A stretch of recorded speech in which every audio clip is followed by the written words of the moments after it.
March 30th, 2022 City Council meeting. We acknowledge we're on the traditional lands of Treaty 4 territory, a treaty signed with 35 First Nations across southern Saskatchewan and parts of Alberta and Manitoba, and the original lands of the Cree, Saulteaux, Dakota, Lakota, Nakota, and on the homeland of the Métis Nation. The City of Regina owes its strength and vibrancy to these lands and the diverse Indigenous peoples whose ancestors' footsteps have marked this territory, as well as settlers from around the world who continue to be welcomed here and call Regina home. Some members of City Council and City Administration are attending meeting today through video conferencing. Again, please ensure that your video and microphone are off, and that if you wish to speak council, use the raised hand function. You'll be placed in the speaking queue. And when speaking, your microphone must be enabled and your video camera must be on. All votes will be conducted with a recorded vote. In addition to City Administration and City Council, there are some delegations that will be teleconferencing in to address Council on various items on the agenda today. Can I have someone move a motion to approve the agenda as submitted at the call of the chair? Thank you very much, Councillor Findura. Can I have a seconder?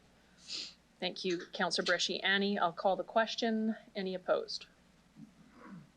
Seeing none, carried. Can I have someone move a motion to approve the meeting minutes from March 16th, 2022 meeting of City Council? Thank you, Councillor Hawkins. Could I get a seconder? Thank you, Councillor Shaw. Any errors or omissions? Seeing I have one. Pardon me? I have one, sorry. Councillor Stanichuk, go ahead. Yes.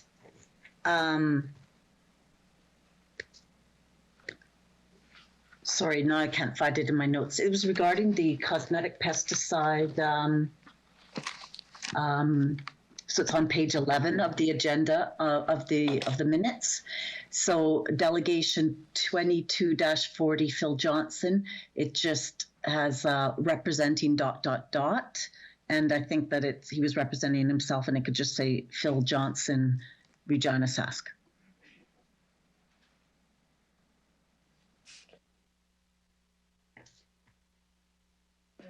Thank you, Councillor Stanichuk. That will be corrected for what's kept on record. Any other errors or omissions? Seeing none, I'll call the question. Any opposed? Carried. We'll now consider bylaws that require a public hearing, and I will turn it over to Deputy Mayor Shaw to do the first reading of the bylaw. Thank you, Mayor Masters. I move second by Councillor Zakidniak that bylaw 2022-20 and 2022-21 be introduced and read a first time. Thank you very much. I would ask the city clerk to speak to the public hearing portion of these bylaws. As required by legislation, the following bylaws require a public hearing. They are as follows. Bylaw number 2022-20, the Regina Zoning Amendment Bylaw 2022 number 7 to amend the Regina Zoning Bylaw 2019 to accommodate proposed residential development consistent with the town's concept plan, and bylaw number 2022-21, the Regina Zoning Amendment Bylaw number 2022 number 8 to accommodate proposed residential development consistent with the town's concept plan. Is there anyone in the gallery who wishes to address City Council on any of these proposed bylaws? There is no one wishing to address Council, Madam Mayor. Thank you very much, Clerk. Could you please start the vote?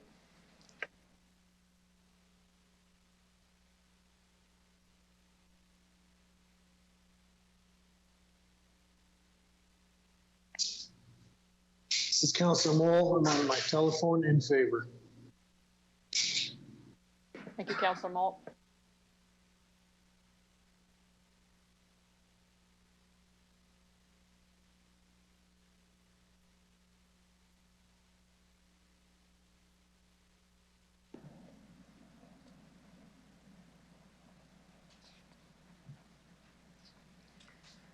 Through you, Madam Mayor, the motion carries unanimously with all members voting in favor. Thank you. Deputy Mayor Shaw, could you please do second reading of the bylaw? Thank you.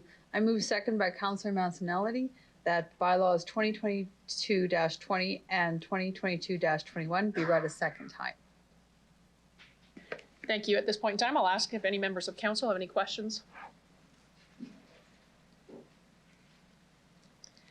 Seeing none, I'll ask the clerk to start the vote.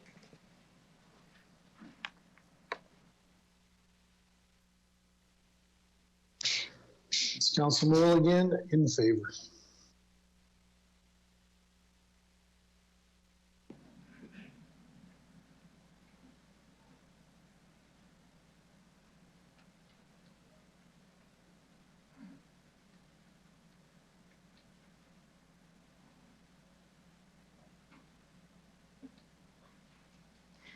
Through you, Madam Mayor, the motion carries unanimously with all members voting in favor. Thank you very much, Clerk. Deputy Mayor Shaw, can you please do consent for third reading of the bylaws now? Thank you. I move second by Councillor Mole that council hereby consent to bylaws 2022-20 and 2022-21 go to the third reading at this meeting. Thank you. Clerk, could you please start the vote?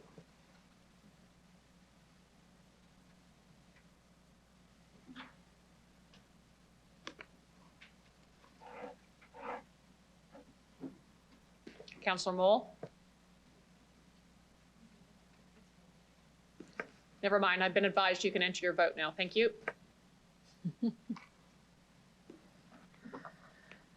Through you, Madam Mayor, the motion carries unanimously as required by law with all members of council voting in favor. Thank you, Clerk. Deputy Mayor Shaw, can you please do final reading of the bylaw? Thank you. I move second by Councillor Stadnichuk that bylaws 2022-20 and 2022-21 be read a third time. Thank you very much. City Clerk, please start the vote. This is Councilor Moore, in favor.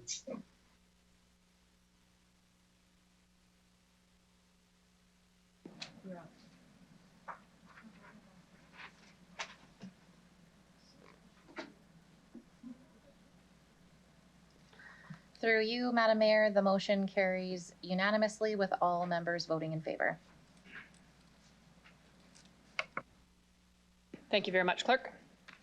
Council, it is a lengthy agenda and there are a number of items that must be dealt with today. And so I'm going to turn your attention to CR 22-35, the City of Regina and Carry the Kettle Nakota Nation Municipal Services and Compatibility Agreement. We do have Pat Fiacco appearing virtually. Chief Radio Watch and Councillor Conrad Medicine Rope were unable to attend in person today. So we'll be hearing from a delegation on this and then that matter will be before us. Mayor Masters, if I may, I have a point of order. Certainly, sir. Go ahead. I have a conflict of interest on this matter, so I'll recuse myself. Thank you, sir. We'll notify you when the matter is dealt with. Thank you. Thank you.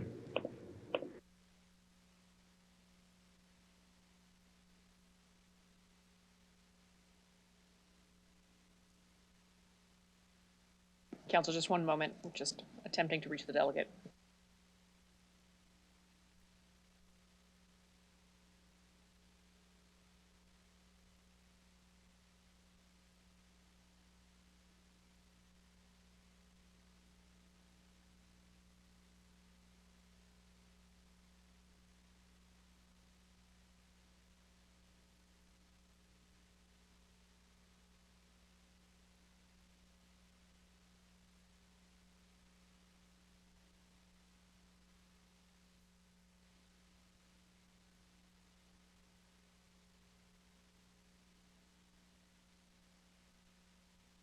Council, apologies. We appear to be having some difficulty connecting with the delegate on the issue. And so in an attempt to fix the technology issues, we'll move on to CM 22-7, the Regina Downtown Business Improvement District Budget, 2022 budget. So I would like to call upon Delegation Judith Verasek, Regina Downtown Business Improvement District. Good afternoon, Ms. Verasek. I'm going to ask that you introduce yourself for the record, the organization you're representing. You'll have 5 minutes to present to council, after which you'll have the opportunity to answer any questions they may have for you. Please proceed. I'm pressing the button. Oh, it's going. I'm out of practice. It's been 2 years. Good afternoon, Mayor Masters and City Council. On behalf of the Regina Downtown Board of Directors, thank you for the opportunity to present our proposed budget to you today in person. The COVID-19 pandemic has had an unprecedented impact on downtown Regina and on our members. Our mission is to act on behalf of our members to favorably position downtown as a unique, attractive, and desirable neighborhood for businesses, residents, and visitors. COVID-19 does not change this mission. Our organization is needed now more than ever to support our members through this crisis and advocate on their behalf as we continue through this recovery phase. In January 2022, the RDBID board approved a new 3-year strategic plan that recognizes the impact the COVID-19 has had on our downtown community and supports the role the bid will have in its recovery. The 2022 Regina Downtown budget was based on this new strategic direction. We respectfully request that a mill rate of 0.7595 be approved today. Due to COVID-19, many nonprofit or service organizations have had to adjust their operations and introduce new programs. We are no different. The completion of some of our planned projects, events, and programs will depend on the ever-changing economic landscape. Depending on the impact of variants of concern, rates of vaccination, and the state of consumer confidence, we anticipate having to be as flexible as possible with our programs to ensure we are providing the needed support to our members while operating in a safe manner. Our board is aware of the continued impact of the pandemic on our members and will continue to adjust our programs to best support their recovery. Some of our key 2022 projects will include the continued operation and expansion of the Community Support Program in partnership with the City of Regina, the Regina Police Service, and the Warehouse District. We just completed Frost at Downtown in conjunction with our other community partner hubs, and we anticipate the upcoming Grey Cup activities in downtown Regina. We're working on the development of a downtown Regina vision plan, communication support for downtown Regina construction projects, continuation of our Summer in the Square activation of City Square Plaza, development of a modular warming station for the Victoria Park ice rink, and continued expansion of our cleaning operations with our sweeper and pressure washer. Our proposed operating budget for 2022 is estimated to be $2,264,476. Of that amount, $1,180,262 would be fully funded by Regina Downtown commercial property owners through this bid levy. $969,250 would be funded through grants and sponsorships, and the remaining $115,000 would be funded through transfers from our unappropriated surplus and capital reserves. In closing, we respectfully request a mill rate in the amount of 0.7595 for 2022, and that a provision for assessment appeals in the amount of $22,481 be allocated. And we also request that the revenue, expenditure, and transfers outlined in the 2022 budget submission be approved. Thank you, and I'm happy to answer any questions you may have. Thank you very much. I would ask any members of council have any questions for the delegate.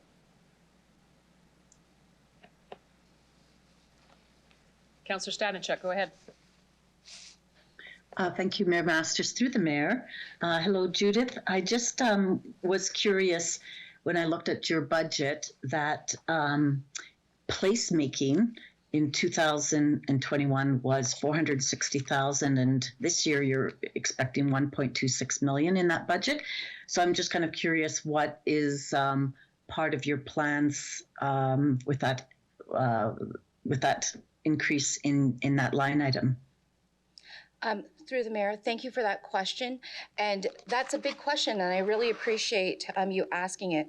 Our placemaking projects include the community support program, which we've increased and have agreed in partnership with Warehouse to administer the program for Warehouse. So that constitutes a large chunk of that budget. As well, we received a grant in the amount of $300,000 for the development of a modular warming hut for our skate shack. So that project is also within the placemaking budget, which wasn't there last year. And then most of the expenses associated with Frost and the upcoming Grey Cup, which are also single-year projects, are in this line item for us. So that really makes up the difference between 2021 and 2022. Okay, no, that sounds all really fantastic. Thank you very much. That's all I had. Thank you. Thank you, Councillor Stanachuk. I'll make one last call to any members of council with any questions. Thank you. Councillor Shaw, go ahead. Just one quick question, follow up from that.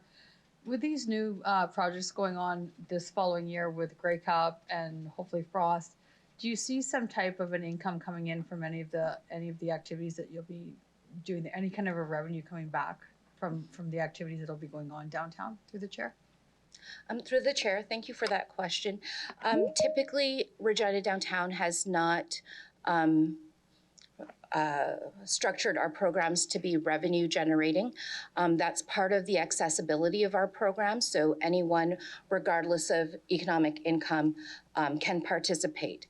That being said, with more lead time for 2023 Frost and particular events that may come up, we have, I guess, a longer runway to search out sponsorships and donations to help offset costs for future years. But typically we don't charge like a door fee or anything like that for anything we do.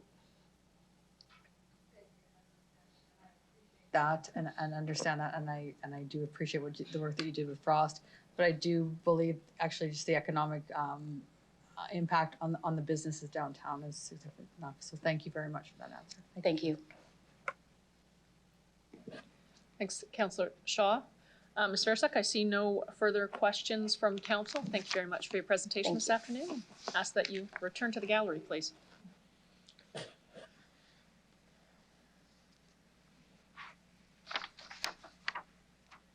We'll now consider item CM 22-7, the Regina Downtown Business Improvement District.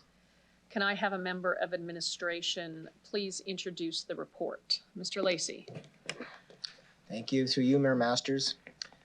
Under the Cities Act, City Council is required to approve the proposed budget for the Regina Downtown Business Improvement District and the related mill rate or levy required to support the proposed budget. So the Regina Downtown bids proposed mill rate is 0.7595 mills, which represents an increase of 5% compared to 2021. And I'll just conclude by saying the report before you seeks approval of both the Regina Downtown bids budget and the proposed levy. Thank you, Mr. Lacey. Could I have a member of council move the report? Thank you, Councillor Mancinelli. Seconder from Councillor Shaw. Councillor Mancinelli, go ahead. Being the councillor that represents council on the RD bid, I just wanted to provide a couple comments about this budget and ask. The budget was well vetted by the committee. Many people looked over the line items. There was much discussion. It was a responsible budget, even drawing on reserves to bring it up to the point where it is right now. Along with that, Judith mentioned a 3-year plan. There's been a realignment of values. The members of the committee have committed to trying to bring the downtown forward with that realignment and concentration on some of the programs mentioned already. And I call on you to support this budget. It was well crafted. Thank you very much, Councillor Mancinelli. Do any other members of council have any questions or comments on the report? Seeing none, Councillor Mancinelli, did you want to close it off? Good. City Clerk, could you please call the vote?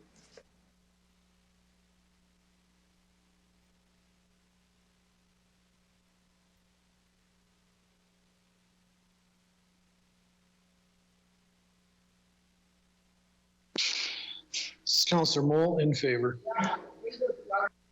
Thank you, Councillor Moult.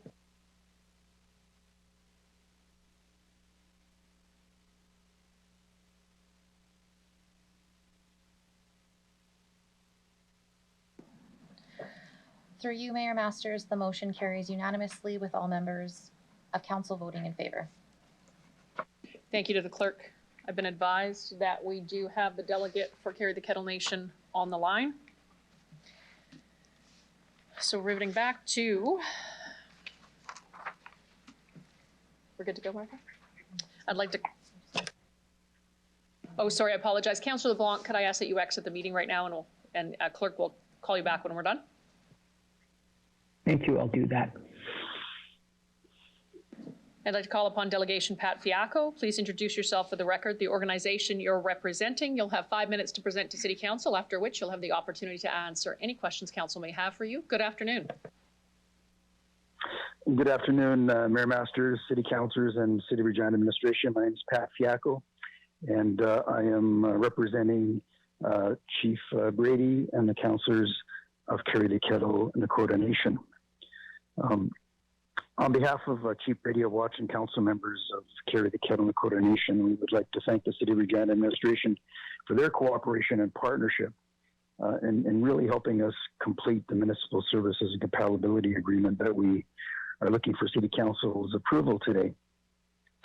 The Carry the Kettle leadership of the Bay purchased the North Regina lands in the late 90s that this MSCA is intended for. Their vision for these lands would be that they would be developed for wealth creation for the CTK members, and the CTK would be full participants in the Regina and Saskatchewan economy for many, many generations to come. That vision is very close to becoming a reality with the MSCA being approved today. As you're aware, First Nations land development is very complicated with several bureaucratic steps that must be taken. And over the past year, the City of Regina Administration, yourself, Mayor Masters, and members of City Council worked together to develop the MSCA. At the beginning of 2021, City Council and Carry the Kettle signed an MOU that would help guide us to the development of the MSCA. We are very happy that this has been achieved. Once this MSCA is approved by City Council, we will then take the next steps for urban reserve development. The MSCA is required in order for Indigenous Services Canada to proceed with the urban reserve development. And in talking with Indigenous Services Canada, our expectation is that the approval for the urban reserve status will be completed this fall. Over the past year, we have worked with several partners like the Regina Regional Home Builders Association that Carry the Kettle are members of, KGS Group Engineers, several other developers, and of course, the City of Regina Administration that have really provided us with some great guidance and advice. We still have a lot of heavy lifting ahead of us, but the Municipal Services Compatibility Agreement is critical to the economic development success of Carry the Kettle. Carry the Kettle is looking forward to developing the green, sustainable development that will benefit all of Regina and all of Saskatchewan and all First Nations. We look forward to continuing to work with the City of Regina as partners in the development of the North Regina lands and ensuring that Carry the Kettle and all First Nations are full participants in the Regina, Saskatchewan, and Canadian economy. As you know, the Truth and Reconciliation Commission had 94 calls to action. Number 92 call to action is in regards to business and reconciliation, and states to call upon the corporate sector in Canada to adopt the United Nations Declaration on the Rights of Indigenous People as a reconciliation framework, and to apply its principles, norms, and standards to corporate policy and core operational activities involving Indigenous peoples and their lands and resources. The City of Regina's council approval of the Municipal Services Compatibility Agreement is a major step to this call to action. And of course, we are more than happy to answer any questions. Unfortunately, Chief Brady and Council Medicine Hope, who both have been really instrumental in driving this initiative for its members. Fortunately, they can't be here today, so I'm here representing them. Thank you very much, Mr. Fiacco. I will ask, do any members of council have any questions for the delegate today? Councillor Mancinelli. Thank you very much, through the chair. A little bit different than a usual development we'd be seeing in our city with the status it's receiving. This isn't so much a policy control issue. This is all about cooperation, as City Council has no control over this. In presenting this to my residents, the first variation, there was some plans. Being that it's all about cooperation, there was a little bit of feedback. Could you just kind of explain how the plans were changed in relation to the feedback received from some of the residents currently in Regina? And what this means in spirits of cooperation and how we're going to develop this project together as partners? Sure. Thank you for the question, Councillor Mancinelli, and through the chair. You know, there are some misconceptions of what an urban reserve is, and the urban reserve is obviously a treaty right for all First Nations.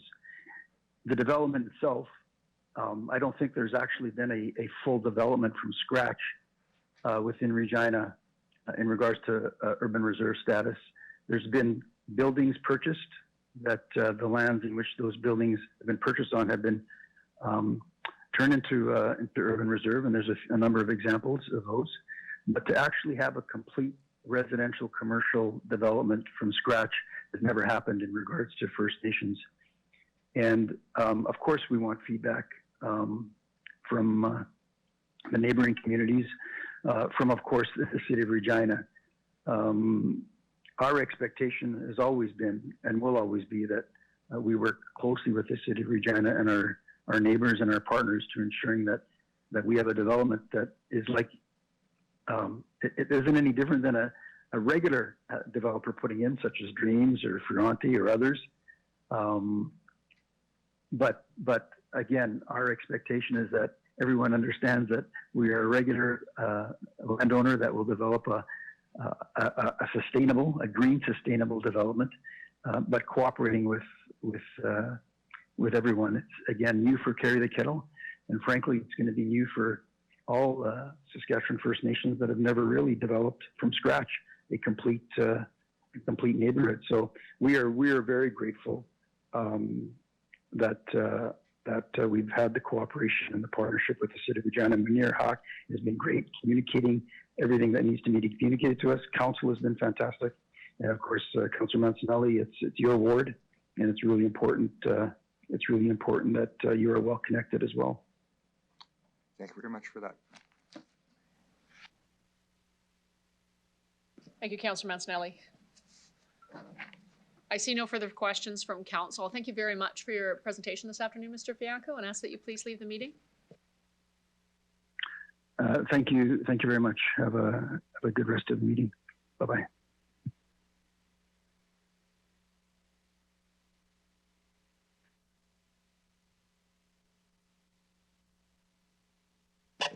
Keep it all together. All right.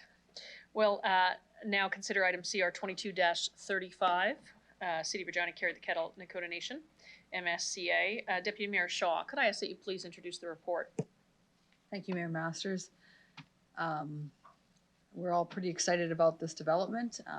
We went to lengthy discussions at Executive Committee, all in favor of this new prospect and what it's going to bring to the City of Regina.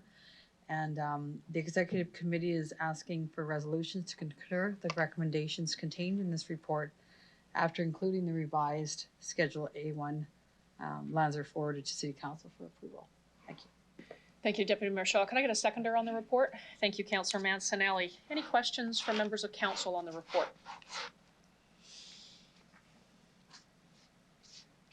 Councillor Shaw, as you said, great debate happened at exec. Did you wish to close off comments? No, I'm good. Thank you. City Clerk, could you please call the vote?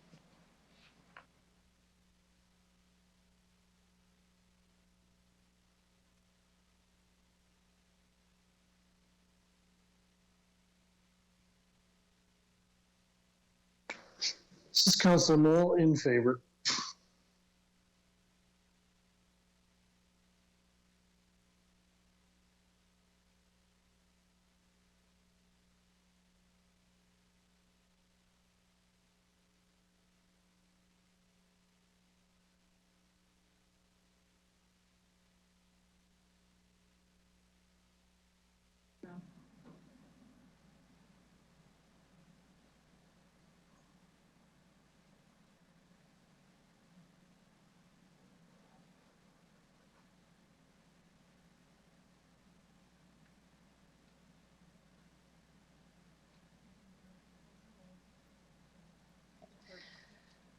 Through you, Madam Mayor, the motion carries unanimously with Councillor LeBlanc temporarily away from the meeting. and everyone, all 10 members voting in favor. Thank you very much. The clerk's office. Council, not to bounce you all over the place, but given Councillor LeBlanc would have to claim a conflict of interest, I think we go to bylaw and related reports. Bylaw 2022-12 associated with this motion that just passed, so we can get it passed and then invite him back to the meeting. In terms of bylaw number 2022-12, Carry the Kettle Nakota Nation MSCA, Deputy Mayor Shaw, would you like to do the first reading of the bylaw? Thank you, Mayor Masters. I move second by Councillor Hawkins that bylaw 2022-12 be introduced and read a first time. Thank you. I'll ask the clerk to start the vote on first reading.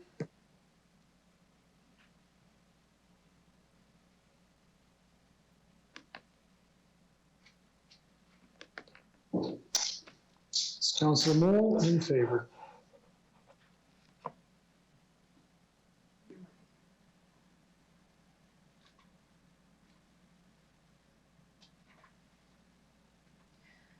Through you, Madam Mayor, the motion carries unanimously with all members voting in favor. Thank you very much. Deputy Mayor Shaw, Deputy Mayor Shaw, can I ask that you please do a second reading of the bylaw? I move second by Councillor Stevens that bylaw 2022-12 be read a second time. Thank you. Do any members of council have any questions on the bylaw reading? Seeing none, I'll ask the clerk to start the vote.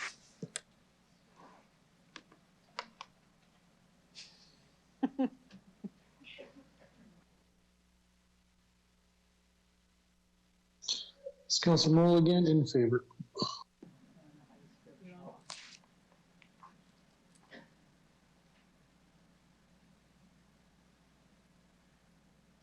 Through you, Mayor Masters, the motion carries unanimously with all 10 members voting in favor.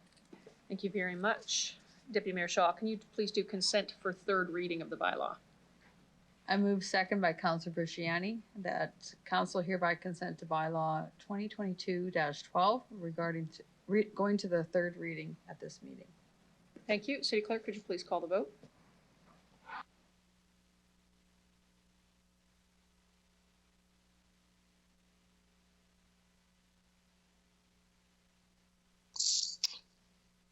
This is Councilor Moore, in favor.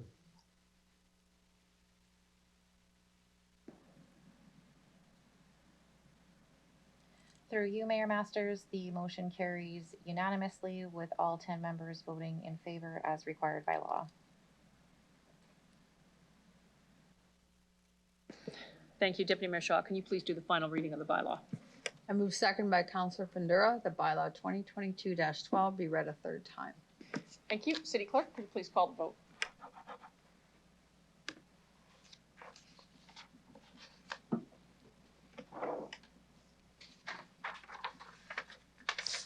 In favor, Councilor Moore.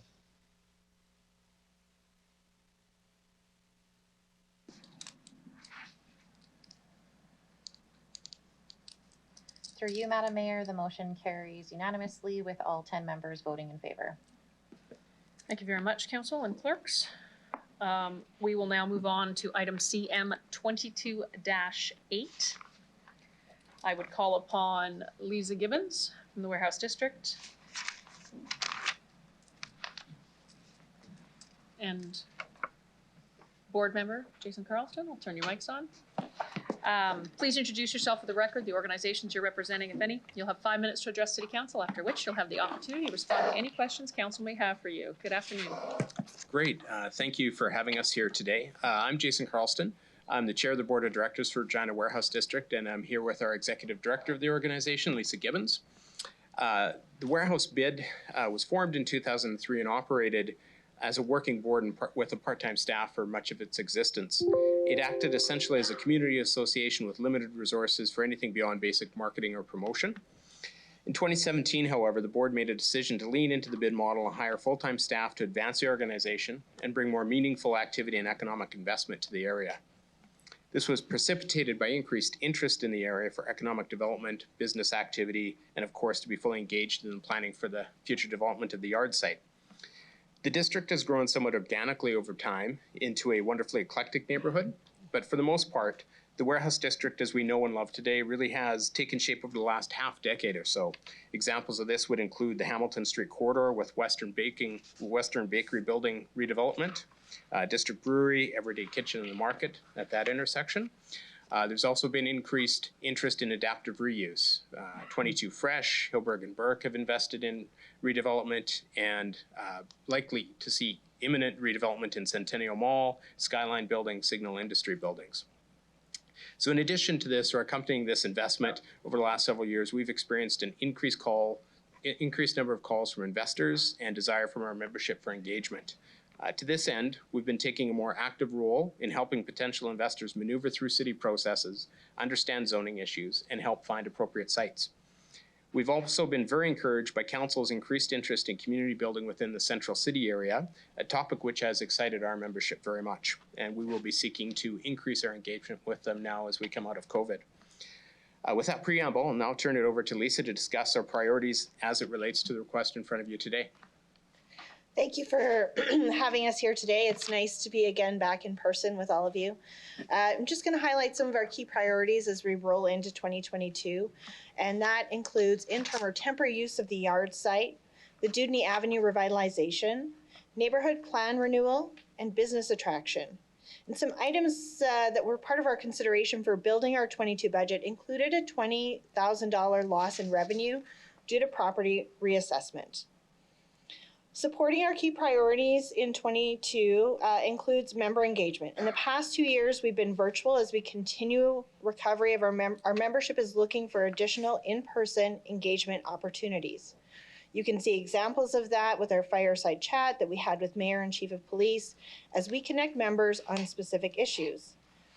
As an organization, we're nimble, able to act in a responsive way to engage our membership in support of local and larger issues that impact our city and our district.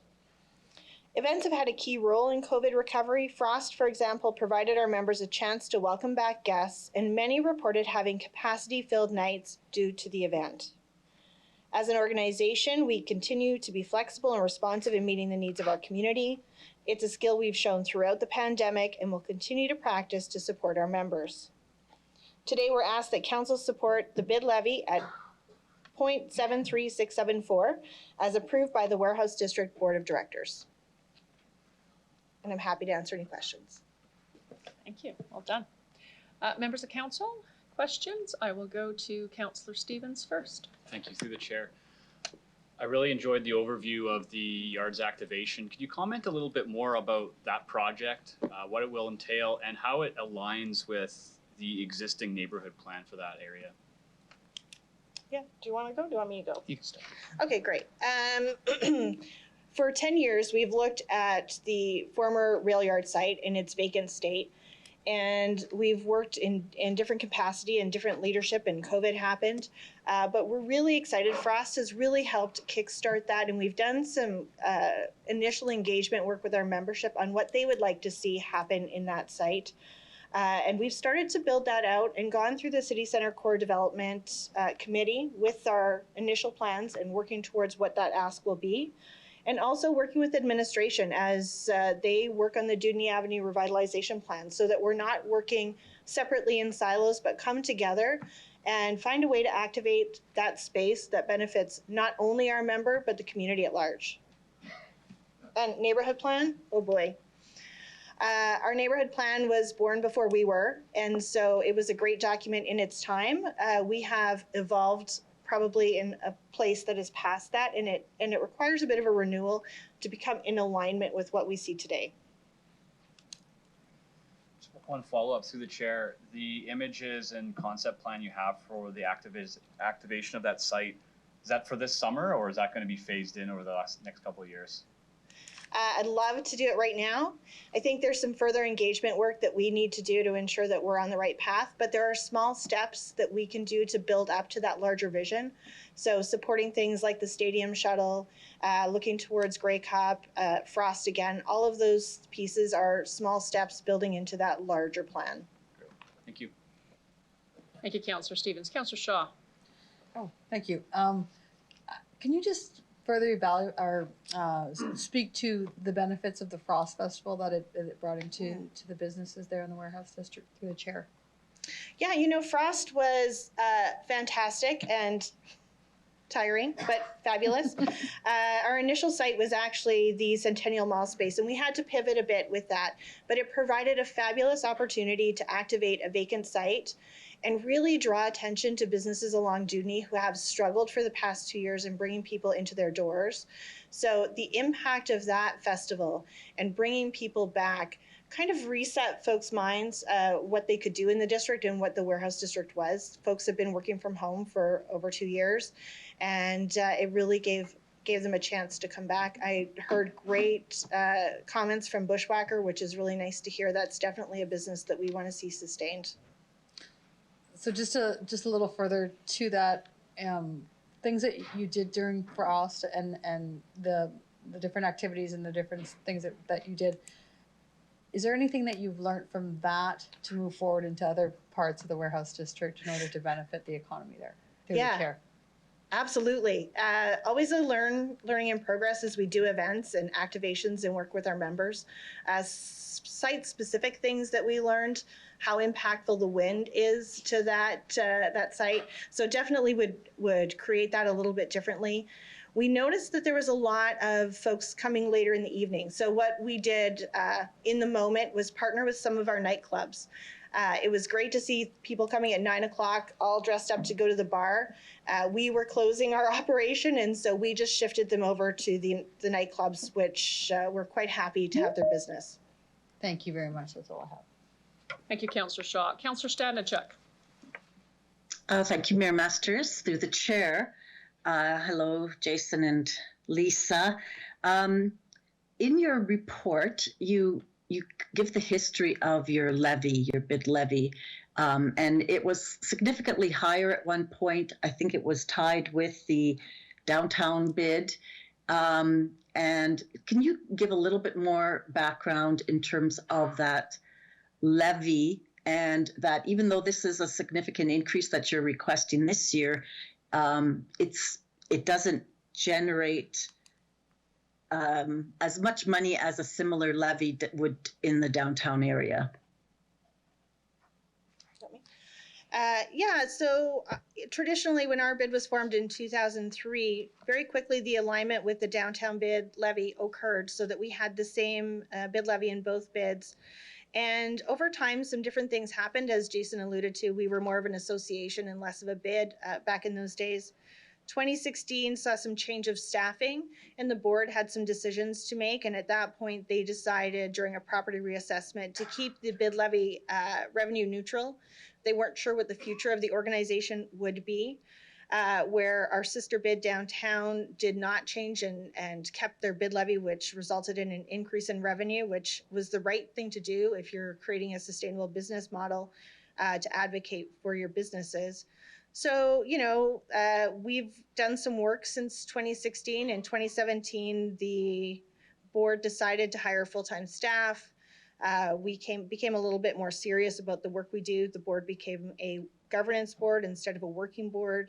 And to that end, we're looking to get in alignment with our downtown partners, Economic Development Regina, as we all try to push together on the same team and ensure we have a vibrant city center.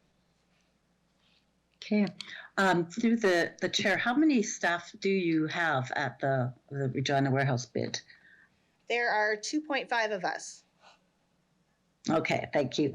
And just one more question through the chair. Your budget for marketing and image is only 10 grand, just over 10 grand. How much of your work is actual promotion of the businesses in the district compared to the other kinds of services that you provide to the members of your organization? Yeah, it's a small budget for sure for marketing and promotion. However, all the work we do constantly, there's really no divide. So even engagement sessions with stakeholders is a marketing opportunity. And we look to other funding sources such as grant revenue and sponsorship, as well as partnership with already successful events that are put on by our membership, including the Hop Circuit as ways that we can leverage dollars to make sure we're doing our best to market and advertise. So always be selling. That's part of what we do. Yes, okay. Through the chair, with the revitalization of Dudney Avenue, we know that that's going to be fairly disruptive. What is going to be the role of the warehouse bid during that time? Yeah, thankfully we have, through the mayor, thankfully we have an example with our sister bid downtown in the Victoria Avenue revitalization that occurred a few years ago. And knowing we're going to have to work very closely with both the city, the engineers, businesses and property owners to ensure that they survive 2 years of construction, that we're sending the right messages on when roads are closed, advocating that water isn't shut off to a brewery that can have a devastating impact. So we'll be working very closely. That's going to be a large portion of our work over the next 3 years. Okay, thank you. That's all I have. Thank you very much, Councillor Stanachek. Councillor Fundura. Thank you, Mayor. Oh, I'm on. Okay. Good to see you both. In this budget, you're always promoting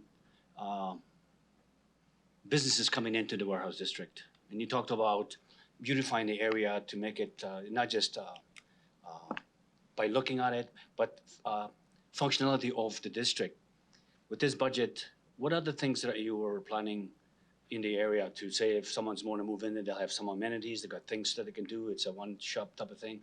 What else are you doing in the district? That's a great question. That is something that is a large project, and we work with our city partners in many cases as we're doing infrastructure renewal, that as we replace streetscape, we're working with them to ensure that streetscape enhances the area, whether we're talking about underground pipes, upsizing and right-sizing where needed, from improved lighting, which is partnering with the city and SAS Power on those projects.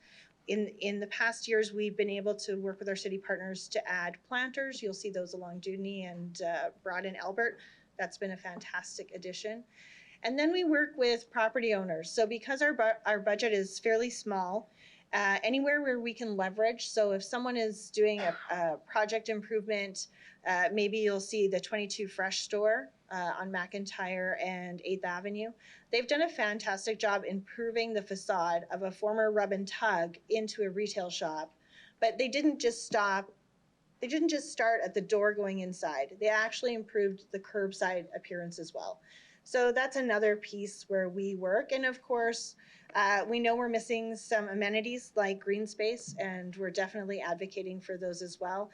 We hope to see some improvements in the former Pocket Park on Broad and 8th. We're working with that property owners. They're doing some enhancements on that site. I would just add through Madam Mayor to Councillor Fundura that it's a very large geographic area.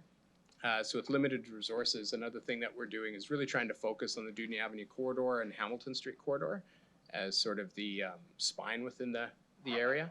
So that'll be a large focus of our work that we undertake over the next couple of years. And maybe you were referencing the banners that are going up. You should expect those in April and May as we replace and renew our banners. Visual. Thank you very much, Mayor. Thank you.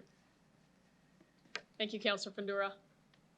I see no further questions from council. Thank you very much for your presentation this afternoon. Ask you to return to the gallery.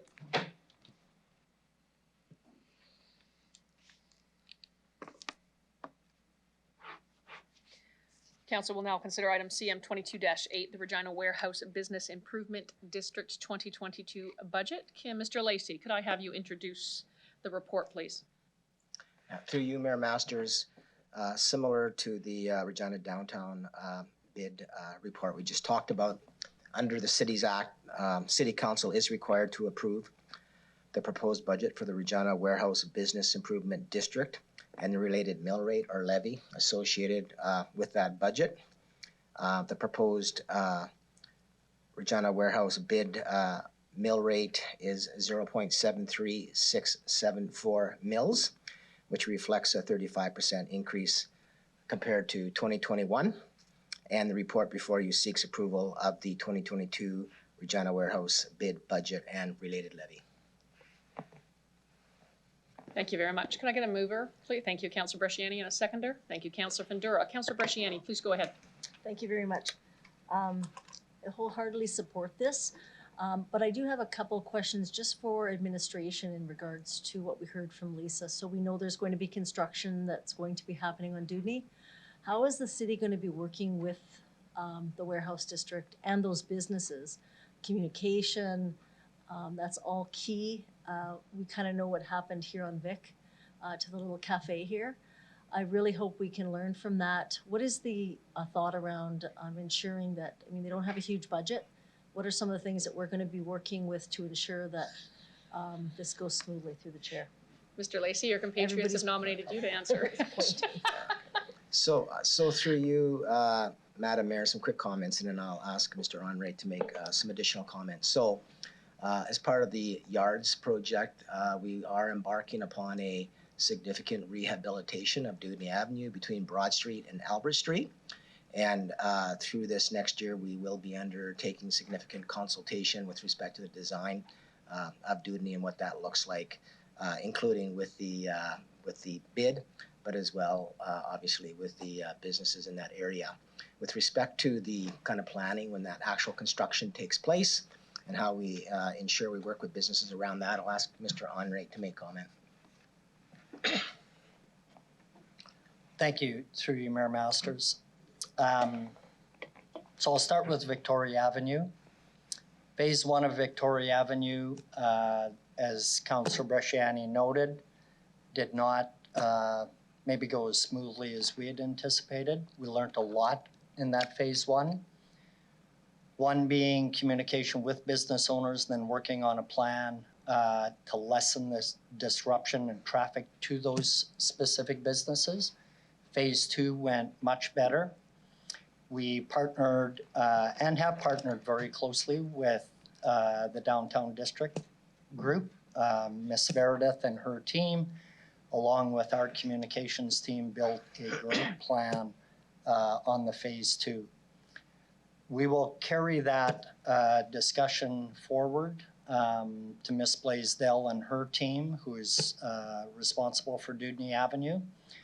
We also have some construction going on in the area, so we need to be very mindful of the disruption, not only from traffic to the businesses, but also traffic within the area. What detours look like, where people can move, where people can park. So all of that will be an internal discussion first, and then reach out to Lisa and her team to make sure we are communicating what we did in Victoria Avenue and what we're preparing to do on 11th Avenue will be to work very closely with the BED in distributing the communication plans. So our comms team is pretty much joined at the hip with that team to make sure we're all talking the same language when it comes to preparation, and our project managers are very engaged and will work very closely directly with the business owners. Great, thank you. Just a comment. I think it's vitally important as we move forward for both districts, downtown and, we work collectively. They are the vibrancy of our city. So I want to say thank you. That's all I have. Thank you very much, Councillor Bresciani. Councillor Fundura. Thank you, Mayor. I just want to say I'm in support. I just want to say one thing too, is that this district is a large district, and it's just an employment. It's very important that we recognize that. There are a lot of businesses that want to move in there, and a lot of businesses that provide employment as we move into the future. So beautifying the district, helping with amenities coming in, it's important to drive that. And so the biggest point is we always have to look at that. It's the feet on the ground and folks in the buildings and working and provide living for their families. So I'm in support. Thank you. Thank you, Councillor Fundura. I see no further. Oh, I apologize. Councillor Stanicek, please go ahead. Thank you, Mayor Masters. I don't have any questions, but I just want to speak strongly in favor of this proposal. As you heard, the Regina Warehouse bid has a very small staff and a strongly dedicated, energetic staff. that does a lot of work in the area. And as Councillor Findura pointed out, it's a huge area, 80 city blocks, 600 businesses in the area, and they do a lot of work with the businesses in the area and supporting and promoting that district for investors and new business. So I strongly support it. I am the city councillor that sits on the board of the Regina Warehouse bid and fully support this budget. Thank you, Councillor Stanicek. Councillor Shaw. I just have a quick question. I'm not sure if this is exactly the right time to ask it through you, Madam Mayor. Maybe administration can get me some clarity on this. I heard from a couple business people that wanted to move into the warehouse district that they had concerns about the high speed, the internet, and that capability. Am I correct in that? Has anything been done about that? If that is a correct statement that I heard from somebody through you, Madam Mayor. Mr. Onright, did you want to take that one with regards to the underground services? Through you, Mayor Masters, there have been discussions and continue to be discussions with SaskTel. Yeah, this has been a bit of an ongoing issue for about 2.5 years, I would say. So we will follow up on where those are at from the administration point. So it's safe to say that there hasn't been anything new that's come of this? Okay. Through you, Mayor Masters, there's been nothing done to date. Thank you. Thank you. That's all I have. Thank you, Councillor Shaw. Seeing no further questions from council, Councillor Bresciani, did you wish to close off debate? No. You're good. City Clerk, could you please call the vote?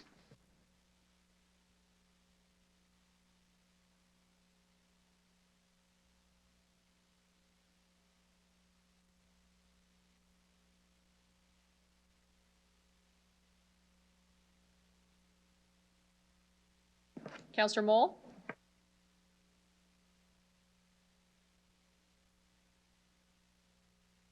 Sorry, in favor. Thank you.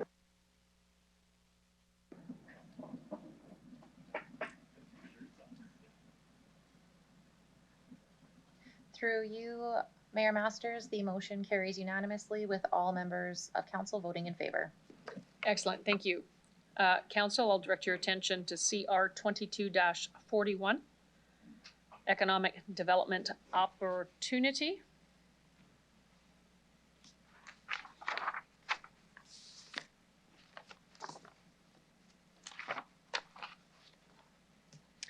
Deputy Mayor Shaw, I'm going to ask that you please introduce the report. Thank you, Mayor Masters. Another lengthy discussion, great opportunity for the city of Regina to approve the city enter into an MOU with the Viterra, and we're seeking concurrence from this recommendation in the report. Thank you very much, Councillor Shaw. Could I have a seconder on the report?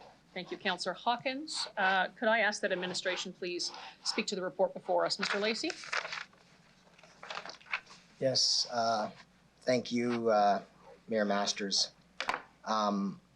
So council might recall that back in last April, council approved a report authorizing the city to enter into a land purchase option agreement with Viterra for the construction of a canola crush plant in North Regina. And since entering into that agreement, Viterra has been investing significant resources and doing due diligence on that site. And I just might also, we had talked before about the significant economic benefits this plant will bring to the Regina region. Maybe I'll just touch on a few of those. We expect that it would create approximately 1,000 construction jobs, 100 jobs ongoing once it's up and operating. And pursuant to economic analysis that we had Economic Development Regina performed for us, the plant would add approximately $500 million, which is about a 3% to the Regina area GDP. And the economic analysis also indicated increased economic activity that would indirectly support up to an additional 1,500 jobs. So in selecting the Regina site, Viterra was looking at a number of different locations for its plant. So it wasn't a given that it would locate in Regina. And in discussions with Regina with respect to plant location, and when we brought that land option agreement forward, we had indicated that we'd be having ongoing conversations with Viterra about what other additional matters might be required, agreement might be required, investment might be required to attract this plant to the city. And so the report before you here today outlines those additional matters and seeks council approval. Specifically, the report before you seeks approval for the City of Regina to enter into a MOU and subsequent agreements with Viterra, whereby as the landowner of that land, the city will provide infrastructure for water and wastewater servicing to the site and pay the development charges to develop that area.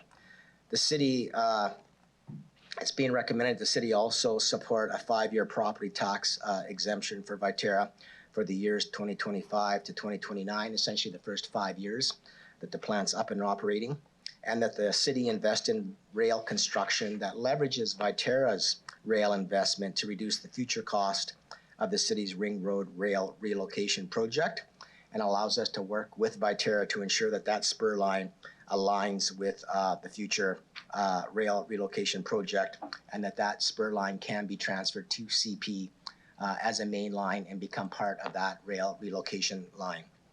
With that, I'd be happy to answer any questions council might have. Thank you, Mr. Lacey.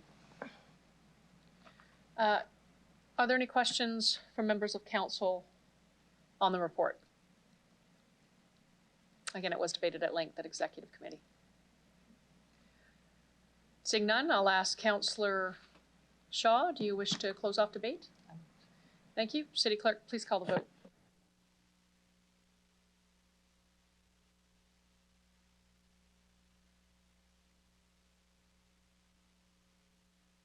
This is Councillor Moore, absolutely in favor. Thank you, sir.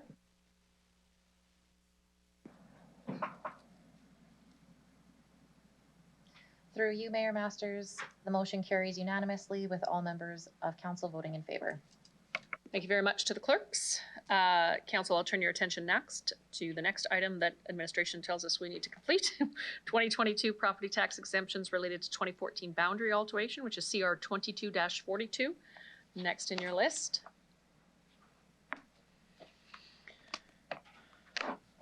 I would ask Deputy Mayor Shaw, could you please introduce the report? Another lengthy discussion. I think this should all be passed. It was talked about a lot at executive, and we are asking that we adopt the resolution to concur the commitments contained in this report and ask for approval. Thank you. Thank you, Councillor Shaw. Can I get a seconder on the report? Thank you, Councillor Zakidniak.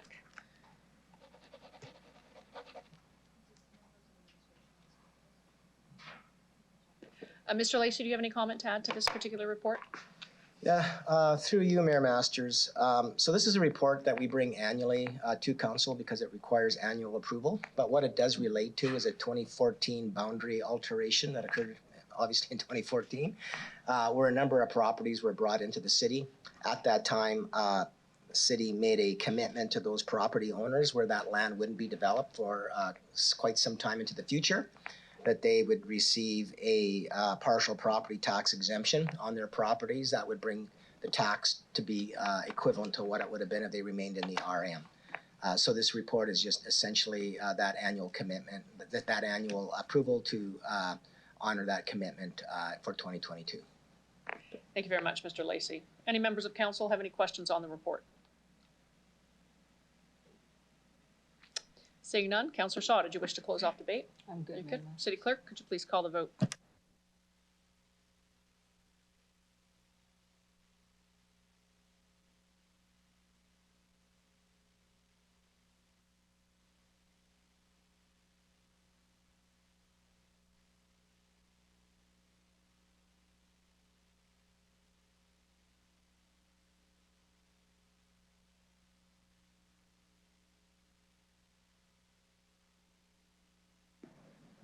Councillor Moll, do you have a vote on this one?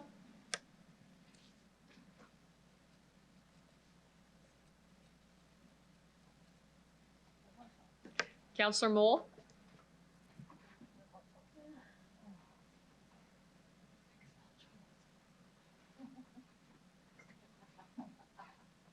I'm gonna try one more time. Counselor Mole, are you still there?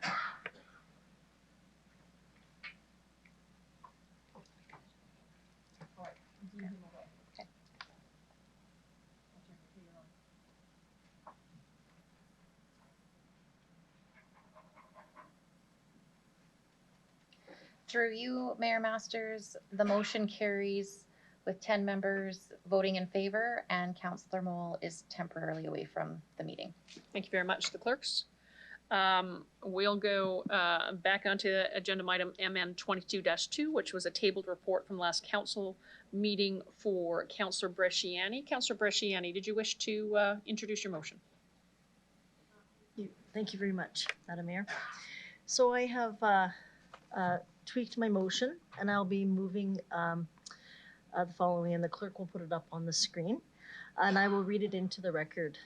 That the internal auditor and external auditor will be directed to prepare a report for executive committee by Q2 of 2022. That number one examines options respecting the management and oversight of the whistleblower policy for the City of Regina employees, including but not limited to A, establishing an internal tribunal comprised of the internal auditor, director of people and organization culture or designate, and the city solicitor or designate. B, investing all responsibility with the internal auditor, of which would report independently to council. And 2, outlines the associated cost implications of the identified options. And 3, outlines a process for executive committee to receive a non-identifying summary of reports made under this policy and the outcomes of related investigations annually. So with that, what I've done is I've tweaked it a little bit in the fact that I'm asking for a report to come back to executive, and that would be done by the internal and external auditor. And the reason I am suggesting that is because when we now have an internal auditor that's hired, he's been here 6 months, I've actually spoken to Mr. Acting City Manager and both the internal and the external auditors in this regard, and they support the option of also taking it back and bringing forth a report, okay? The other piece that I think is vitally important in all this is when I looked around the other cities, many do it in different ways. They do it that they would have one internal auditor doing it. They would have an internal audit team, which we don't have. Some have done third party, and some have done the tribunal way. So there's many ways, but now that we do have an internal auditor, I think it is important that we do get his view on what that looks like and the suggestion there, as well as our external auditor, who they report to us as well. The whole position, I think, behind this for myself is back in 2017 when I was elected. I remember the story of the 3 women that were at the landfill. And I was new councillor back then, and I really wasn't sure, but I knew all along I wanted to ensure that we had a whistleblower policy in place that protected all of the employees, didn't matter what you did. And so in best practice, administration did bring back a report and a basic policy. And, in defense of the city manager was the main contact. But how it worked was our external auditor would collect all the data. Everybody would put in an email or they could do a call. It was all collected there with their external auditor, and then that would be handed over to the city manager at that time, and then that would be determined at his discretion what would be the plan of action at that time. In fairness to the previous city manager, I will say we did not have an internal auditor at the time, and that was what administration felt was best. But I would say that what I have learned is having the CEO of a company is not best practice. For number one, that staff may not feel comfortable coming forward to a CEO, the same person that may have a bias, may not have a bias, but somewhat you want to make sure that staff feel comfortable. And I guess I'm going to ask Mr. Nicol, if I can, in regards to, in conversations with the external auditor, has there been any discussion in regards to that is probably not the best practice, or can you elaborate at all through the chair? Thank you, Council Bresciani. I have not had any recent discussions with the external auditor, but I think it's fair to say that I take no issue with what you are looking to investigate. I would agree that I don't see it as a leading practice whereby the city manager should be the repository of these kind of complaints. I mean, what happens now is that our external auditor essentially is the mailbox for these. And then they have been coming to me over the past 6 weeks as the conduit. I do not deal with them. I immediately send them forward to our Director of People and Organizational Culture. He then convenes a meeting with our city solicitor and the internal auditor.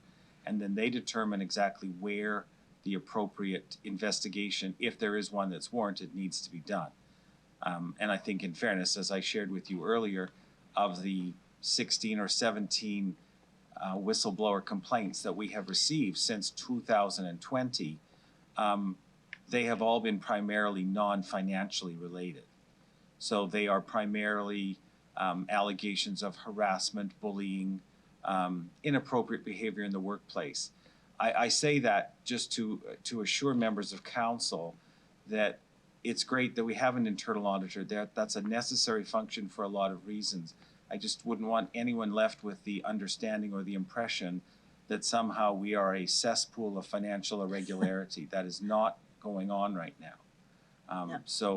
But I think I understand fully. I've had discussions with both Mr. Chaudhry and Mr.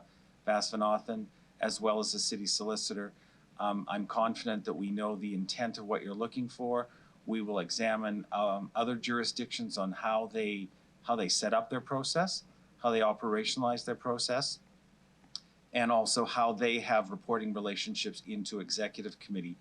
And I would expect that would be primarily on those issues dealing with any potential financial irregularities. The remainder of matters with respect to personnel are administrations to be responsible for. But I'm confident that in the discussions you and I've had over the past few weeks that we are spot on as to what your objectives are. Great. Thank you for that. So I was originally going to just do a referral of my motion, but I felt it was important for my council colleagues to see what is in the motion that is being proposed to go back for a report. And I'll just kind of end with, I think the whistleblower policy is vitally important. The research I've done, it is a tool, but it's also important that employees feel protected and in the workplace. And I think it ensures that the management team and organization creates an environment of structure and culture that reduces the risk and enhances the transparency. So I know that I've indicated that what is the best practices. Many organizations do it differently, but I think, in all fairness, I think it is time that we actually look at this. I know it was going to be done at some time. We just didn't know when this assessment was going to be changed with the internal auditor, but I do think it is time, and I look forward to your support. Thank you, Councillor Bresciani. Can Councillor Bresciani have a seconder, please? Councillor Shaw. Thank you. Councillor Stanachuk, please go ahead. Thank you, Mayor Masters. I have a couple of questions through the chair. Under the Saskatchewan Employment Act, there is a requirement for all workplaces, all employers to have harassment policy. And I did seem to be that there was some confusion between harassment and whistleblower policy. Could either the city solicitor or the acting city manager discuss the fact whether or not the City of Regina's harassment policy would be seen as something completely separate under this whistleblower policy? Mr. Nicol? Thank you, Mayor. Through you, in response to Councillor Stadnichuk's question. We do have a longstanding harassment policy. In effect, that can stand alone. And I'll stand to be corrected if Mr. Chaudhry or Mr. Wary has a different perspective on that, because people can, through their union, through their supervisor, through their anyone in the organization, you can go on up the ladder through the chain of command, so to speak, and make complaints if there are allegations of harassment. You don't need a whistleblower policy, or in fact a whistleblower function to initiate an allegation of harassment. Having said that, I wouldn't want to draw too stark a line there, because again, depending on the potential or the perception of any potential retribution, that is often why people will go to a whistleblower, because the whistleblower will also accept anonymous complaints. Typically, with other complaints or allegations, to start a formal review or investigation, you need someone to sign a complaint formally. And some people, for a variety of reasons, but particularly or primarily because of the potential for perceived retribution, that's where the whistleblower would come in. So what I would respectfully say in a very, I should have said it just shortly, there is a policy that you can follow with harassment, but for those who might feel uncomfortable doing so, I think they could avail themselves of the whistleblower process. And I would ask Mr. Wary or Mr. Chaudhry and from People on Organizational Culture if I've misstated that in any way. I guess I haven't. Mr. Chaudhry, are you on virtually? I am, through the chair. No, I believe Mr. Nicol did capture that accurately. Thank you. Councillor Stanichuk, do you have any more questions? Yes, I do. In terms of the timeline, this is asking for Q2 of 2022. That starts next month, or at the end of this week, actually, Q2 of 2022. Is that sufficient time for a report? I think acting city manager can answer it, but it is asking the external auditor to contribute. Right. So go ahead. Okay. Right. From our perspective, through you, Mayor, it might be here by the end of June, which is within Q2. We're not reinventing the wheel here. We're doing a quick jurisdictional review across the country to see what other leading practices might be. And I would expect that there will be discussions with my office as well. And we will be encouraging the writers of this report to get on with it. This is a long-standing request that's come from council, and we need to act on it. Okay. I guess my comments are that I am a little bit concerned about having, I see whistleblower policies as being policies that protect employees who are identifying wrongdoing within an organization, that they might have violated internal processes or external legislation in that way. So I am a little confused and a little bit concerned about having it cover other issues. I think we need to have strong policies on harassment and bullying so that there is a clear process in terms of how to deal with those kinds of situations. So I just want to raise that as a concern, and I hope that the report does kind of delineate some of those distinctions when it comes back. That's all I have. Thanks. Thanks, Councillor Stanichuk. I'm just going to check in with Councillor Bresciani. Did you provide the actual whistleblower policy that exists right now, clearly outlining what it attaches? Okay, thank you. Thank you very much for that. Councillor Zakidniak. Thank you. So I just have potentially one question. So I see that in point 1, it says, you know, where the report should discuss options, including but not limited to a system where there's the internal auditor, the director of people and organizational culture, and the city solicitor. So Councillor Bresciani had mentioned that other cities do it in different ways. So this report will sort of examine, like, here's the different ways that cities have set this up and then make a recommendation for how we should proceed. Is that accurate? Councillor Bresciani, do you want to answer that one? Stand. Okay, and then I actually do have one more. So what I'm thinking of is a scenario where the complaint is against one of the folks who are on this tribunal. Will there be within this report like outlined how that sort of complaint would be dealt with if it is directed at one of the folks who's on this tribunal?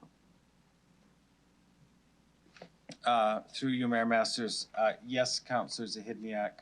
Currently, right now, as things would come to the city manager or potentially to the city solicitor, if either or one of us would happen to be the person that was implicated, our external auditor serving as that mailbox would avoid sending that to them. Mhm. So the process will have a built-in safety mechanism whereby if it turned out that there was anybody who's always key to these investigations, or if the allegation was against the internal auditor himself or herself, there would be a way to get around that. They can't be judge and jury at the same time. Great. Okay, thank you. I support this. Thank you, Councillor Zakiniak. Councillor Hawkins. Thank you, Mayor. Through you, I'm looking forward to receiving this report, and I appreciate the fact Councillor Bresciani has asked for it. I want to issue a couple of balancing factors. The first is I'm uncomfortable with the word tribunal. Tribunal suggests that what is really being suggested here is an intake point. A tribunal suggests that a group of people will get together as an intake point and deliberate on the intake point. I don't think that's what is intended, and as I listen to the acting city manager, what I hear him say is that any one of these 3 points may be an appropriate intake point for, in many cases, redirection. For example, redirection to a harassment policy. So I think we should be cautious with the use of the word tribunal, and I hope that the report will make that clear. The second thing is, I think there has to be an appropriate whistleblower channel so that employees with concerns about management have a place to go. But we should keep in mind that not every whistleblower complaint is a valid complaint. And there are many instances in which whistleblower policies have been used to effectively harass management. That is to say that spurious complaints arise. Perhaps an employee is dissatisfied with whatever, employment, lack of promotion, wages, whatever, and uses this policy to paralyze management. And if we have a good whistleblower policy, it'll be able to sort out what is a strong and meritorious whistleblower complaint, which can only serve the administration and our council to hear, as opposed to simply a complaint arising out of a disgruntled situation. The third thing I want to say is that we should keep our eye on point 2 of this, associated costs. You don't want the policy to become so bureaucratic, so cumbersome, so costly that it is not practical and helpful. So I'm looking forward to this report, and I'm anxious that it address these situations. And I think in looking at best practices, it will address these situations because we're not reinventing the wheel here. So with that in mind, I'm happy. I appreciate this being brought forward, and I'm happy to support it. Thank you, Councillor Hawkins. Councillor Vendura. Thank you, Mayor. Through you, I'm looking forward. We've been looking forward to see this, and it's here. A report will come. We'll have a good discussion, high level, what it really is part of the whistleblower policy. I feel like this is just another tool in the tool chest to be used. And there are instances where, yes, we have certain things, policies and things in the city as an employer, but there are still things that fell through the cracks and people and folks get hurt. So I believe this is a long time coming. There a need for things like this. We're talking about, we have a transformation office. We're talking about efficiency reviews. Hopefully that some of those things will get combined together as running the city. Because when you think about that, we want to be efficient. And as Councillor Hawkins mentioned about costing of all that, that's very important. But within the efficiency, we need to hear from everyone at the level where it's the true story, nothing just being something being told because.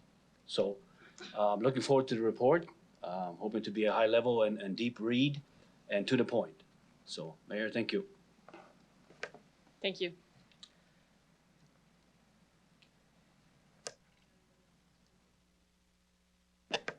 Thanks, Councillor Bresciani. I see no further comment. Did you wish to close off debate or go to vote? I'm good. Okay. City Clerk, could you please call the vote?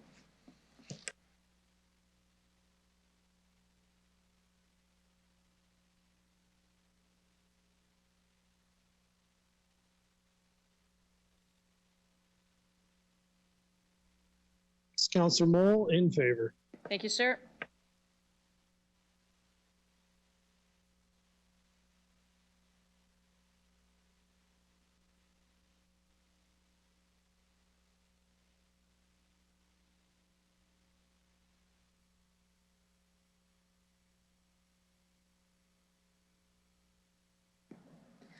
Through you, Mayor Masters, the motion carries unanimously with all members of council voting in favor. I'd like to call upon Delegation Jim Elliott.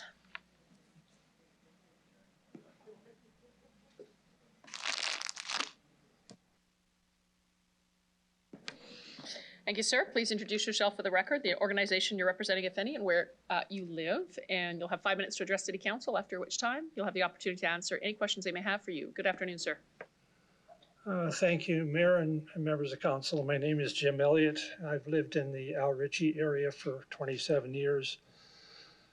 I was chairperson of the Community Association Board of Directors until September, and so was involved in some of the early discussions around this plan that you have before you today.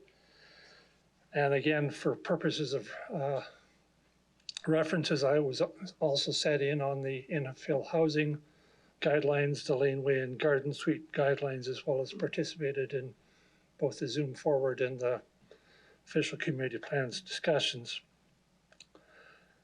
I guess what I will say is I listened to the discussions that you had a couple of weeks ago about this plan and the need for this supplementary report. But as I said, or as I've said in this presentation, I have both problems with the scope of this report as well as the discussions around the height variance. And I guess the biggest note I'll make at this point, and I'm assuming it's a typo, is that the 10% variance that we've been talking about is actually 3/4 of a meter of a difference in height as compared to 75 centimeters that was stated in the report. As I said, the discussion, the last time at least I heard, there was a broader worry about the variance on all aspects of infill housing or housing as it relates to setbacks and stuff like that, not just height variance. And I guess in a general sense, even the aspect of I don't see any justification at all for the 10% variance in any case. I think it's seen as simply a nice ability to wiggle around and fit things into the rules. But and it's also, as the administration appears to have said, it's nice to have a blanket policy, then you don't have to necessarily even worry about that on a specific property.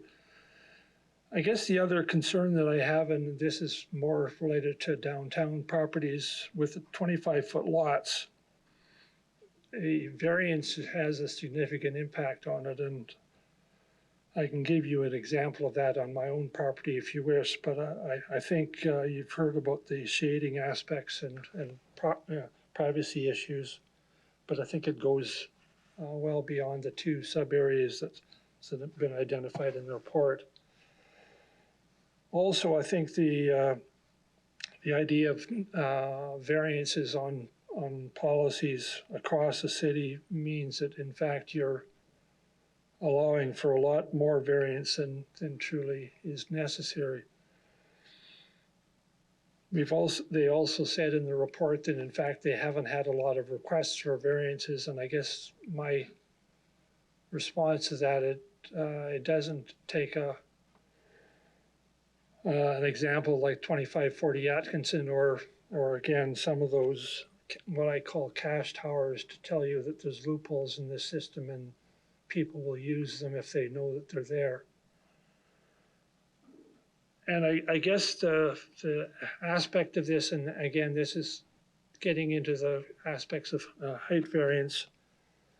Clearly, the extra 2 feet or so on top of the height of what is set out in the zoning bylaw is, in fact, a way to get more cash, more value for that house, and therefore be in a position of selling at a higher price than what is, in fact, and somewhat in that sense minimizing the cost by keeping the foundation size the same.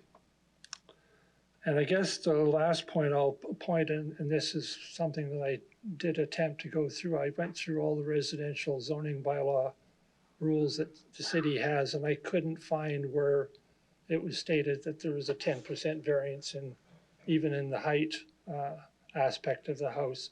There were exemptions to the height, but they clearly didn't fit within what was discussed at the previous council meeting and the discussions that we had with the city. So again, I'm not sure where this variance is being used or utilized, but I couldn't actually find it in the bylaws. So in that sense, I guess my recommendation to you, excuse me, was to, if in fact that variance is somewhere else in the zoning bylaws of the city, I would suggest that you actually take it out. And that when we say we have a height of 7.5, we have a height of 7.5, not 7.5 plus 10%. Thank you. Thank you, Mr. Elliott. Do any members of council have questions for Mr. Elliott? Thank you. Councillor Hawkins, please go ahead. Thank you through you, Mayor. Thank you, Mr. Elliott, for coming forward. I want to be very clear in what you're saying. When the Al Ritchie Community Association was consulted, and you were a board member and past chair, at the time of that consultation, did the administration draw your attention to the 10% variance rule? Not as far as I was aware. Now, most of the time that I was there was simply trying to get consultation with the community. Like this was, pre-COVID, and so there was an attempt to get discussion. And again, when I went around with some of the discussions that the community residents brought up, many of them were not talking about that aspect. They were dealing with, the types of houses that were being proposed.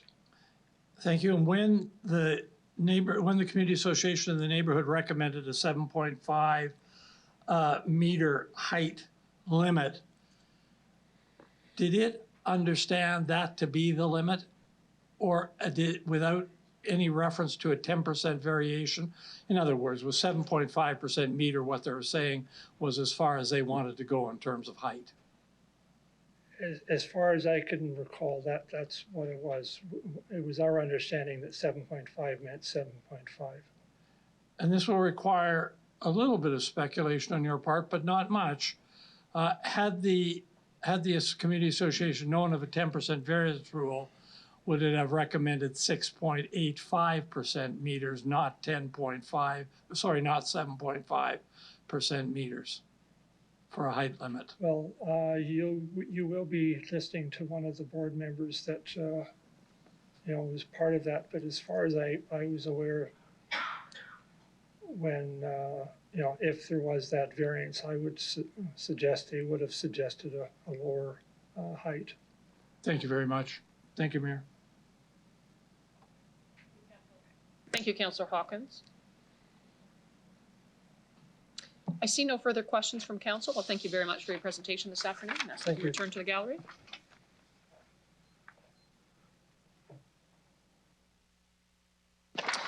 I'd like to call upon Delegation Angela L.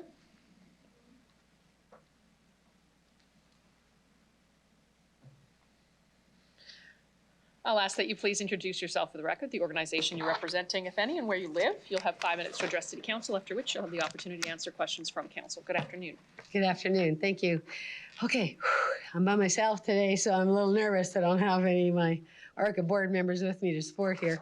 My name is Angela L. I'm with the El Ritchie Community Association. I am a board member. I am representing ARCA, and my board is on board with, with what we're going to be talking about today. And I represent my community and the residents. So I'm not going to repeat what I said the last time in so many words, but this is just basically about the supplemental report. Okay. So ARCA and its residents have clearly communicated in order to achieve the city's net zero goals. We cannot stress enough the importance of a well thought out and properly researched plan for development in older urban areas. The first step being revoking or removing the 10% variance provision bylaw in Arnheim and Assiniboia Place. Now, this next comment refers to page 3 on the report on reasons for taller home construction. Now, a 7.5 meter does not affect implications in regards to limiting options for achieving a lifestyle option through home design. There are many new bungalows built in this area that have achieved compatible home design and lifestyle option.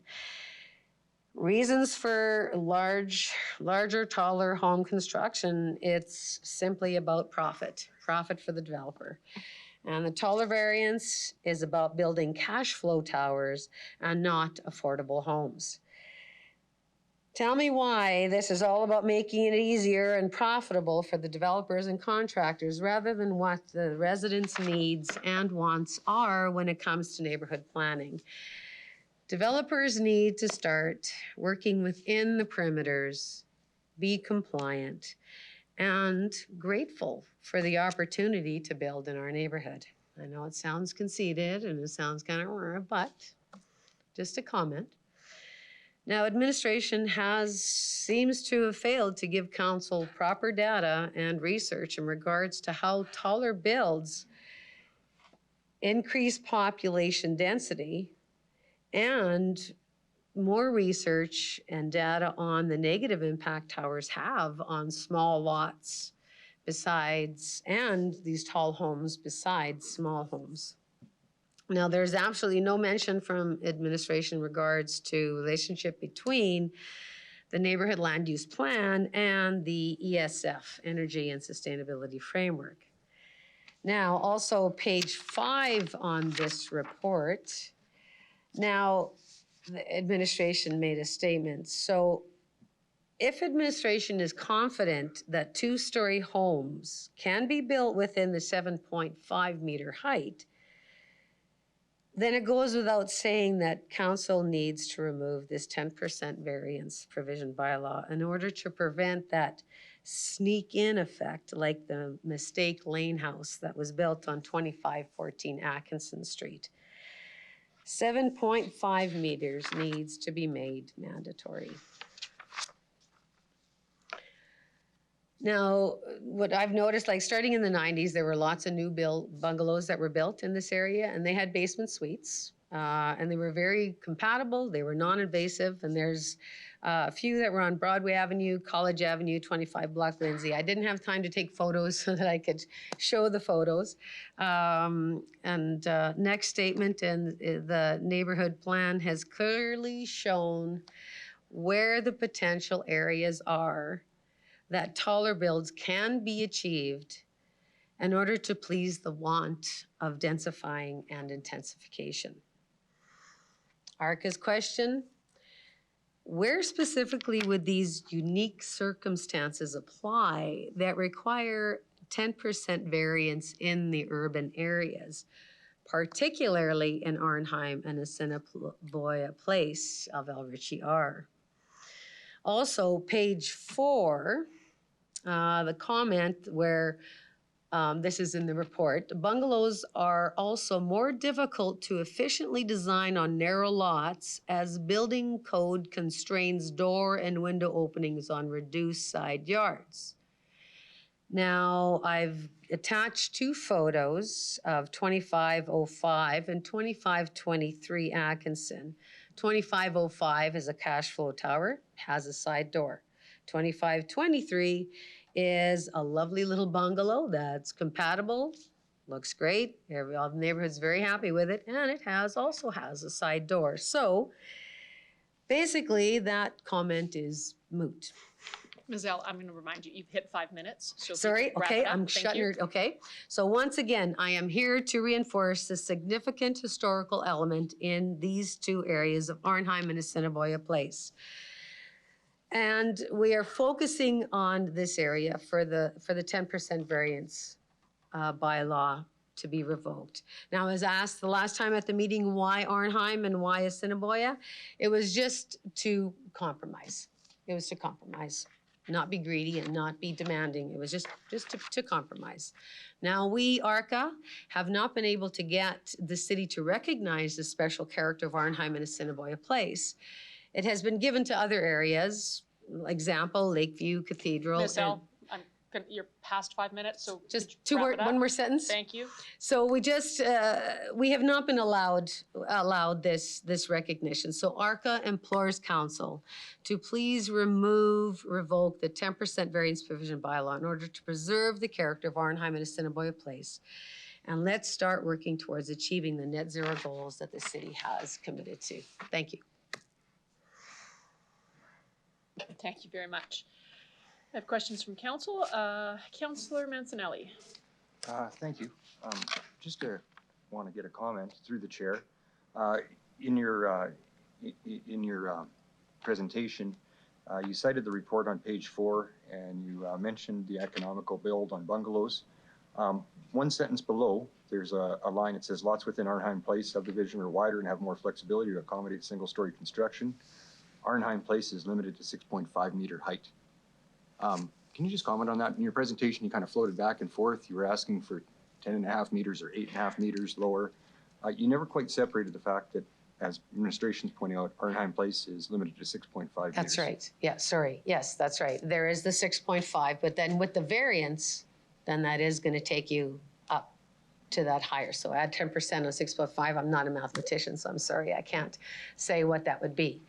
So, yeah, so the 10% variance would take the 6.5 up higher, and then it'll take the 7.5 up higher.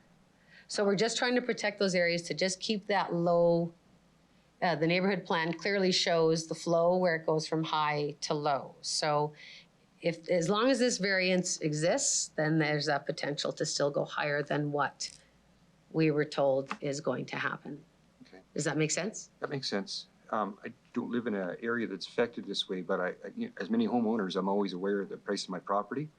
With that, I noticed in this report that administration comments on the height of ceilings being appealing to homeowners, as well as the new use of basements compared to when this area was first made. Being that investment in an area brings up the value for all, do you have any concerns that by limiting this and limiting options due to height, you're actually lessening the value of homeowners within your area from reaching greater potential? I'm not understanding. I'm having a really hard time hearing you. Sorry. Sorry, I'll put my big boy voice on sorry. there. Yeah. So many of the features of today's homes are that the basements are more usable than the houses were built when the ones that you're dealing with and the heights they're at right now, which causes an increase in basement height. And secondly, higher ceilings are wanted within the home itself. These are attractive, lucrative options. The price of a house in your area goes up by how much the price of houses in your area sell for. By limiting these options, are you limiting the prices in your area to grow substantially by the reinvestment people want to make? I think by putting that in there to make the houses more expensive, now you're creating, my neighborhood is becoming less affordable now, right? And I don't think the high ceilings, we can still do 8-foot ceilings and still achieve the builds that we need to build.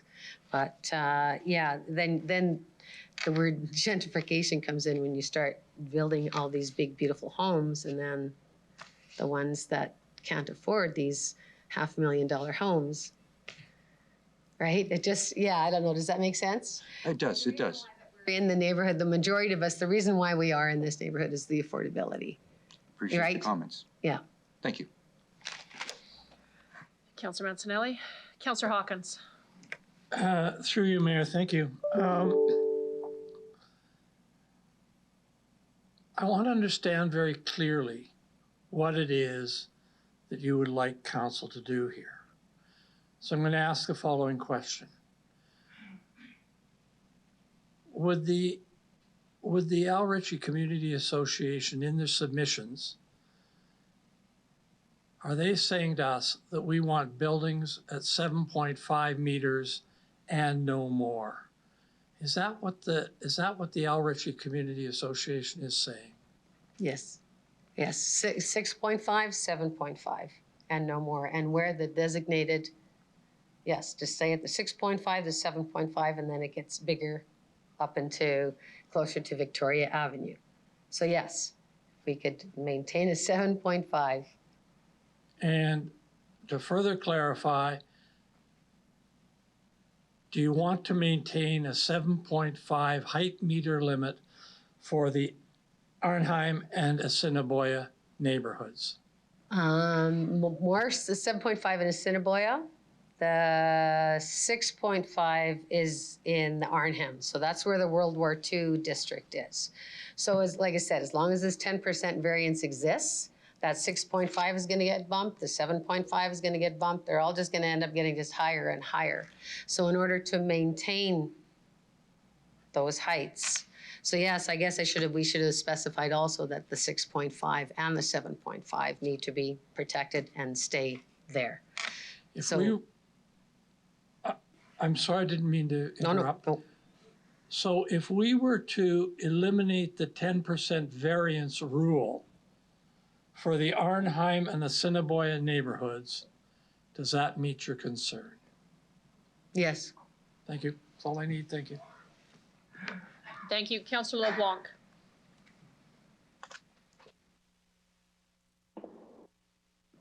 Thank you. I just want to clarify, Councillor Hawkins was asking you questions with respect to the application of the 10% variance to height. Am I correct that you also have concerns with 10% variance to setback, to lot coverage, and to these other factors regulated by the zoning bylaw? Yes. Setbacks Thank you. are, yes.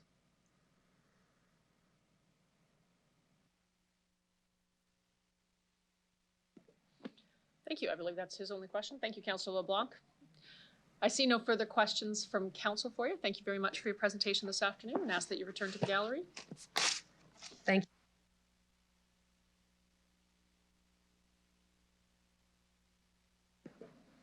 Council, I'm going to ask that for CM 22-10, the supplemental Al Ritchie Neighborhood Land Use Plan Report, we get a motion to receive and file. It can be debated in the next item, which is the fulsome report. Can I get a motion to receive and file the supplemental? Thank you, Councillor Pandura, seconded by Councillor Zakidniak. Are any opposed to that? Thank you. So carried. We'll now consider item CR 22-29, the Al Ritchie Neighborhood Land Use Plan. Councillor Vandura, could I ask that you please introduce the report? Thank you, Mayor. CR 22-29. This was debated on our March 16th council meeting, where the recommendation was for City Council to approve the amended Part B of the Design Regina by adding the Al Ritchie Neighborhood Land Use Plan as Part B19. So, Mayor, can I get a seconder? Councillor Shaw, thank you.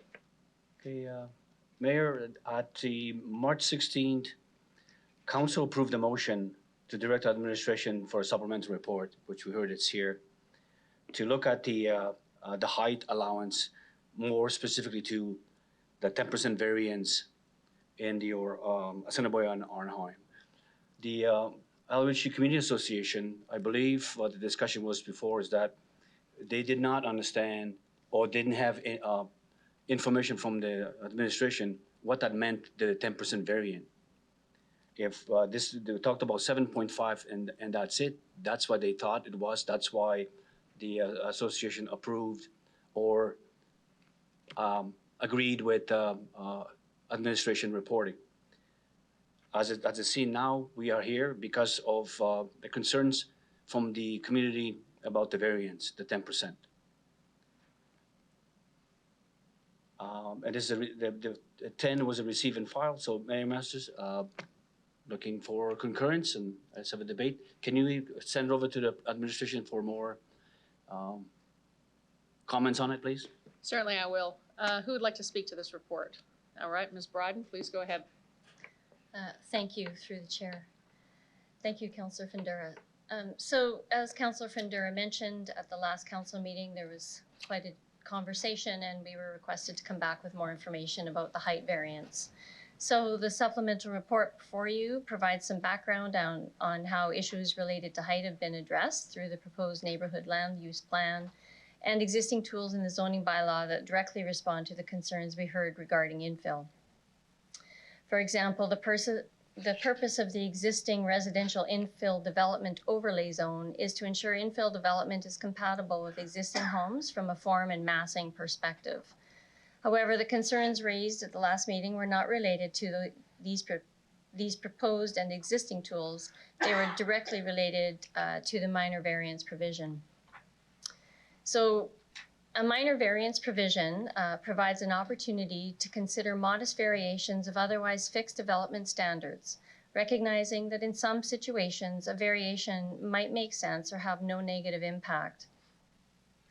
Some of the key considerations when considering a minor variance provision would include the development standards may only be varied to a maximum of 10%. So a property with a 7.5 meter height limit would be allowed to apply for up to 75 centimeters of additional height. The variation must not injuriously affect neighboring properties.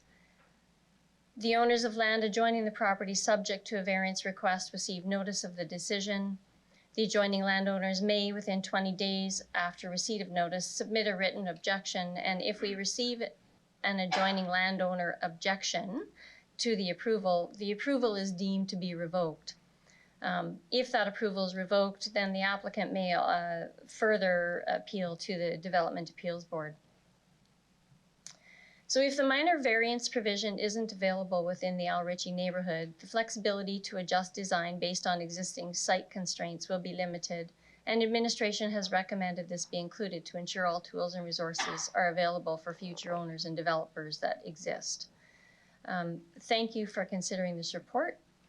We would be happy to address any questions you may have. Thank you very much. Councillor Stevens. Great, thank you. Through the chair, my first question is just about the process. This is the first of several plan revisions that we'll see in established neighborhoods. So I just want to make sure we get this right because this will come up again. Would you say that it's that the comments that we've heard in opposition to what we're reading today are an accurate reflection of the community engagement and what you heard in this community when you went out to the public for discussion? Ms. Bryden? So I'll start and then Mr. Haig may want to add some points. So we initially met with the community association as described and had conversation.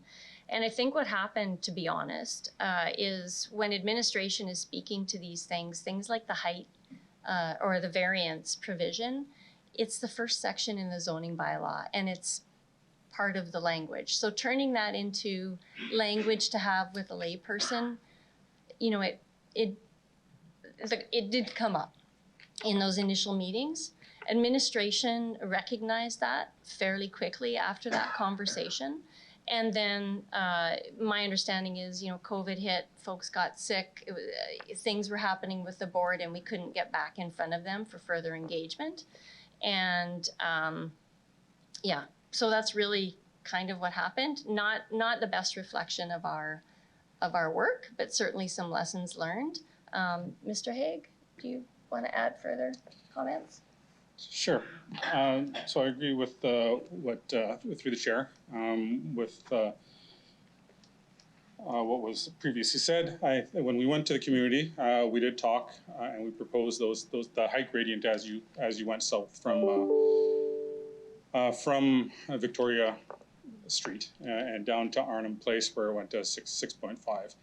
It was actually through the final review, as it's typical as these reports get finalized, that we circulate them internally to make sure that we have everything correct. At that point, it was recognized that the community had specific concerns about height. So as it being their specific concern, we should probably inform them about the variance. Typically, we wouldn't do that. Like for all the zoning bylaws that come through, we don't reference the variance, because the variance is something that is early on in the zoning bylaw, and it reflects everything in the zoning bylaw. It's part of it is that it's not the rule; it's like the exception to the rule. So it gives us that ability, if there are some unique circumstances, to provide that ability. But when we did recognize that we hadn't informed the community association about this and the community about, that's when we reached out and we informed them of that. And so it wasn't part of the initial engagement, but we did inform them when it came to our knowledge, and we knew that there'd be an item of concern. Okay, thank you. And thank you. Through the chair, and it would be fair to say that as we go forward, you learned a lot of lessons, and then when we go to the other established neighborhoods, this will be turned into layperson's language, correct? Yeah, I see a nod, perfect. Yeah, thank you through the chair, absolutely. Okay. So let's say we abide by, and I suspect there'll be a motion to this effect. Let's say we abide by what the community is asking for in terms of height in these different areas, as well as setbacks, lot coverage, and so on. So we're a lot more prescriptive. What happens? So is this really going to jeopardize the possibility of infill or intensification in this community if we just set those limits and stick to them? Thank you through the chair. So we did consult with the Regina Home Builders Association, and I think we noted in the report their comments just about new construction and kind of the demand.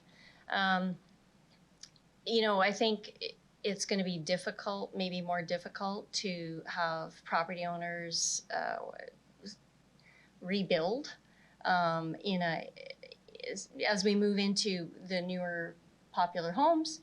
Is it can they still do it? Yeah, we think they can.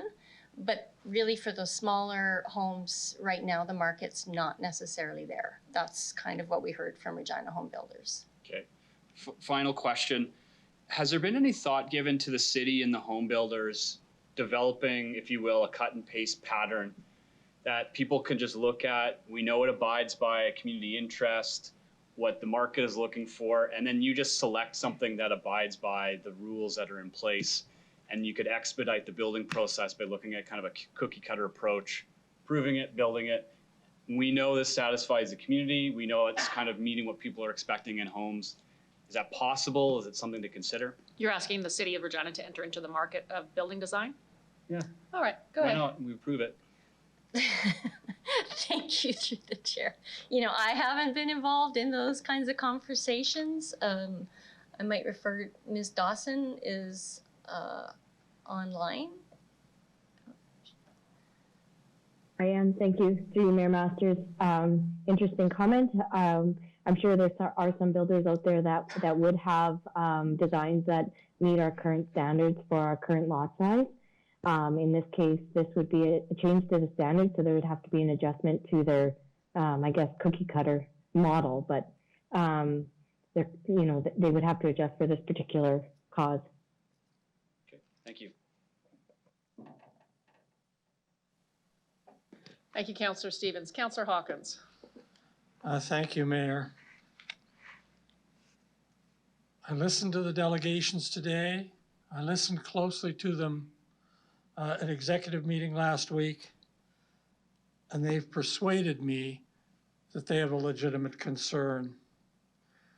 What we have here is a case of planners versus neighborhoods.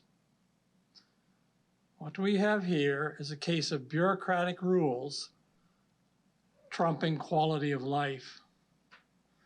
there's no issue about density here. These are small homes in a two well-populated neighborhoods. This is not where our concern with density is. And there's no issue about environment here except to say that the neighborhood's instinct for the environment is strong. They're talking about things like small gardens, about things like eating local, about possibility of solar panels, about the possibility of sunlight. Well, I would have thought that all of these things are very environmental. There is an issue, however, and Councillor Stevens has alluded to it, about consultation. We can't go and ask neighborhoods to give their input in neighborhood consultations and then ignore that input in favor of some global planning rules that just don't apply in the particular neighborhood situation that they've come forward to talk about. We can't say that we're going to develop neighborhood plans and then ignore what the neighbors have to say about where they want to live, about those plans. I read carefully the home builder's letter that is in our material. It didn't say anywhere that we need the 10% variance rules. It talked about a lot of complex construction models, and I'm sure there are others that seem to have been suggested here today. So on the basis of that, I'd like to move an amendment. This is a simple amendment. The discussion gets complicated, so I've tried to keep the amendment very straightforward. I'd like to move an amendment to this motion that simply says, that we will eliminate the 10% variance rule as it applies to the Arnhem and Assiniboia neighborhoods. I'd ask for a seconder and I'd ask for your support. Councillor Findora, LeBlanc. seconder.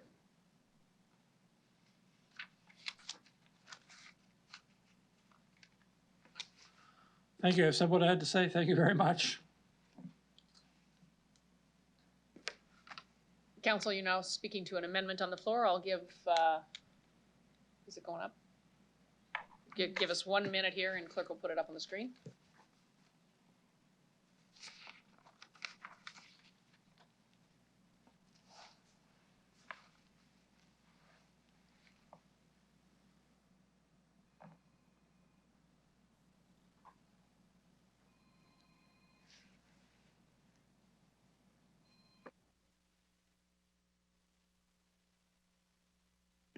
Could someone please mute their phone?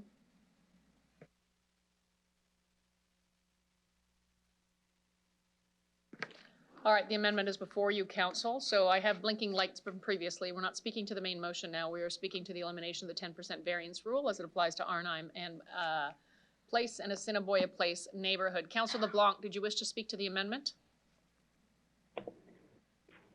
I do, thank you. Question for administration, which is, what are the conditions under which an application for minor variance would be granted? Or said another way, what are the things which the applicant must establish in order to be granted the 10% variance outlined in the zoning bylaw? Ms. Bryden, should that go to Ms. Dawson or? Yes, thank you. Ms. Dawson, would you like to answer that question? Yes, I can. So Ms. Bryden did kind of go over what's the requirement in her opening comments, but essentially when the application comes in, it's reviewed for being within that threshold of the 10%, and then to establish whether it's injuriously impacting neighboring property owners, the notice is provided to the adjacent property owners so that they may be able to respond to that and determine whether they're injuriously impacted. And if we receive a comment back that they are impacted, then that application is revoked and that minor variance doesn't move forward. So that's the criterion which establishes whether a minor variance can move forward. Thank you. So through the chair, just to clarify, is it fair to say if a proposed variance is both less than 10% and doesn't meet with any demonstrated concern from adjoining property owners, then it will be approved. Mayor Masters, yes, that's the process. Thank you. So I support the proposed amendment for the reasons that Councillor Hawkins spoke to, and also because it seems to me the application of this minor variance proposal has it backwards, which is it presumes that we will grant this variance, we will grant the exception, rather than presuming everybody need to follow the rules set out unless sort of special circumstances apply. I think that's a very strange way to interpret and apply what is framed as an exemption. And so I will support this. And I think to my council colleagues, as we move through more of these community neighborhood plans, we may need to have a more substantive debate about either amending this provision in the zoning bylaw itself or simply taking it out altogether, because it has it backwards in that it presumes one can vary by 10% rather than making them prove why there are good planning reasons to do so. So I'll enthusiastically support the proposed amendment. Thank you. Thank you, Councillor LeBlanc. Councillor Findura. Thank you, Mayor. Through you, I seconded Councillor Hawkins' amendment for the reason we talked about. We need to look into our neighborhoods first, and then we'll go from there and look at how we build our city.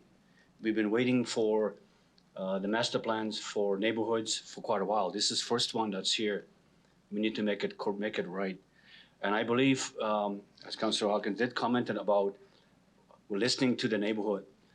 And I believe from planning point of view is neighborhood comes first. And this is where we've maybe been making working it wrong. But if we go into the neighborhood and work with the neighborhood, so it's not one fits all. What fits is what happens in that neighborhood and how we're not going to be working ourselves out of the paper bag. We know what we want. The neighborhood knows what we want. And this is where the message is being sent. This is message loud and clear about if we're going to be working on our neighborhood master plans, we will be looking at individual plan on its own. And then the city will grow and the city will be vibrant and the neighborhood and the residents of that neighborhood will live peacefully in all levels. So I think it's important for us to recognize what is happening here and keep that in mind for, we're working on this one, El Ritchie, this is the neighborhood here.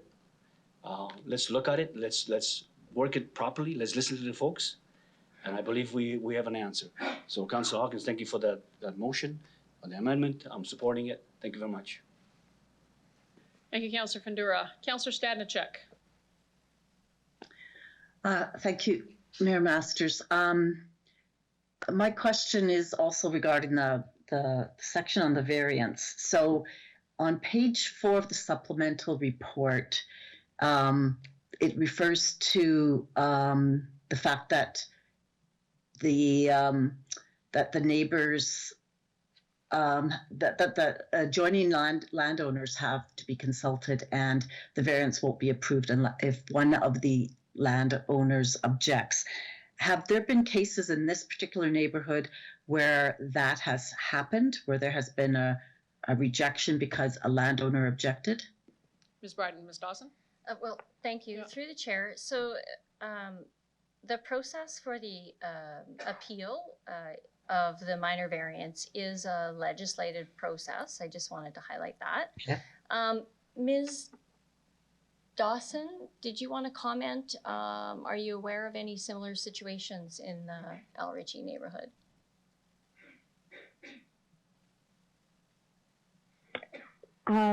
Through Mayor Masters, I don't want to confuse the situation, but there have been appeals in the neighborhood that I'm aware of.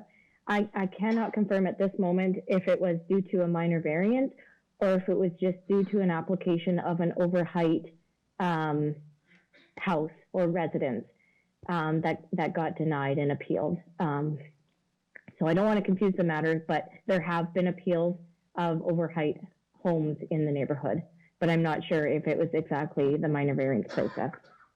Okay. Second question through the chair. If if this variance is removed from these two areas of the neighborhood, would some of the homes that have been identified by the community association, and we saw the pictures of them, would some of those homes not have been approved if this happens? Through the chair. Thank you, through the chair. I think most likely that would be the case, given some of the homes that have been built in the area. I would say they're over 6.5 meters, some of them.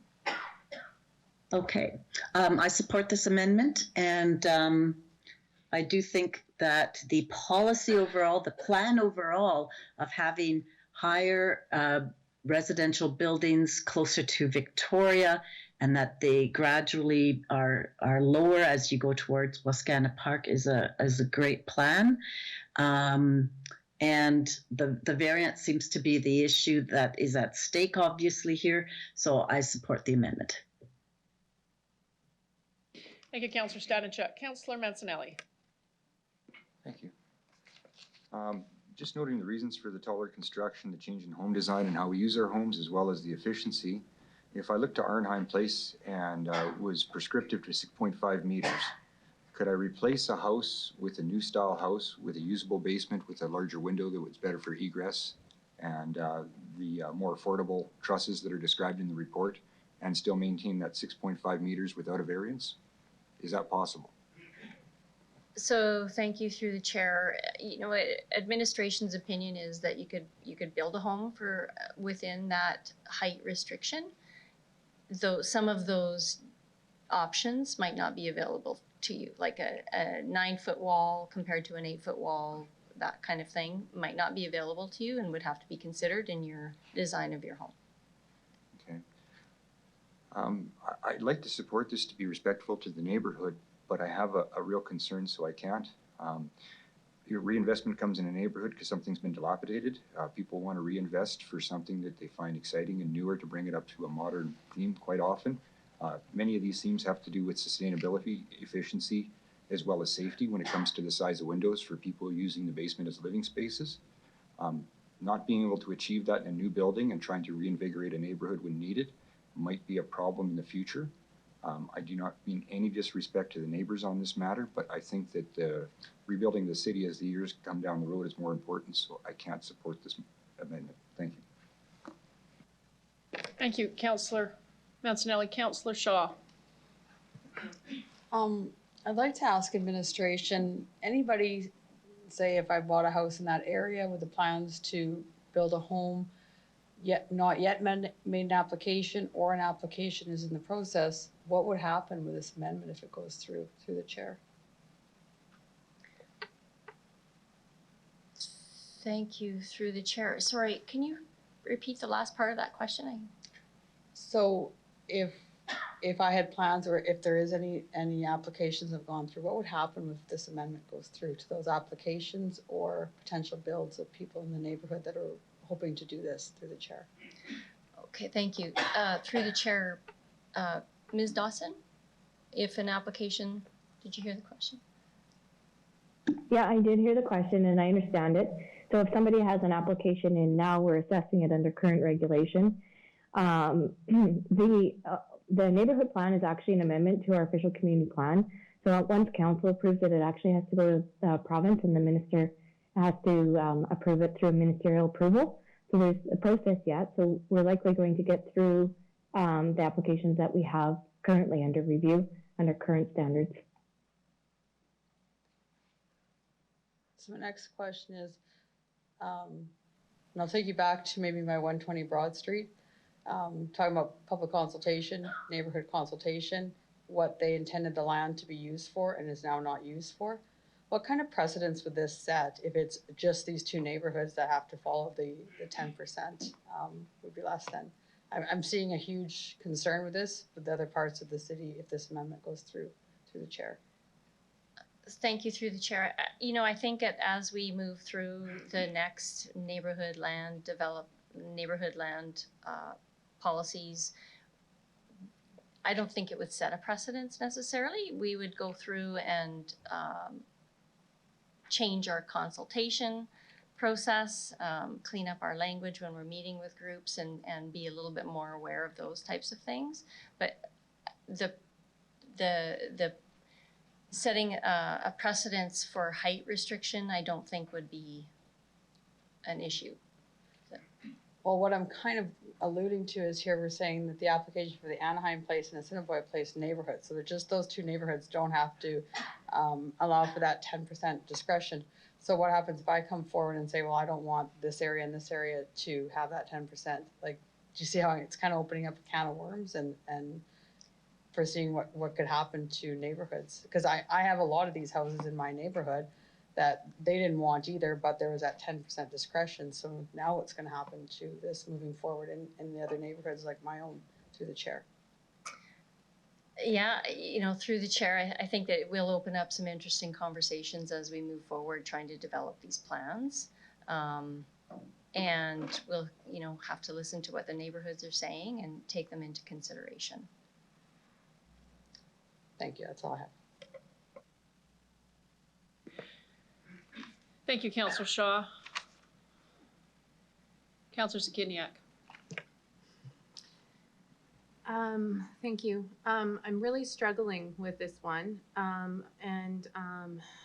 think that overall, while I appreciate the concerns being brought forward by folks in the neighborhood, and I do think this is a difficult decision, I think I'm more concerned, like Councillor Shaw, about the potential precedent that this might set in other parts of the city, and the potential impact on infill development in our city. And I understand the concerns in relation to individual properties.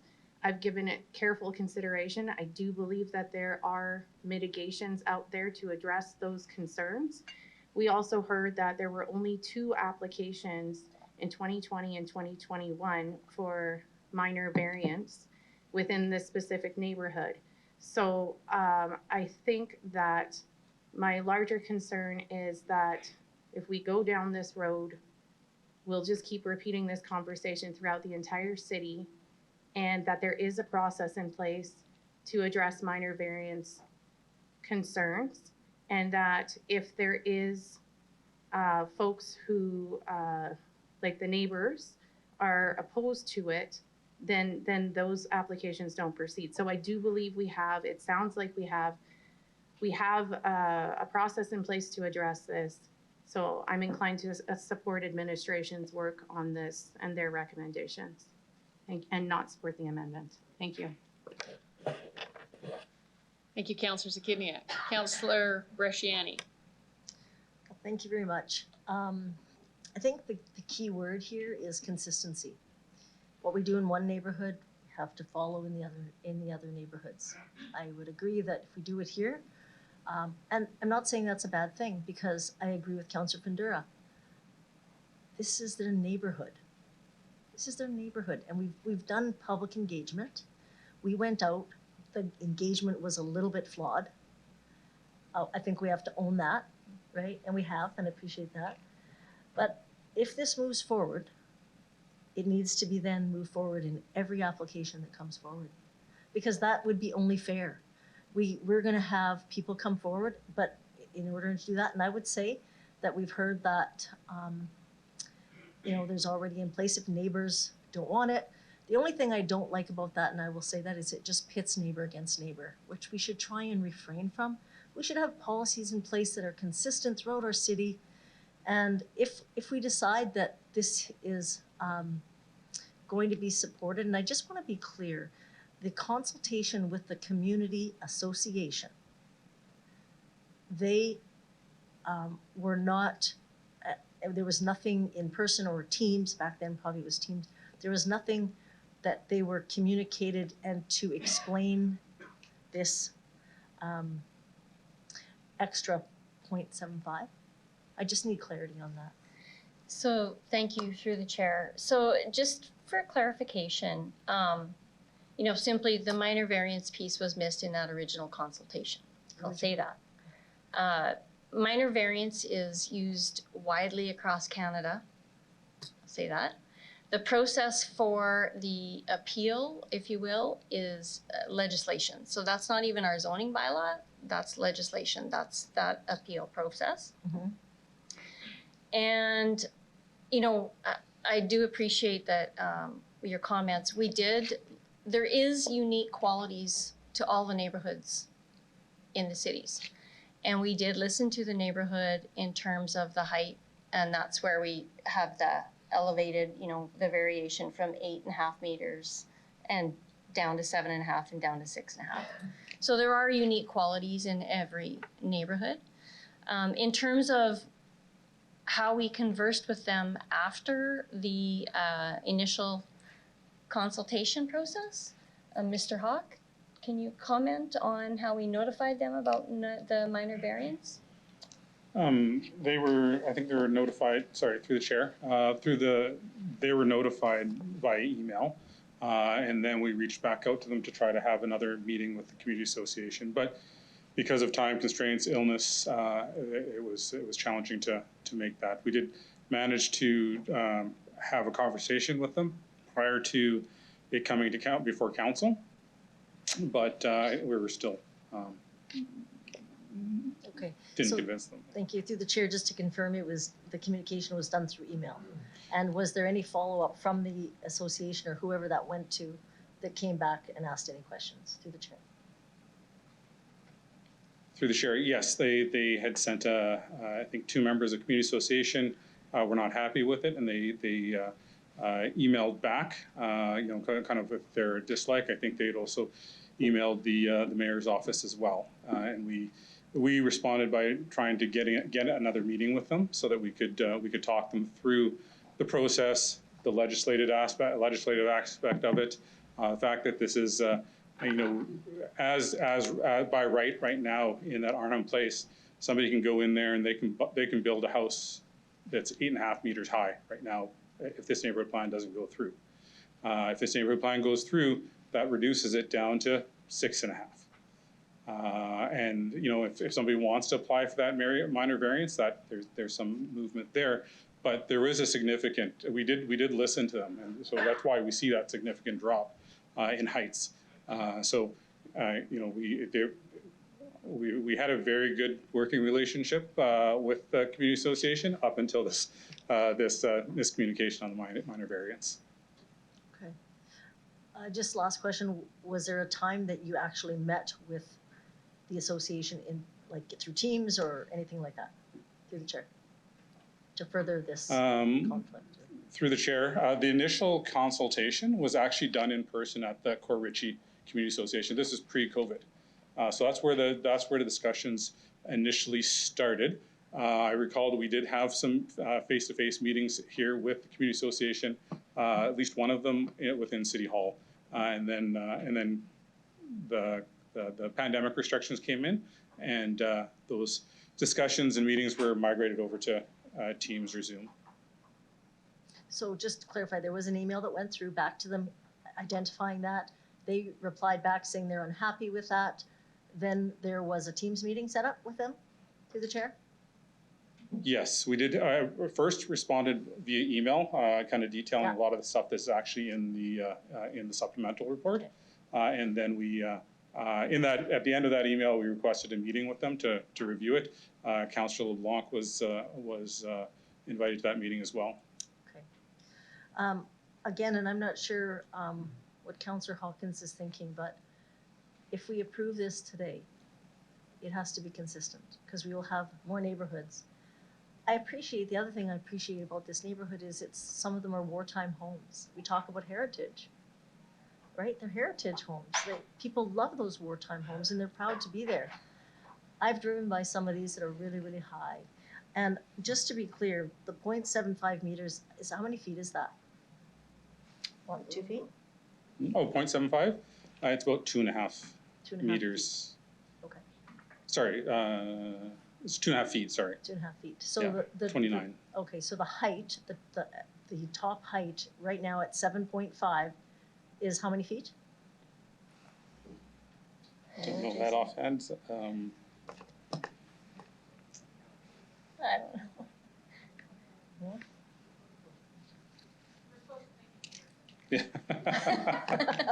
Thank you. Yeah. Oh, 24.6. How many? Sorry about 24 that. feet? Yeah. And the average home right now in that area is what? I don't have that. So from 24 Information. feet is, they could build up if they, now only if it was allowed by the, both neighbors. That's right. It'd have to be approved. They'd have to let the neighbors on either side know they're building that, and they would have to be approved. Okay. Yeah, I would just make my comment that I am concerned with the fact that if we're going into neighborhoods and we actually want to hear what they have to say, I guess my question is, why are we going into neighborhoods if we're not adhering to what they're saying? It's their neighborhood. But my point is, and I guess I can ask Councillor Hawkins, if this moves, are we going to be, or I'll ask administration, what does this look like if this goes forward? Would that be something then that all the other neighborhoods would have to remain? Is that something that, as doing our due diligence from community to community, would that be something that the city has to adhere to for consistency? Thank you through the chair. No, I would say that as we go through and meet with communities and community associations and residents, that this would be taken into consideration, certainly, if that is their preference, the same as El Ritchie, then we would certainly be taking it into consideration, but I would not specifically apply a blanket approach across every neighborhood to change, to remove the minor variance. That's all I have, thank you. Thank you, Councillor Bresciani.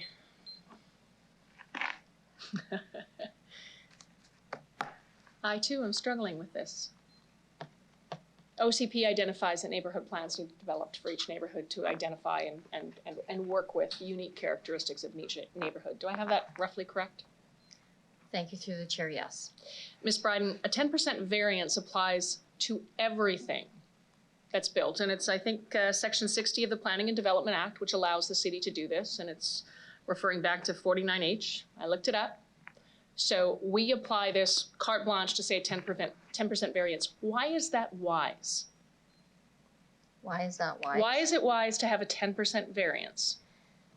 So I'll maybe start and then refer to Ms. Dawson, but really what it does is it gives some administration some flexibility to work with landowners when they're developing. Otherwise, it's a black and white yes, no, and it's very prescriptive. So the variance does give us some flexibility in terms of working with developers. Ms. Dawson, do you have anything further to add to that?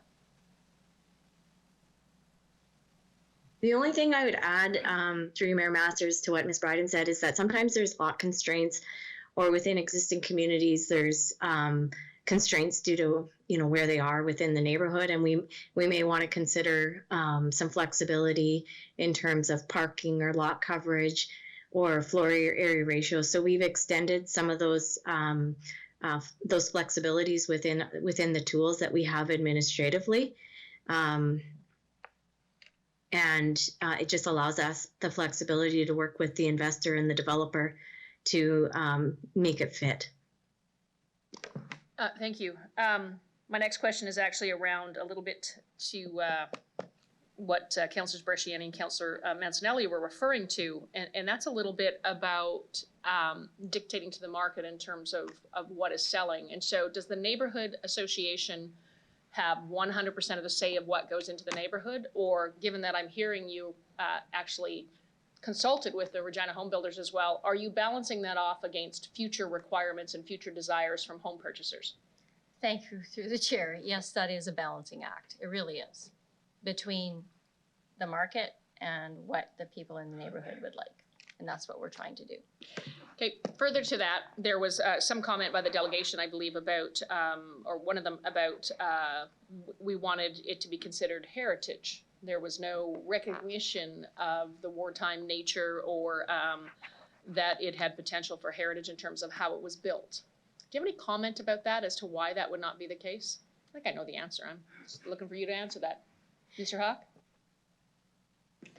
Thank you through the chair, Mr. Hawk. Okay, so we had the discussions with the community association, and how it is recognized is actually through this height gradient that recognizes the size and the massing of the houses as you move towards Arnheim Place. So it's recognized in that respect. In terms of looking at things like the heritage value of it, we for the most part focused on massing, and that's why that Arnhem Place was actually set aside as and given a lower height kind of maximum than any other place kind of in the city right now. Thank you. Is there anything within our bylaws that would prevent someone from buying 2 of these small houses and building a really big house? Thank you through the chair. No, there is not. Is there anything preventing anyone from buying one of these lots and splitting it into 2? I know that's a skinny house, but can I put 2 units on one? Thank you through the chair. No, I don't think you can go smaller than 25 feet. But Mr. Hawk, you. It would be challenging. So yeah, So really, the It limits basement, on- suite, and main level are the idea about putting 2 suites on one lot here in this particular neighborhood. Yes.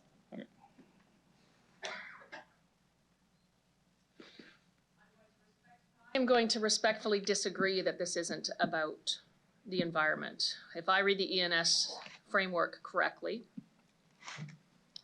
there is a call for a 50% densification on existing land within the city, which even by numbers, let's pretend we can hit 300,000 by the year 2030, 50% of that from where we are right now would be about 27,000 people have to be layered upon existing wards.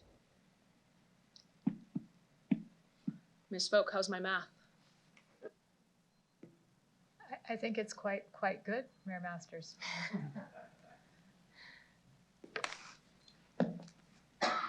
So to not allow a variance, which is by reporting standard practice, Thank you through the chair. Yes. which may limit the ability to go up, down with suites. Thank you through the chair. Yes. At a 6.5 meter height restriction, that might cause some issues with basement suite development. Well, Ms. Bryden, I'm going to ask your professional advice. How do you balance that off with the neighborhood uniqueness?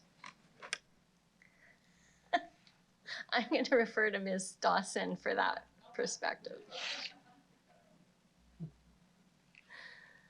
Ms. Through you, Mayor Dawson? Masters. Yeah, through you, Mayor Masters.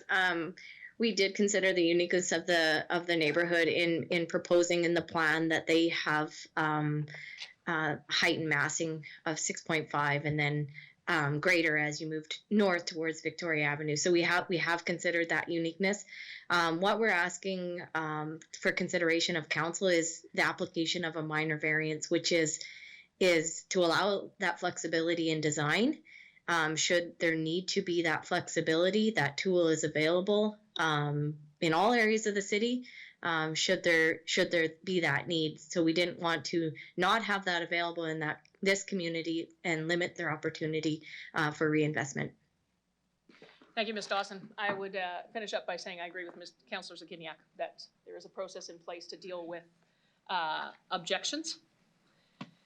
And I would oppose the amendment as written. But Councillor Hawkins, you get the last word. Thank you, Mayor. Make no bones about this. Council is voting on whether or not it wants to have unique neighborhoods in this city. This is not a macro problem about density. We need density in the yards, we need density on vacant lots, but we don't need to tear down unique homes in a neighborhood. We don't need to build towers over those unique homes. We don't need to block out sunlight, which I say respectfully is an environmental issue. We don't need to discourage local gardening. If we want to preserve an environment in this city, we will respect neighborhoods because neighborhoods local is where that starts. So council, you have a stark choice before you.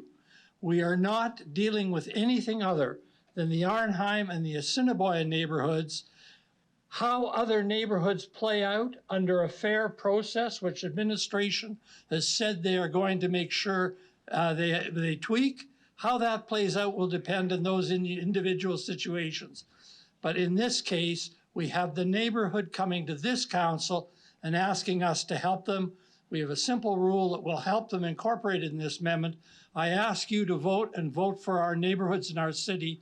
I like to think that Regina can be a city of unique neighborhoods. I ask for your support for the amendment. Thank you, Councillor Hawkins. City Clerk, could you please call the vote on the amendment?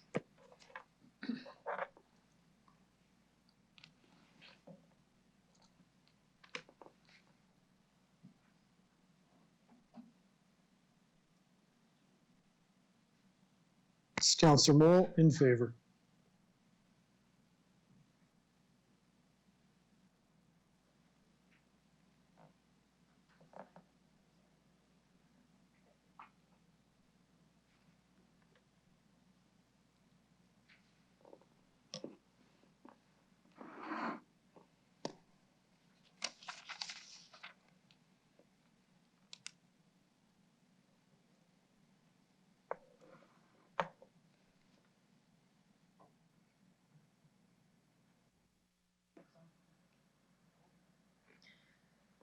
Through you, Madam Mayor, the motion carries with 7 members of council voting in favor as follows. Councillors Hawkins, Bresciani, Findura, Stadnichuk, Stevens, LeBlanc, and Moll.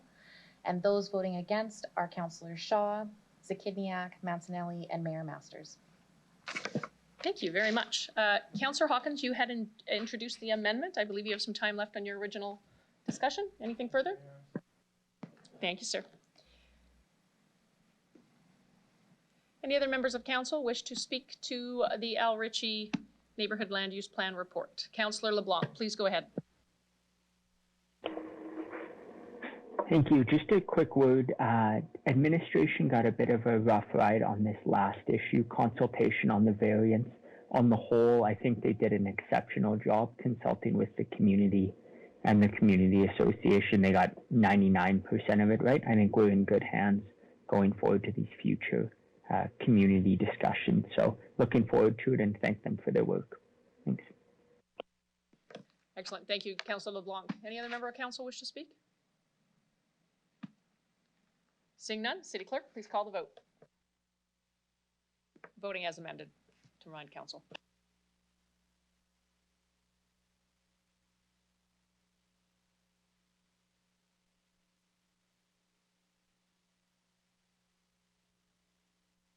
In favor, Councillor Moll. Thank you, Councillor Moll.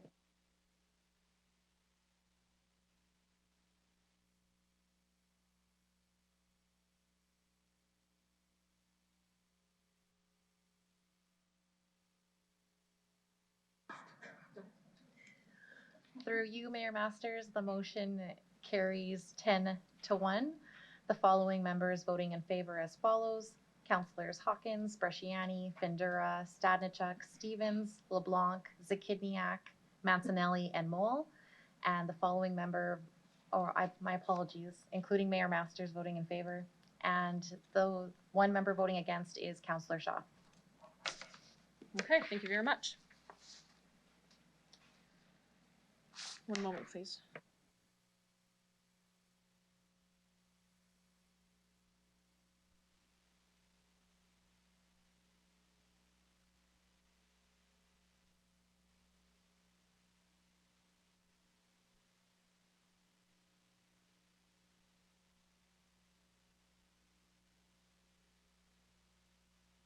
Yeah.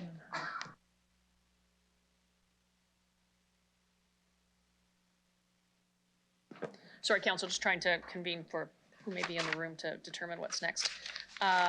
We are going to go to CR 22-37 for the off-leash dog park program. I would ask Delegation Connie Buchan.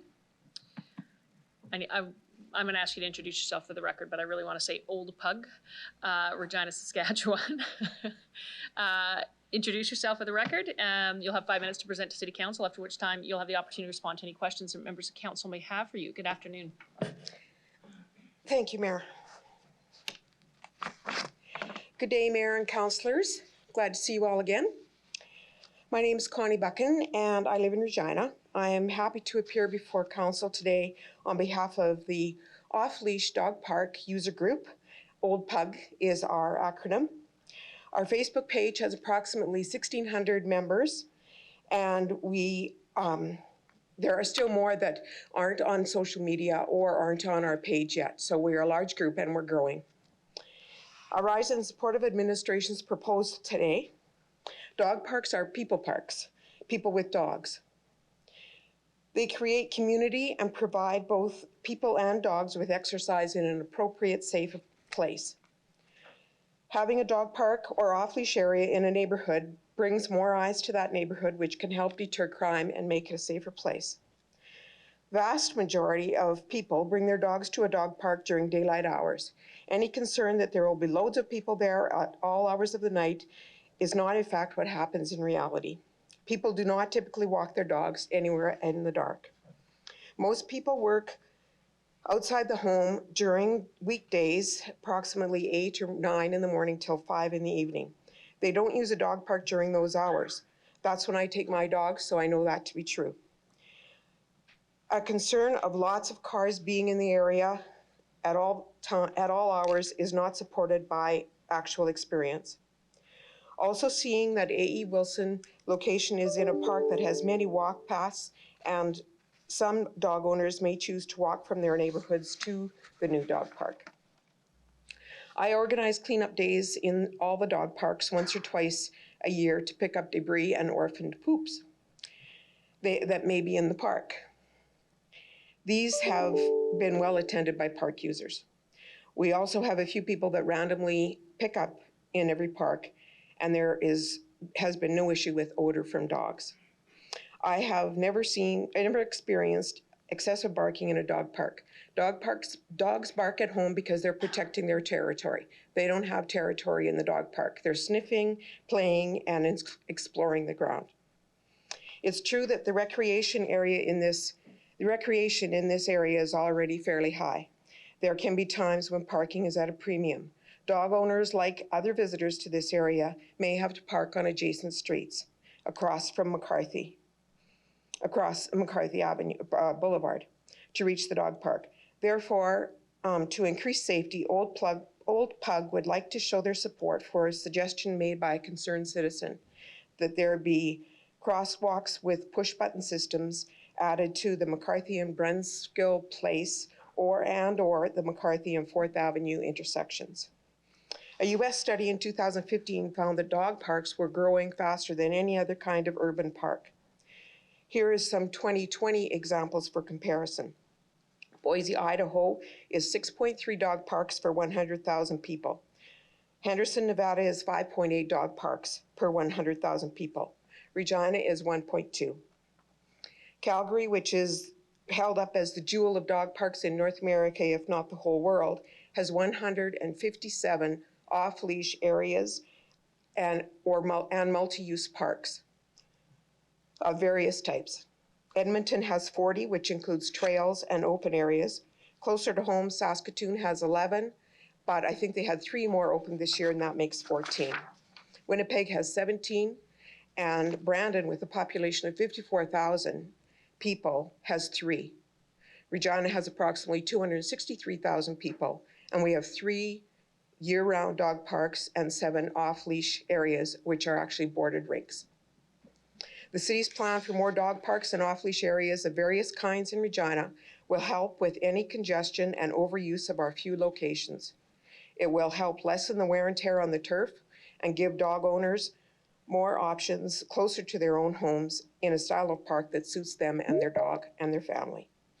I've worked with city administration in the development and improvement of dog parks in Regina. We have established a good working relationship over the years, and on behalf of the members of Old Pug, I would like to thank administration and council for the improvements they're making for dog parks in Regina, and continue to hope that it improves more. I can answer any questions. I do have 2 requests. One, that the gate at the Litzenberger off-leash area, which is a boarded rink, that the gate into that small parking lot that's there be left open during May 1st to September 30th, when it's an off-leash dog area, so that we can park in that parking lot and not clog up the lane. And also, I would like an administration to note how many service requests they get regarding problems or issues with 4-foot fences. The park that's going out in the towns is one of the first neighborhood level parks, and those dog parks only have a 4-foot fence opposed to a 6-foot fence, and in the winter, that's a 2-foot fence. So we have a concern as users of the park that may be an issue and might not be adequate. So we'd like administration to track that through the service requests. Thank you very much. I have a question here from Councillor Shaw. Hi, thank you for coming. I actually had a resident of mine reach out to me and requesting service dog parks, that there's nowhere in Regina that they have a place for service dogs to go to play. Is this something that's come up with you? Have you encountered any of these kind of questions? Actually, there is an area. The Mount Pleasant Park has an area for small dogs and one for all dogs. And I believe it's on the city website, but I believe it's the first Tuesday of every month. They have the morning designated for service dogs only. So up at Mount Pleasant, the small area? Yeah. Okay. Yeah. So just, have you been to there, how small that is? Yes. Yeah, so I would say that it's way too small for a large service dog, but she wasn't aware that we even have that. Yeah. But that whole park is too small. yeah, I know. So, but there were some issues that came up that dictated that it be made smaller than was originally planned. And the complaint is that small dog area is considerably smaller. There was supposed to be a small dog area, which was bigger, about 3 times that size, in the A.E. Wilson Park one. But with compromise with the neighbors, that was eliminated and the whole park was shrunk.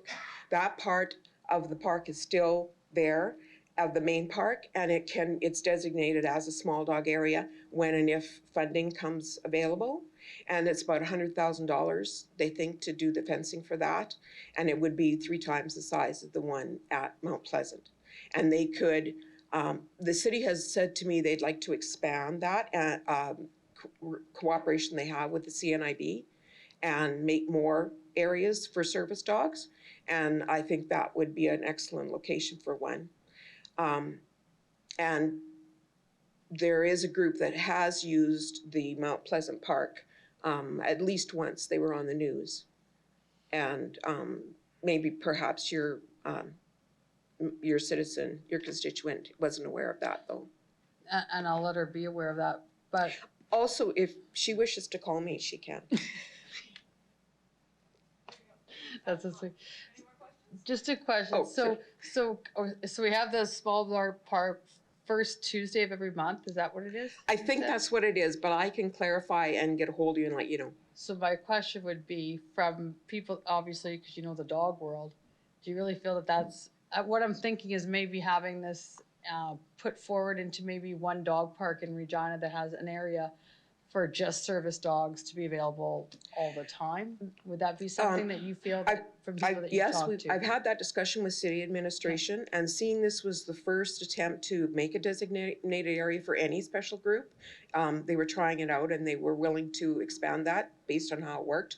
And the members of Old Pug, I've communicated with them through our Facebook page, and they're excited to have that happen as well. There's also been suggestion that if there was a large enough area that could be carved off like that, it could be used for training puppies or putting demonstrations on by dog trainers, or getting some of the group, like some of our dogs that go to the dog parks have mobility issues themselves and have wheelchairs that they have scooters on just wheels on the back, and it would be nice if they could have a designated area, a little bit safer and smoother for them too. So there is room for expansion. It's a work in progress, so I'm hoping we can get to that. Just, yeah, and I'm just trying to see that if it was more than just my one resident, I'm assuming there's more. And the Well, yeah. question too, I'm gonna have with the dog park up at Mount Pleasant, you have to get into the doors to get to the small dog park? It's not just a direct, No. you're still going through the big dogs. No, you're not. You're not? No, it's separate entrance. There's two separate sets of gates. Well, then I went They're- in the wrong door. You Okay. might be coming from actual uplands walking in that Yeah, way. yeah. No, you have to go from the parking lot. Okay, thanks a lot. I'll ask administration, but thank you. But for your that. biggest challenge there is now getting there. I know. Thank you. Thank you, Councillor Shaw. I see no further questions from council, so I'll thank you very much for your presentation and your incredible information for Councillor Shaw here. And ask that you return to the gallery. Thank you.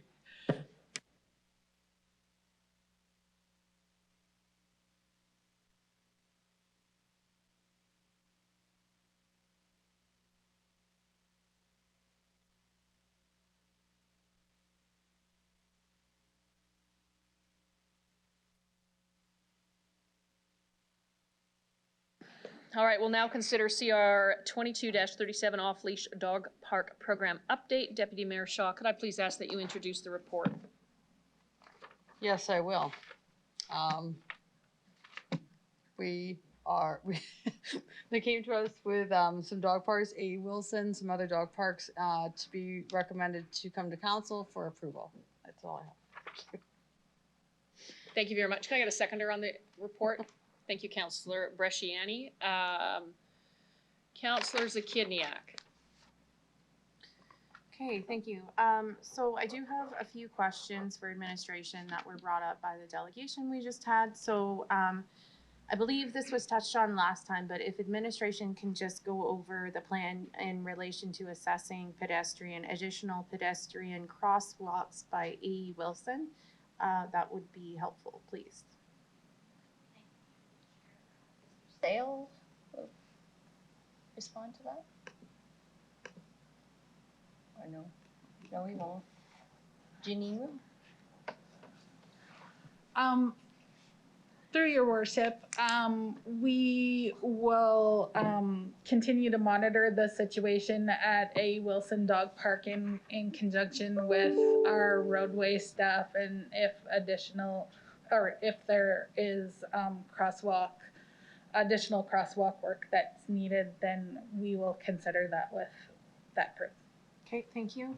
And then there were two other points. One in relation to the gate being left open by the boarded rink at Litzenberger to assist with, I believe, parking during the time that the dog park is open. And then the request about monitoring service requests in relation to 4-foot fences at dog parks. Is that something that administration could also pursue? Thank you through the chair. Ms. Diridich?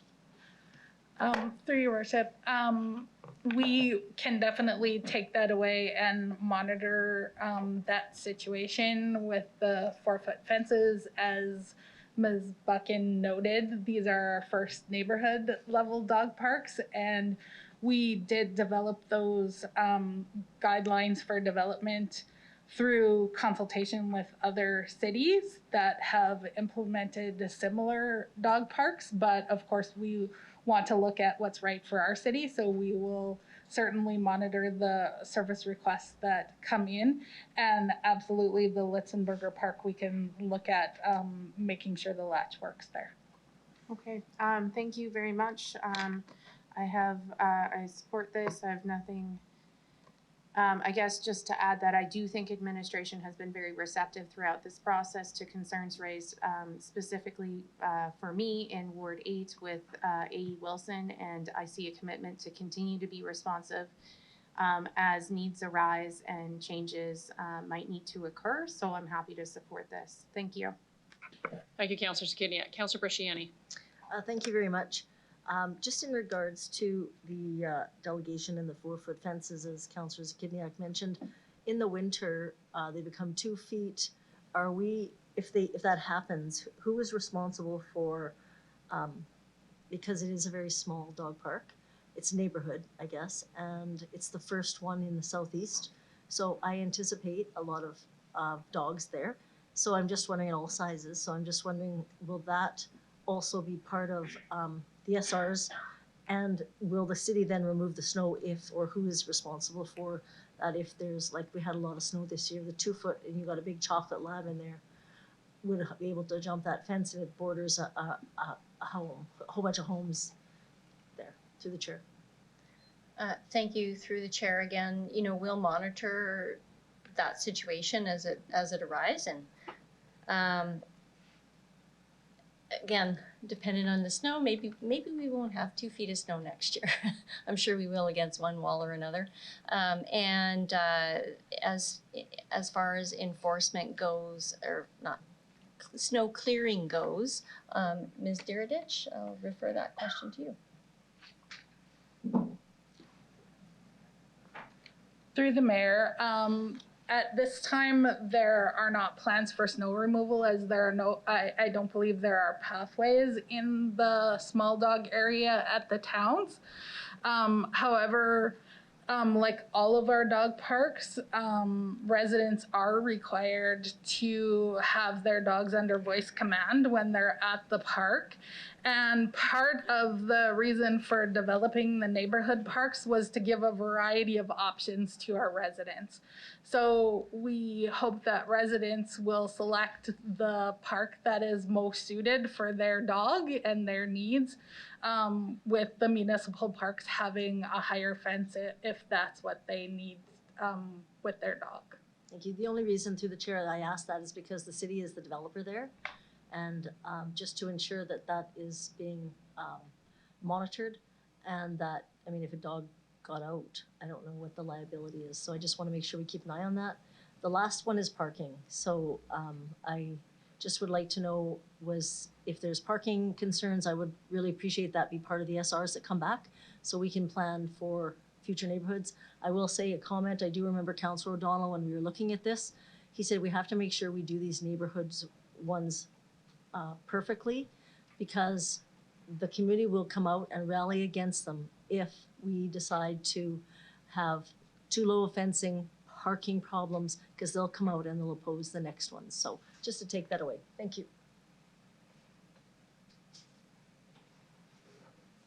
Thank you, Councillor Bresciani. I see no pardon me, Councillor Stanachuk. Have you your hand up? It is.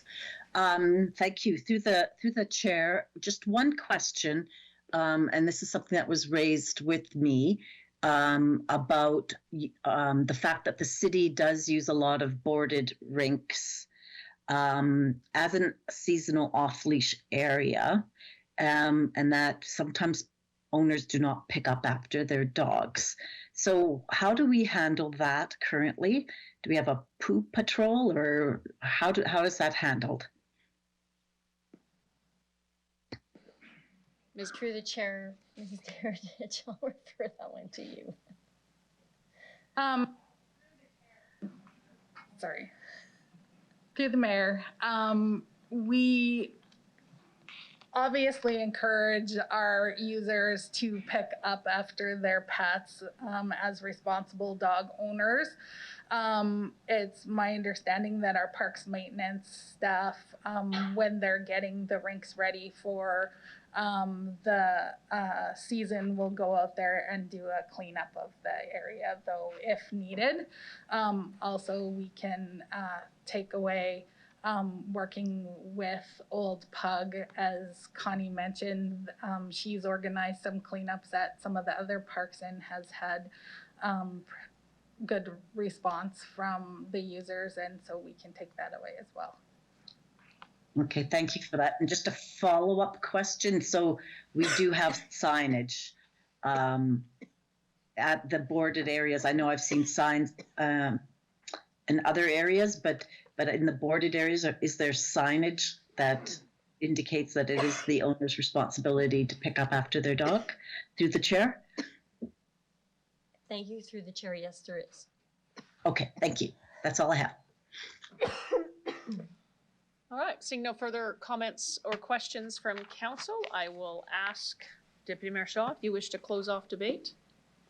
No, that's good. Thank you. City Clerk, could you please call the vote?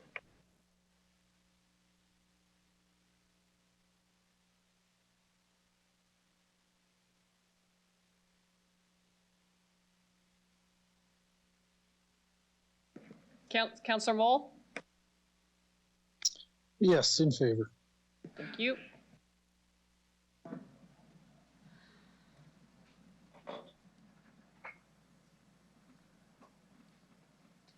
Through you, Madam Mayor, the motion carries unanimously with all members of council voting in favor. Thank you very much. Council, in consideration of time and administration, we are going to deal with a CR 22-36 response to COVID-19 property tax relief request, and then move into CR 22-39, the energy and sustainability framework. I'm suggesting for council that we table clean communities, COVID update, clean property bylaw integration with traffic bylaw, the update to the implications of 9th Avenue North, and the wastewater and stormwater amendment bylaw. So CP 22-5 and CR 22-38, CM 22-9, CR 22-40, CR 22-43, and 2022-23 bylaw. Could I have a motion to table these? Thank you, Councillor Zakidniak, seconded by Councillor Hawkins. Are any opposed?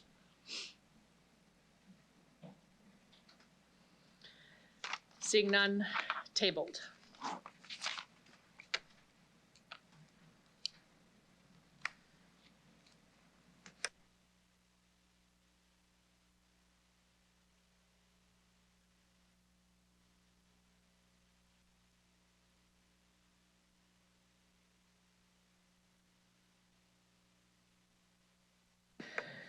So we'll consider item CR 22-36, the response to COVID-19 property tax relief requests. Councillor Shaw, Deputy Mayor Shaw, could I please have you introduce the report? Thank you, thank you, Mayor Masters. We had a lengthy discussion. We voted against executive to vote against the status quo and to go with the recommendations brought in from administration. And we're seeking concurrence on this at council today, please. Thank you. Could I get a seconder on the report? Thank you, Councillor Zakidniak. Could I have someone from administration speak to the report?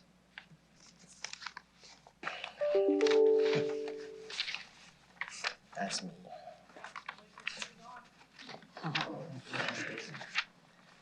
Through you, Mayor Masters, I'm just trying to find my notes.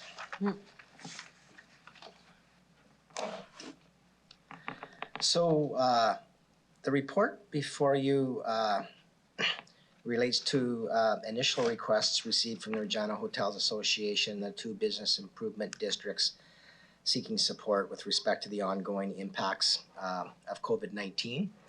And council might remember that those requests were referred to the Recovery and Efficiency Task Force, who provided some verbal and recommendations in their report, which was tabled with council in December of last year.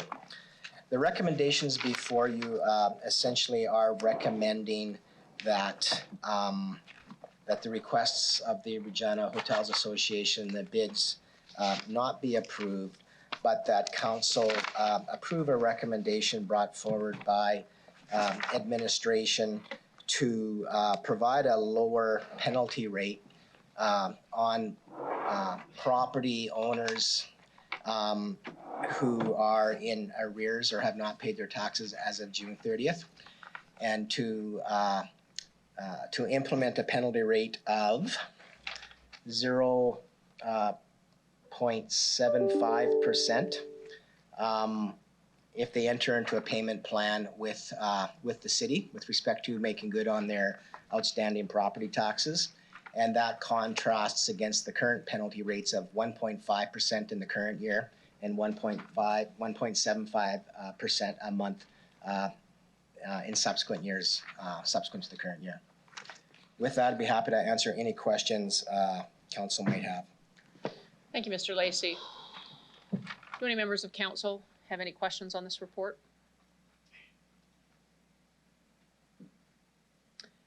Seeing none, Deputy Mayor Shaw, do you have any further comment to add? No, that's fine. Thank you. City Clerk, could I have you please call the vote?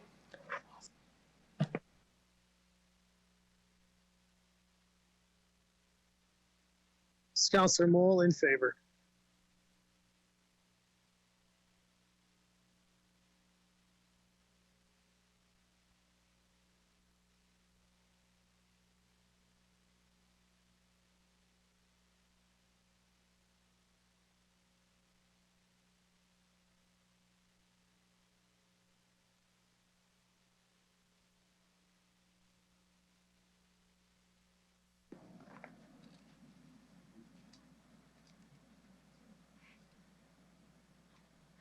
Through you, Mayor Masters, the motion carries 10-0 with Councillor Bresciani temporarily away from the meeting, with all members voting in favor. Thank you very much, clerks. We'll move on to item CR 22-39, the Energy and Sustainability Framework. I would like to call upon Delegation Anna Norris.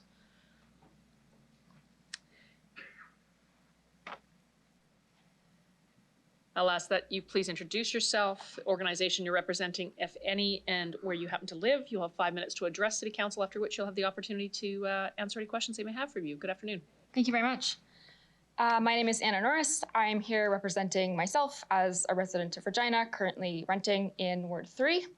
I am a student and a TA at the University of Regina. I'm a coach at the Queen City Gymnastics Club and a musician in the Regina Symphony Orchestra. I've never spoken to City Council before. However, the passing of the Energy and Sustainability Framework is a matter of significant interest to everyone in Regina. And I would like to talk a bit about what I find most exciting and encouraging in it, which is the focus on increasing the use of public transportation and active transport in Regina. I think everyone in Regina knows that our current public transportation system is inadequate to support the needs of the people who rely on it exclusively to get around the city. Unlike many people in Regina, I do have a car that I own, so I only use the bus system when I'm going somewhere that it services conveniently, like the U of R, or when my husband has our car and I need to go somewhere, which has led to me walking through knee-deep snow on roads with no sidewalks in order to get to my destination from a bus stop. I want to use public transit more, but it has to be better, and the energy and sustainability strategy puts us on that pathway. But I'm not primarily concerned about my own bus use. Instead, as a musician in the Regina Symphony, I have seen firsthand how inadequate public transportation affects the bottom line of organizations whose place of business is not conveniently accessible. The Connexus Arts Center hosts not just a symphony, but also most of the major bands, artists, and touring shows that come through Regina. And the walk from the bus stop servicing it on Broad Street is long enough to be prohibitive for anyone with limited mobility, for older adults, or for anyone at all when it's -30 outside. And even worse, if you do take a bus to a show at the Connexus, you might be left waiting for half an hour or more at 11 at night afterwards to get home. For that reason, I suspect that anyone in this room wanting to see a show at Connexus would likely drive there, as the vast majority of our patrons do, which of course presents a problem, which is that orchestras, including the RSO, are constantly trying to find ways to make our concerts more affordable and accessible. But the most affordable tickets in the world, of course, can't do anything for patrons who can't conveniently or safely get to the concert. The economic impact on performing arts and sports organizations is even more pronounced when it comes to local businesses that rely on income from a source that is or should be incompatible with driving, alcohol sales. In any city with a robust and convenient public transit system, you can plan a night out, secure in the knowledge that if you go to a local bar or restaurant with friends, anyone who has had a drink will end the evening getting home safely on a bus or train. In the wake of the pandemic, people know that businesses have suffered and are making a special effort to get out and support them. But in Regina, that means choosing a designated driver or calling a cab, which makes it more expensive, less convenient, and for many people less frequent, to the detriment of the owners and employees of hospitality businesses, and ultimately the economy and cultural life of the city. Then, of course, there's the fact that some people choose not to designate a driver or call a cab, and unfortunately simply drive drunk, making public transit not just a matter of sustainability, economy, and culture, but also of basic public safety. The expansion of transit service and transportation demand management outlined in the Energy and Sustainability Framework is, like all sustainability measures, necessary not just to address questions of sustainability.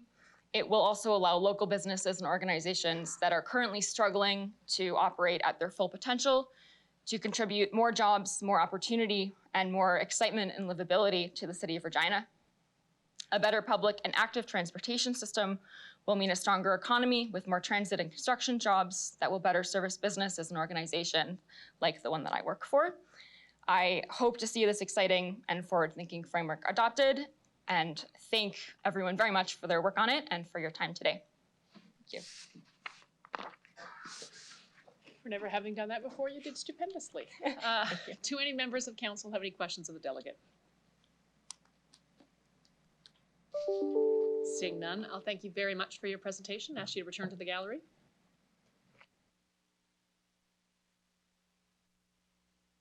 Thank you. I'd like to call upon Delegation Amy Snyder.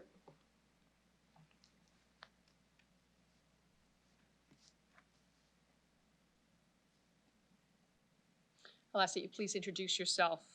For the record, the organization you're representing, if any, and where you happen to live. You'll have 5 minutes to address City Council, after which time you'll have the opportunity to answer questions that Council may have for you. Good afternoon. Thank you very much. My name is Amy Snyder, and I'm here today as a board member of Enviro Collective. We want to thank you for unanimously supporting the plan's advancement to today's meeting, and we're hopeful that you will unanimously support it again today.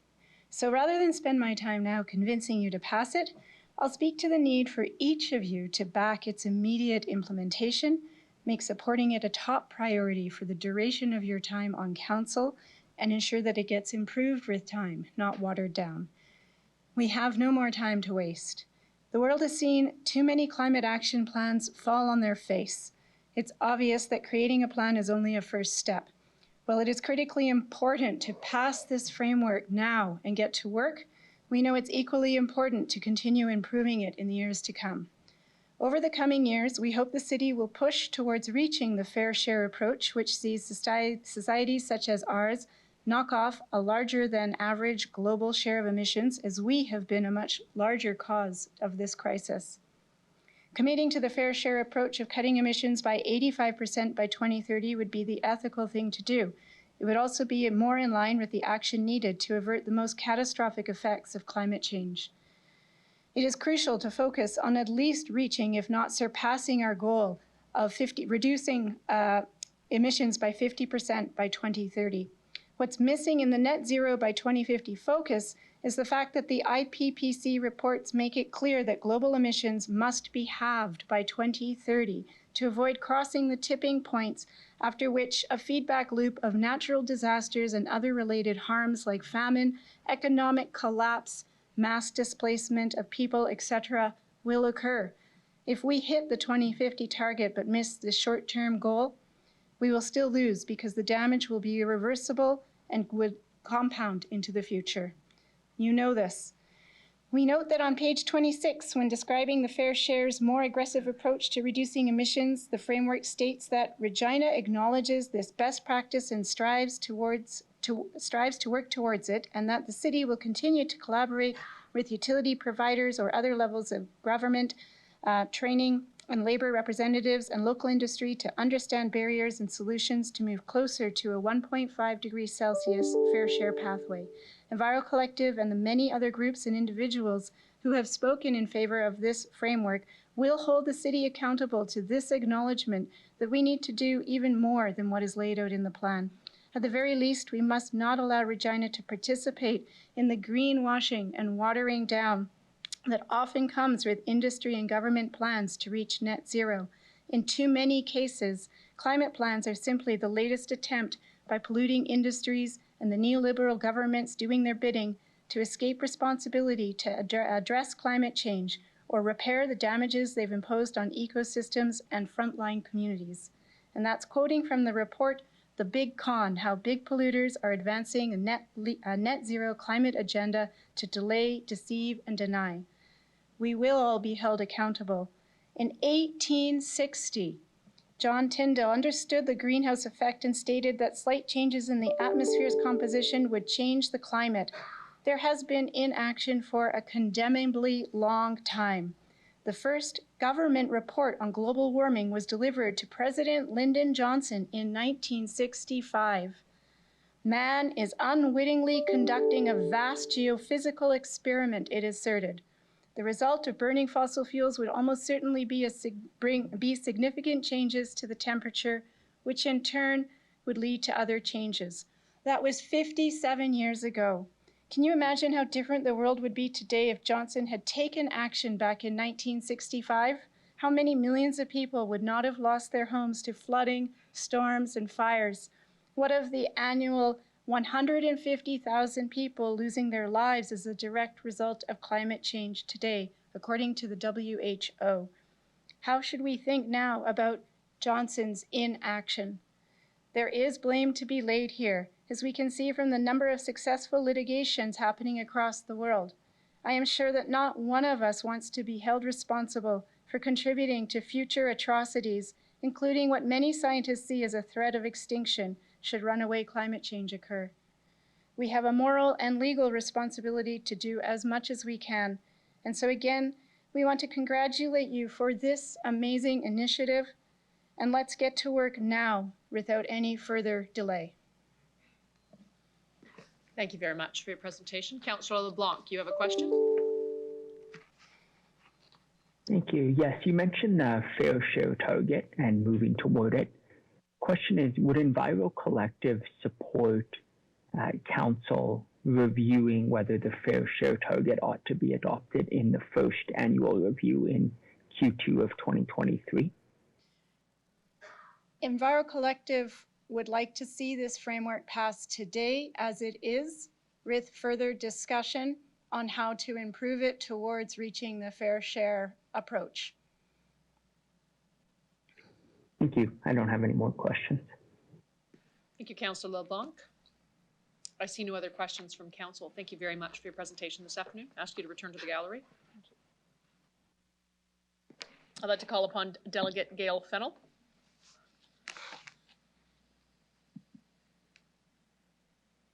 I'll ask you to introduce yourself for the record, organization you're representing, if any, and where you happen to live. You'll have 5 minutes to address City Council, after which time you'll have the opportunity to answer any questions they may have from you. Good afternoon. Thank you, masters and councillors, Greg Kuntz, city administrators and staff, for your big picture vision and the fortitude needed to get the energy and sustainability framework to this stage. I'm 70, and the scale of getting our energy appetites under control scared the heck out of me when I realized it would take all the rest of my life and the next 3 generations to reach net zero by 2050. Thank you for inspiring confidence in our future by unanimously endorsing the framework at Executive Committee last week. Fear of unknowns cannot delay action. I know why some people are afraid of losing their jobs. It happened to me and 400 co-workers when Keystone was canceled 14 months before I was supposed to retire. I lost my job because the oil company I worked for made a business choice to terminate us after 3 years of layoffs and reducing wages. In other words, business as usual. Imagine if that company had decided to build our Silver Lead modular units to be solar and wind powered. Their 400 creative, solution-oriented tradespeople and laborers could have had them ahead of competition with 10 years experience building the new technologies. Instead, that company still counting on the pipeline, and their stock plummeted from $442 Canadian to $30. And I myself went from a very comfortable $60,000 a year income to below the poverty line. Regina businesses are not going to make that same choice as the foreign-owned company that I worked for because they know the people working for them. The framework shows a way for creative Regina innovators to grab the opportunity to create creative, long-lasting, full-time jobs in the new energy-efficient technologies in construction. I admit life for me is tough financially. I am one of the currently housed who's among the 40,000 people in Regina living on less than half the median $80,000 a year income. That's 56% of the neighbors in my neighborhood of Broders Annex. If I lose my mortgaged house through a financial crisis, rents are 3 times my mortgage for the same 700 square foot, 93-year-old housing. And that event could be as simple as having to replace a lead water line and retrofit my house all at the same time. I do not want handouts. I do want a level playing field that finances the transition, does not rely on large amounts of personal equity to stay in my house, and creates a more equitable city for all of us. I'm very willing to pay what I can. I've made the changes I can, and now I need some help to make further changes. The action plan illustrates that retrofitting houses is probably the biggest energy reducing contribution homeowners and landlords can make. Reduce, reuse, recycle, applied to our current housing stock means giving value to the environmental cost of wasting materials already used in buildings and maximizing the use of those materials in retrofit versus rebuild considerations. Please, when council decides how to pay for retrofits, remember that homes like mine, built before there was building codes, are required by law to be brought up to code as soon as we start to renovate anything, so that significantly increases the retrofit costs. And keep in mind also that the total income for the 131,000 working and retired lowest income families in Saskatchewan is about the same as the 4,000 highest income families. We will not be paying for retrofits with savings or conventional loans. And without help, we can't do retrofits, and we'll be using rent or grocery money to pay the higher utility bills. Please ensure that net zero justice for Reginans like me living below the poverty line. The only inheritance I can leave my kids and grandkids is a better chance that we will still have a livable world in 2050. No matter my circumstances, I still believe affirming the boldest framework is that chance. The fate of 2/3 of our province, 453,000 square kilometers outside our city limits, will be decided by the actions of people living in Regina and the other cities. To paraphrase The Little Prince by Antoine de Saint-Exupéry, people have forgotten this truth, the fox said to the little prince, but you mustn't forget it. You become responsible forever for what you've tamed. Building sustainably is not just so we have lumber for our houses in the future, but because the boreal forest is home to tens of millions of unique songbirds, insects, mammals, and plants, and it cools the heat of the grasslands. It means reducing our energy demands from the 2 hydro dams upstream from Kataskanawha so that the 3rd largest inland delta in the world remains a critical home to the tens of millions of wetland plants and insects, birds, fish, and mammals raising young. The wind and solar generator distribution system that we're counting on for renewable energy means we in the city become the champions and protectors of the endangered piping plovers, boring owls, and tens of millions of other birds who stop on migration or stay to live with the other grasslands, pollinators, plants, mammals, and fish. Our lives in Regina and the lives of hundreds of millions of wild beings in our backyards and outside our city are inextricably entwined on this journey to tame our appetites for energy and space so we can all continue to live beyond 2050. Mayor Masters and councillors, please affirm your unanimous framework decision today so Reginans can own and act on our share of responsibility to our children and to the wild beings where we draw our resources and who share our city with us. Thank you for your time. Thank you very much. I believe Councillor Stanachuk has a question for you. Thank you. Through the mayor. Thanks for coming, Gail, and presenting. The particular issue that you're raising about how lower income people can pay for retrofits and any other energy efficiencies. What would you see as the best kind of approach for that? I think the framework does talk about that there could be a process of loans that are paid off over time. Would that be something that you think would be a way to address the issues of equity that you're talking about? Yes, through the chair. Thank you. Yes, that is a good question.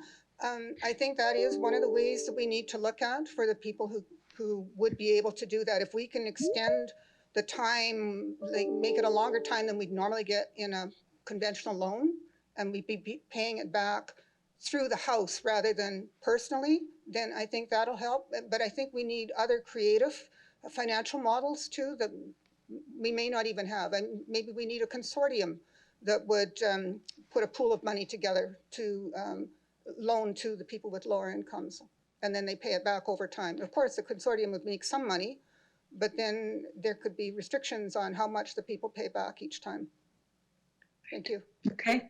Thank you very much. You raised really important questions. Thank you. Thank you, Councillor Stanachuk. Councillor Shaw. Actually, just to kind of go further on that, that's kind of where my question was going. We've had people come to us with our water bills being too expensive, our property taxes being too expensive. They just can't afford to stay in their homes.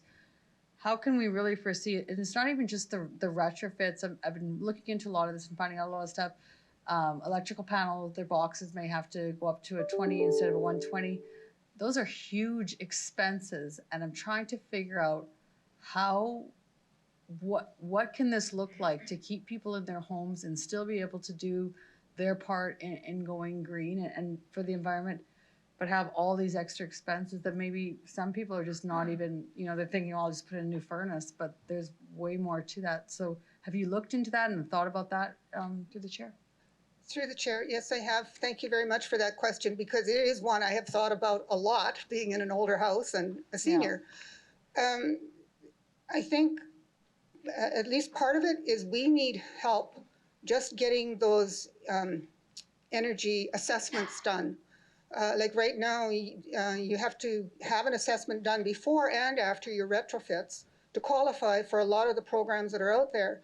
But the initial exam analysis is anywhere from $450 up to $600, and we just don't have that up front. So you can get it back after you do the retrofits, but you need it up front. And then you have to do another assessment after you've done the retrofit. And all told, that's an extra $1,000 on top of what you're trying to do. Sask Power has an excellent home analysis that people can do so that they can begin to see the best things to do first. The more information you put into it, you'll get a very good idea about where to start on your own home. And business, there's one for businesses too. And I think we need to not be scared of how much I have to do, but let's do one step at a time and just realize that not all homes are ever going to be totally energy efficient to the same point. Absolutely. And like I said, I struggle because it's, we can do it. Pay your water bill or retrofit. But. Yeah, no, I'm facing that myself. And I still say, yes, we can do it. Okay. I really do. It's something I face every single month. Okay. Thank you very much. Thank you. Thank you, Councillor Shaw. I see no further questions from council. Thank you very much for your presentation this afternoon. Ask you to return to the gallery. I'll call upon delegation Tom Atkins and Jerry Belanger.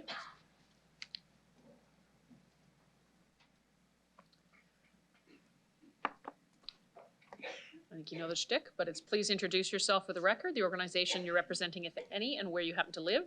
You'll have 5 minutes to address City Council, after which time you'll have an opportunity to answer any questions they may have for you. Good afternoon. So I'm Tom Atkins. We're not here representing any particular group, just an ad hoc group of professionals from the engineering and construction industry. I live in Regina. And Jerry lives in Regina. Jerry Belanger. I live in Regina. Been in the mechanical construction industry since 1975, mostly retired now. So, as I said, we represent a group of professionals from the city, and we thank you for listening to us in the executive committee last week, but we thought we should reinforce our points again today for the framework. So we're, like I said, primarily in the mechanical engineering and construction side of it and energy systems. We want to thank you for the opportunity to speak to City Council with respect to the important issue. We are here because, like the city, we see an important step in the development of the city and its contribution to addressing the climate crisis. We commend the efforts of the city and the contributors to the framework. It provides a jumping off point for very urgent and important steps to decarbonizing our energy consumption. We want the plan to be successful, not the least of which because our homes are in Regina, as are our families. As a result of our backgrounds, our comments are focused on the building sector. That is not meant to diminish the important contributions that the other sectors make. Indeed, with all large problems, it takes action in all areas to achieve a successful conclusion.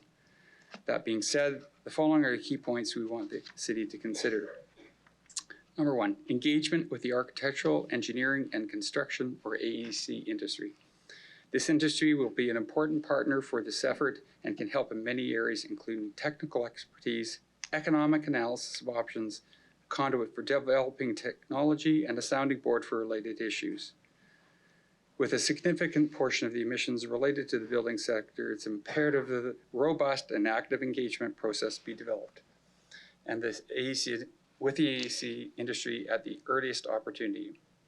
It'll be important for a forum for exchange of technical and market-related issues and development of solutions to the many issues that will arise. Number two, utilize the technical resources that are available. As mentioned last week, there are many technical resources available to the city. Organizations such as Ashway, which is a large and active local chapter, can and should be used. Number three, engagement with Sask Power. The move away from fossil fuels will require the concurrent development of a low carbon and expanded electrical grid that is reliable and adequate to meet the increased demand from all sectors. As pointed out in the report, there will be important partnerships required to achieve this, most notably with Sask Power, but also with other parties as renewable energy sources are developed. Apart from the obvious impact on the generation mix for the grid, the impact on the transmission and distribution system will be significant. Upgrading SaskPower's electrical transmission and distribution system will be an important early step to ensuring adequate electrical supply will be available for buildings when they are upgraded.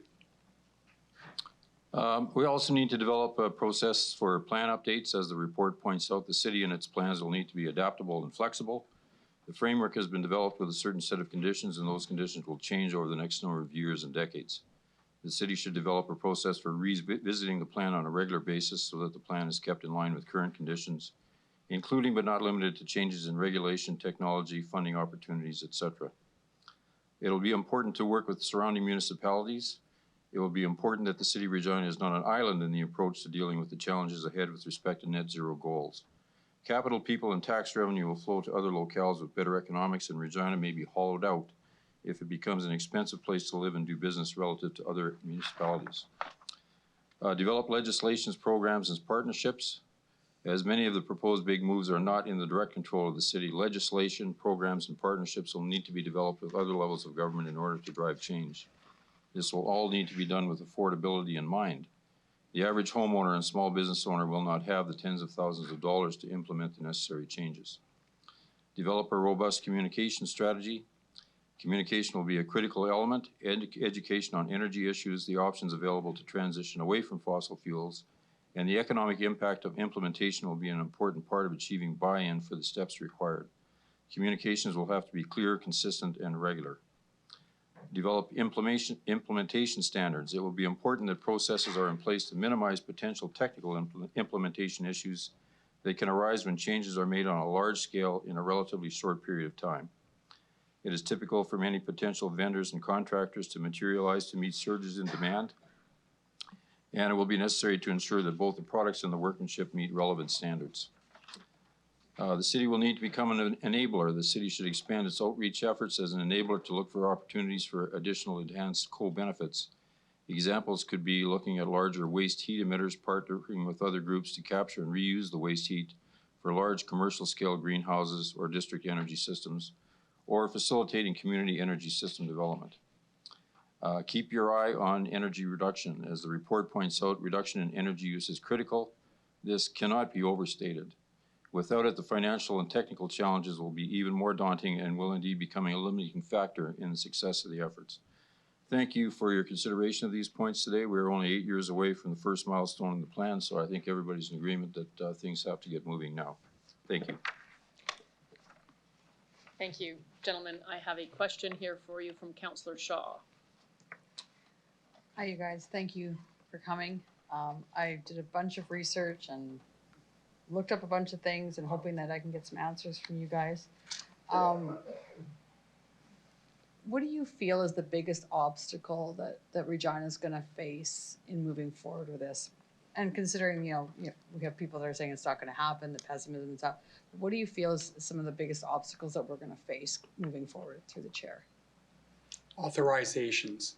You don't currently have authority over most of the built infrastructure in the city right now, be it industrial, homeowners, institutional, existing building owners. So in the building sector, that is the biggest obstacle in making sure that a process or the incentives or working with other levels of government get that the rest of the community to move forward with change. You can, it's fairly easy to regulate the new construction because you have your building permitting process in place, and so working through the codes and such for new construction is relatively easy to implement the right things. But certainly the motivating and the existing built community to move towards the goals is going to be the problem. Certainly the buildings that are owned by the city, no issue. You have all the wherewithal to move in that direction, but it's all the rest of There are stakeholders in the city that you don't have direct control over. I could add to that the quality of the electrical supply in terms of its green credentials. I mean, South Power right now is over 70% conventional coal and natural gas. So that doesn't fit in well with the net zero emissions objective. And I know South Power has plans in place to be way ahead of where they are now by 2050. And I think on the energy front, I think one of the things that's probably got us into where we are with our energy use is that our energy here is cheap. It has been cheap. But if you start to look at what the price of natural gas is going to be with the increase in carbon taxes as time goes by, the cheapest line item on the gas bill is going to be the gas. The carbon tax and the other surcharges are going to be significant. And I'm not sure a lot of people understand that right now, that, you know, the conventional sources of energy that we're using are going to become much more expensive and uneconomical, and we have to look at ways to get around that. So hoping that with the way that the prices are going, that's going to just kind of trigger the people to move into you know, I'm going to give you a quote from a Saudi oil minister from about 35 years ago who said the only form of conservation is price. If it's too expensive, people will use less of it. And as the carbon tax kicks in on fossil fuels, I mean, we're paying carbon tax on our power right now because a portion of the power being produced by South Power has got carbon in it. Thank you. Anything further? So they feel that's probably one of the Those are the two big ones. I mean, Yeah. there's lots of other steps. Like we said, this is a really massive effort, and so you'll have to be looking at a lot of things concurrently to get forward. But you do need to address the authority, or how you're going to motivate the building sector that's not under your direct control. You're going to have to work with that sector to see how they can move it that way. So just kind of adding to that, I did a little bit of research. I talked to a few people to implement this low carbon action. The retrofitting of houses, I think it's from 1981 previous, and then 1981 to 2016. I think that's when the new codes came in. Am I correct in that? Yeah, well, so codes are updated and have been updated over the years. But I mean, I think that the consensus is that pre-1981 homes were, you know, the code was pretty weak. Right. And post-1981, the codes were better, and in fact, products were better, and so on. So the industry for many, many years was quite static, very slow. You know, a double glazed window, you didn't have to look at anything up, you just knew what the numbers were. Post-1981, the technologies that have been changing more quickly, and certainly even I would go so far as to say more like the 1990s, where more products became available into Canadian marketplace, and so things went much quicker. So focusing on pre-1981 is a good cutoff point, because we know that pre-1981 the codes were static for years. The requirements in the codes were so minimal. Now the caveat to that is that I'll say I have a home that was built in 1950, but I put significant work into it in 1999. So it really is actually like a 1999 home, because I invested in all that. So you have to be careful about the implementation of some of these dates. It's just not arbitrary like that. You have to look at, you know, specific circumstances, but that's the rationale behind it, and it's a good rationale. So just kind of add to that, like we talked about it last time about, you know, getting the workforce, getting the people. Do we have that capacity in Regina? And I guess we have 87,000 private dwelling units in Regina. How do you feel, and do you feel that to retrofit all this by the year, 2030? Is this even possible with our supply chain, through the chair? Or do you see that where we're gonna have some complications or face some challenges for this through the chair? Yeah, I'm not in the home building sector, but understanding the issues that all of the industry faces certainly is going to be challenging. Regina is not the only city doing this. I mean, we live in a global marketplace. So the supply of materials and people has always been and always will be an issue. What needs to happen to counter that is active engagement with the industries that are affected so that they can plan ahead. And it's those industries that have the real market knowledge, knowing what is happening in specific subsectors. So, just you can't rely on publications, or you need to go and speak to the people that actually are going to do it to find out what the real problems are. So I think it was Councillor Stevens that brought it up last time about the air source heating pump technology in a home. Can you guys just explain that to me just briefly? I think we talked about it a bit last time, but could you just explain to me, just in layman's terms, how that would look? Okay. Retrofit to the chair. Yeah, I'll take this one. An air source heat pump actually takes heat from the air outside and pumps it in the house. Right now, if you have a central air conditioning system, it does the reverse. It takes heat out of the house and pumps it outside. Well, a heat pump just has a device in it that allows you to reverse the refrigerant flow and bring it from outside to inside.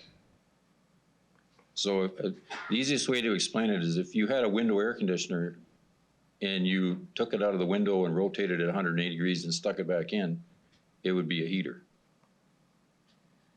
So what makes them efficient is they're not using electricity to generate heat, they're using electricity to pump it from one location to the other. And the best ones on the market right now, under ideal conditions, for every unit of energy that they consume, they'll transfer about 3.3 units of energy from one location to the other. So if you compared it to a conventional electric resistance heater, they're going to be anywhere from about 3.3 times more efficient to some lower number at colder temperatures outside. And at about minus 25 degrees Celsius, they're going to shut themselves off because they've reached the end of their tether. So below that, you're going to have to use something else to heat your house, which if you go to electricity will be just pure electric resistance heat like a baseboard heater. And you're going to have the electrical supply to be able to do that. So that's kind of where my question was going after that. Yeah. Because I lived in a house that was baseboard heating and it was ridiculously expensive. Yeah. So can you tell us, and we had to, our panel had to be upgraded from a 120 to something else, and it cost us a lot of money. Yeah. Can you explain to us, because we're talking about cost, we're talking about helping people to get to there. Can you explain to me the cost implications and what's going to happen with that type Before we do that, though, that reinforces the point why conservation is so important. So if you improve the energy efficiency of the house, it lowers the amount of heat that you have to put into it. So that's why that is the single most important step from an implementation point of view is conserving first, because then you're not getting into, if you can heat your house with 10 kilowatts instead of 15 kilowatts or 20 kilowatts, that's a better thing. It's also an easier problem to solve because it takes less power through the panel.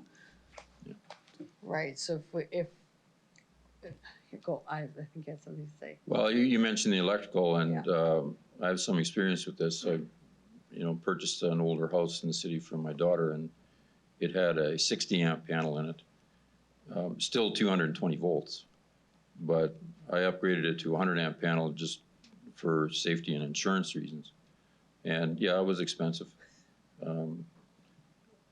Depending on the size of the house, if you switched over to 100% electrical heat and you didn't do anything to the house to improve its energy performance, with better windows and insulation and stuff like that, you might have to increase that to a 200 amp panel, which is pretty much standard now in new, larger homes. So then you have the expense. And then you get the issue of if everybody in the neighborhood has to do that, is the SaskPower electrical grid in that area big enough to handle? And we're talking about peak demand here. I mean, we set a record on December 29th here for the coldest day that was, we broke a record that was set in 1884. So this is not something that's happened in the last 20 years. It happened like 3 months ago. So on that peak demand day, at that temperature, your heat pump is not going to be on. And the peak demand for your house is going to have to be supplied with conventional electric heat, which has an efficiency of 1-to-1, not 2-to-1 or 3-to-1. So that's a technical issue that's going to have to be dealt with. But to just reinforce what Tom said, if all the buildings have their energy performance improved with energy saving measures, then that peak demand will go way down, and it'll be a lot easier problem to deal with.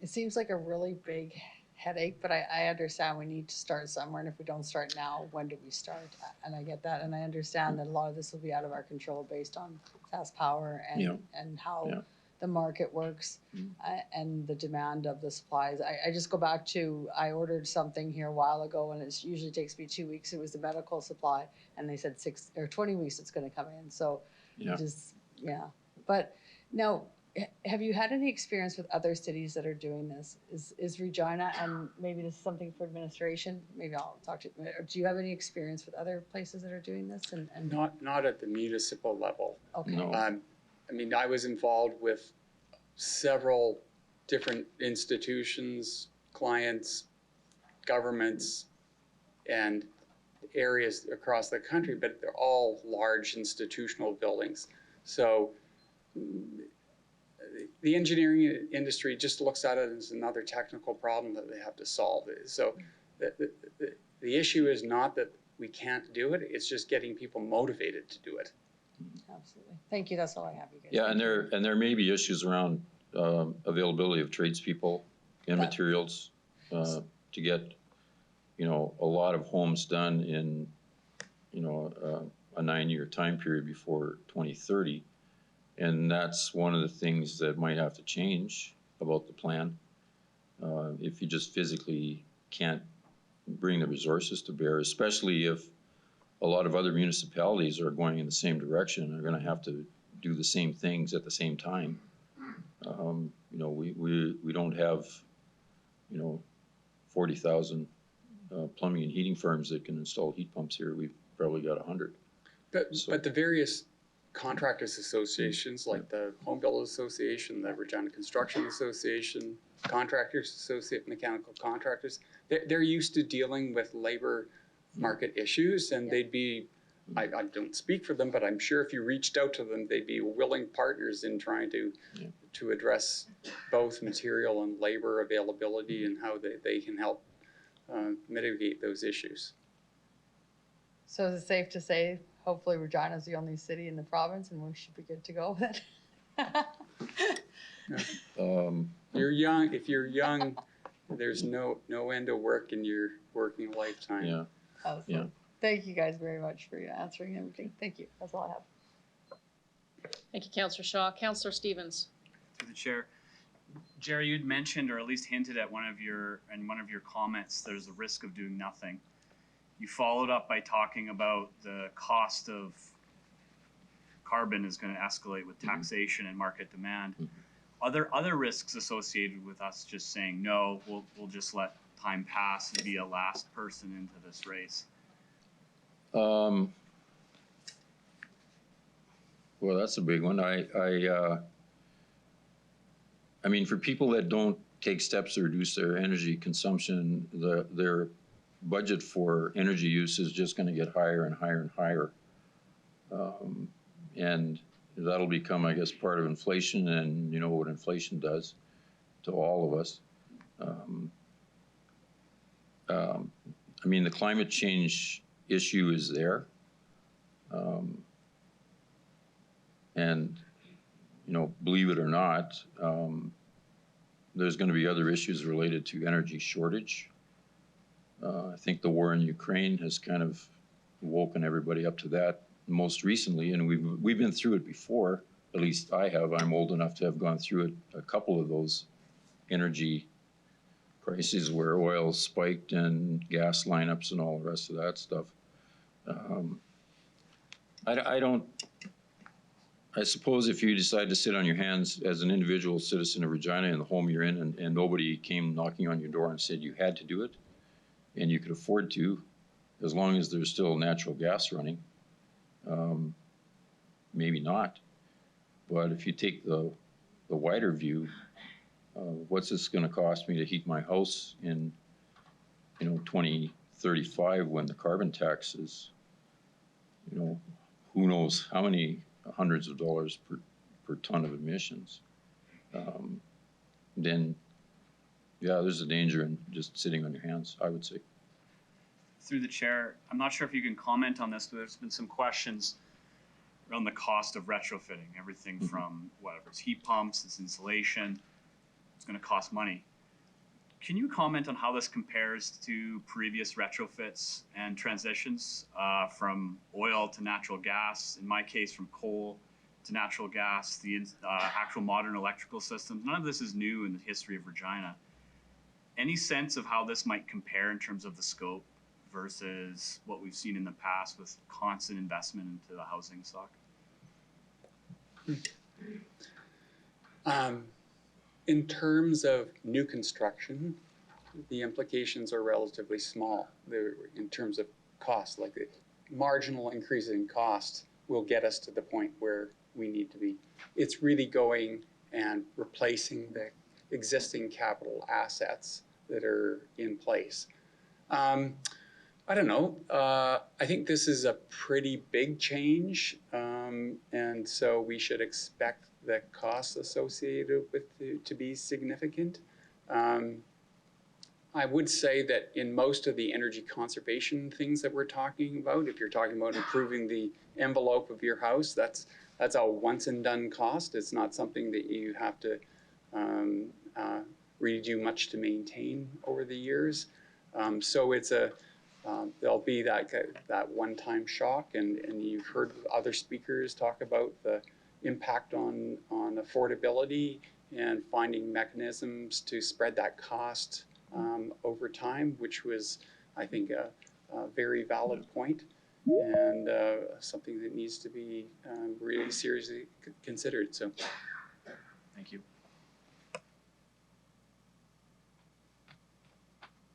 Perfect. Thank you, Councillor Stevens. I see no further questions from council. Thank you very much for your presentation this afternoon. I ask you to return to the gallery.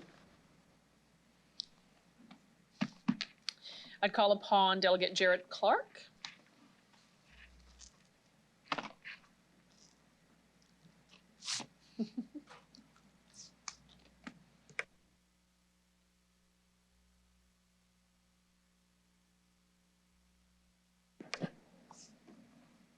They have been spectacular. Young ladies, well done. That is a lot of patience. Jared, I would ask you to introduce yourself for the record and the organization you're representing, if any, and where you live. You'll have 5 minutes to address City Council, after which time you'll have the opportunity to answer questions we may have for you. Welcome. Thank you. Hello, Mayor Masters, Councillors, City Administration, and fellow delegates. My name is Jared Clark. I'm here representing myself, and I live on a small farm just outside of the city. This is Rowan and Teal Clark, my daughters. I am a teacher and biologist. I was born and raised here in Regina and now work at Grant Road School in the south end of the city. And I presented here in council to council back in 2018 when the motion to make Regina 100% renewable was unanimously passed. What an inspiring night that was. Now today, we again gather to encourage you to vote in favor of the Energy and Sustainability Framework and then get to work to implement it. It is wonderful to be with you today, and I brought Rowan and Teal because I wanted them to be here on this historic day, even though I knew the meeting was going to be long. They are both 10, and it is kids like them and kids like my students, my grade 6, 7 students, that we are doing this all for. Their futures on this planet is at stake, and the decisions you make today will either help or hinder that future. if I may look back for a moment, since the passing of that 100% renewable motion in 2018, we have seen the impacts of climate change more starkly than ever in this province. For example, let's talk about the record-setting drought that sucked the moisture out of southern Saskatchewan last year. Dr. John Pomeroy, the Canadian Research Chair in Water Resources and Climate Change at the U of S, said in August, "This particular drought is a good wake-up call for Saskatchewan. It has the greatest spatial coverage and uniformity and some of the greatest severity of any drought we have ever had." Saskatchewan Crop Insurance paid out $2.4 billion due to the drought last year. Another thing we have noticed is the unreal smoke these past few summers. We know as it gets drier, forest fires get bigger and more destructive, and with more fire comes more smoke. And I do not remember growing up in the 90s and having thick smoke in the air so frequently during the summer. Now, in terms of the energy and sustainability framework, there are a lot of great pieces here. Ramping up renewable energy, yes. Energy efficiency retrofits, yes. Electrifying transit, yes. Now, I still want to see fare free transit for youth for all youth 18 years and under, and I hope that's coming in the Transit Master Plan next month. Is this plan perfect? No, but we can improve it as we go. For example, I would like to see more emphasis on natural carbon sequestration using native plants and trees in the city. We should plant native prairie grasses with meter-long root systems on all of the city boulevards to help sequester far more carbon than Kentucky bluegrass while reducing our water use. Another concern I have is ensuring the city brings all of the key players we need to collaborate with in. As we move forward, let's break down the silos in the city and outside and work together. We need all hands on deck. Lastly, we need an amazing communication plan to mobilize the citizens of this city to engage with this framework so they understand it, and then let's work together to make this monumental task happen. The framework must be the key document driving all decision-making at the City of Regina moving forward. Because if today we fail to act, we are complicit in failing our children by not leaving them a legacy of a stable climate. Our climate actions matter. Our emissions matter. And your decisions matter. And today it must be a decision to work together to achieve net zero by 2050. Because if now is not the time to act, then when? When drought has absolutely crippled our economy because farmers cannot grow any crop? When the summer sky is so dark with smoke from ever increasing forest fires? When the lakes all around us, like the Qu'Appelle chain, are so green with toxic algae directly linked to climate change? No, if now is not the time to act, I don't know when is. It is today. These children's lives depend on this decision, as do the lives of the children and grandchildren in your lives. Today, be bold, be brave, do what is right, and vote in favor of the energy and sustainability framework in front of you here. And then I implore you to start immediately funding initiatives that will get us to the framework's target. Let us show the world what Regina citizens can accomplish. Thank you. Thank you very much. Mr. Clark, I do have a question from Councillor Zakidniak for you. Okay, thank you very much for your presentation. But I actually have a question for, not for you, but for Rowan and Teal. So what I'd like to hear from them is, what are some climate actions you would most like to see the city take? I would like to see more solar panels on the roofs of larger buildings. Excellent. Okay, that's all I have. Thank Well, you. Oh, Mayor, can Rowan answer the question? Sorry, out of order maybe? I would like to see more trees planted around the city to absorb carbon dioxide emissions. amazing. Thank you so much. That's all I have. Good work. Thank you, Councillor Zakidniak. Councillor Stanicek, go ahead, please. Thank you. Through the chair, thanks so much for coming, all three of you. So Jared, as an educator and a biologist. We know that the youth get it. They understand that we're in a climate crisis. What do you think in terms, and you did stress the importance of that we need to have a real strong communication strategy to do this work. What do you think we need to do to convince everybody that this is a crisis? And specifically, I can point out that I know that there are some people, especially older people who have lived, like my father, who've lived through the Depression. He's lived through a couple of different, cycles of drought and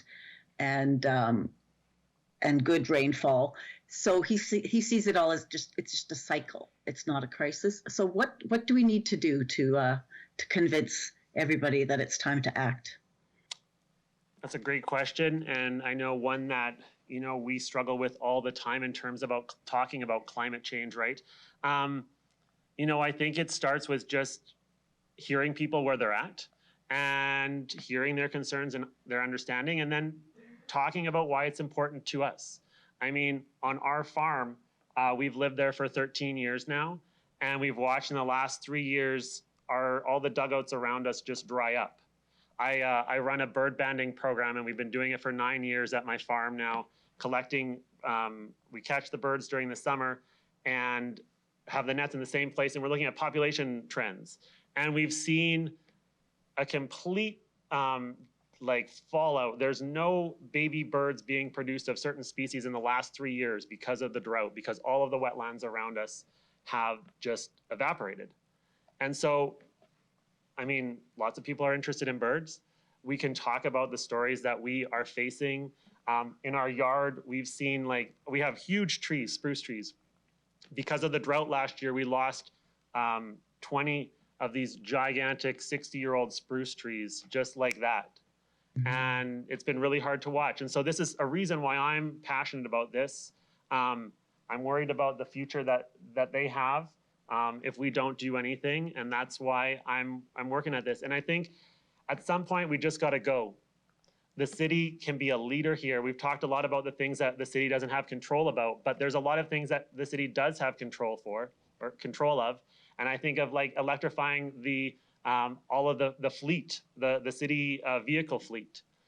We hear a lot about electric vehicles won't work in Saskatchewan winters. Well, they will definitely work. And imagine if the city of Regina has a complete fleet of electric vehicles that are working year after year. Now all of a sudden people can't point and say, oh, well, an EV is not going to work in a Saskatchewan winter. Well, the city's leading and showing us that it can be done. So I think we need leaders, and I think the city can be that leader and move us forward in the right way. Thank you for that. So a second question, last question through the chair. You point out the importance of native prairie grasses that have long root systems, and that they are a way of sequestering carbon. How would we know that we've had some trouble with some of our trees as well. You mentioned the spruce trees on your farm. So do you see that as kind of an equal balance or do they actually sequester more carbon, these prairie grasses, than trees do? Good question. I don't know the actual technical different, the amounts versus a tree versus the native prairie grasses. But I know that if we look at Kentucky bluegrass, which is the majority of, that is the lawn grass, right? That is mostly on all of our boulevards in the city. Their root systems are only 6-8 inches deep, and that's it, right? And so there's not a lot of carbon sequestered there. We also have to water Kentucky bluegrass, whereas native prairie grasses are they're adapted to drought, they're adapted to this climate, and they can survive. But I do think we need to think about one of the other things that I wanted to squeeze in, but I was on the 5-minute mark for my speech, so I dropped it out. But the emerald ash borer is an invasive species that's coming in, and I know it's on the city's radar, but that's going to kill 25% of all of the trees in the city, probably within the next decade. wherever it shows up, 99.9% of the ash trees are gone, and 25% of the trees in the city are ash trees. So we do want to be thinking long-term about what are we planting to sequester. We're going to lose a lot of trees here in the next decade because of this invasive beetle. And we need to be thinking about that.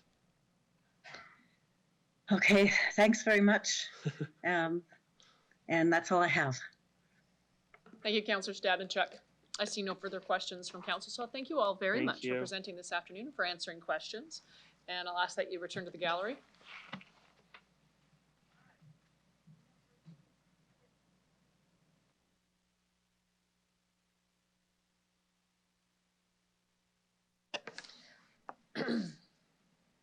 I'd like to call upon Delegation Majuri Igota. Please introduce yourself for the record, the organization you're representing, if any, and where you're calling from. You'll have 5 minutes to address City Council, after which time you'll have the opportunity to answer any questions that Council may have for you. Good afternoon. Good afternoon.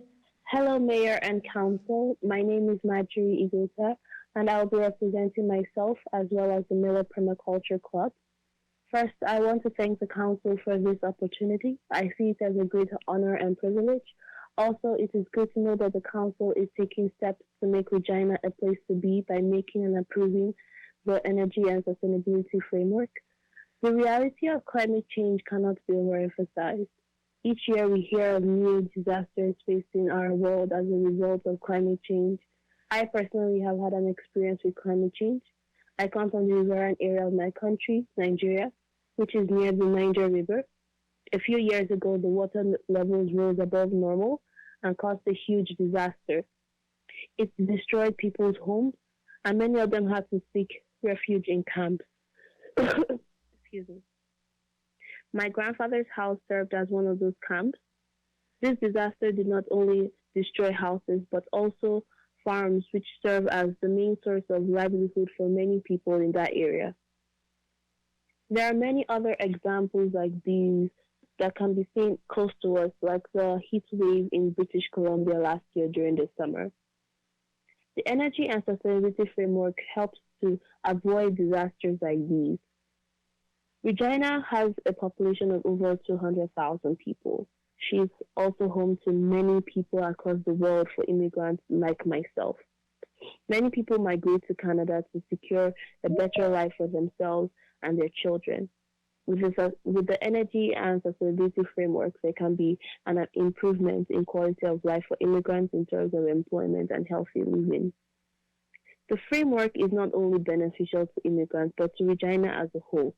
The last 2 years have been financially draining to the residents and economy of Regina. However, if the framework is passed, there could be more job opportunities for residents. It can also lower household expenditures. In respect to the economy, it contributes to the local economic development as well as protect the economy from future economic crisis.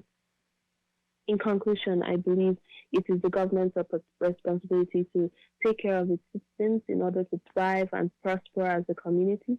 Therefore, this framework is essential. I ask that you please consider my story and the stories of many others who have been impacted through climate change and economic struggles. If the Council should approve the Energy and Sustainability Framework, it will create a better place not only for the current generations, but for future generations to call home. Thank you. Thank you very much. I'll look to see. I have no questions from council for you. I'll thank you very much again this afternoon for your presentation and ask that you please leave the meeting. Thank you so much.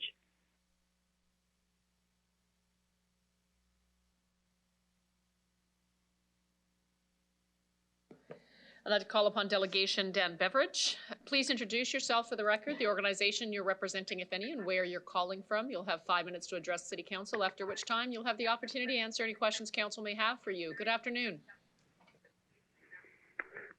Good afternoon. My name is Dan Beveridge. So I say good afternoon, Mayor Masters and councilors. I'm a retired university professor. I've been a resident of Ward 1 for 50 years.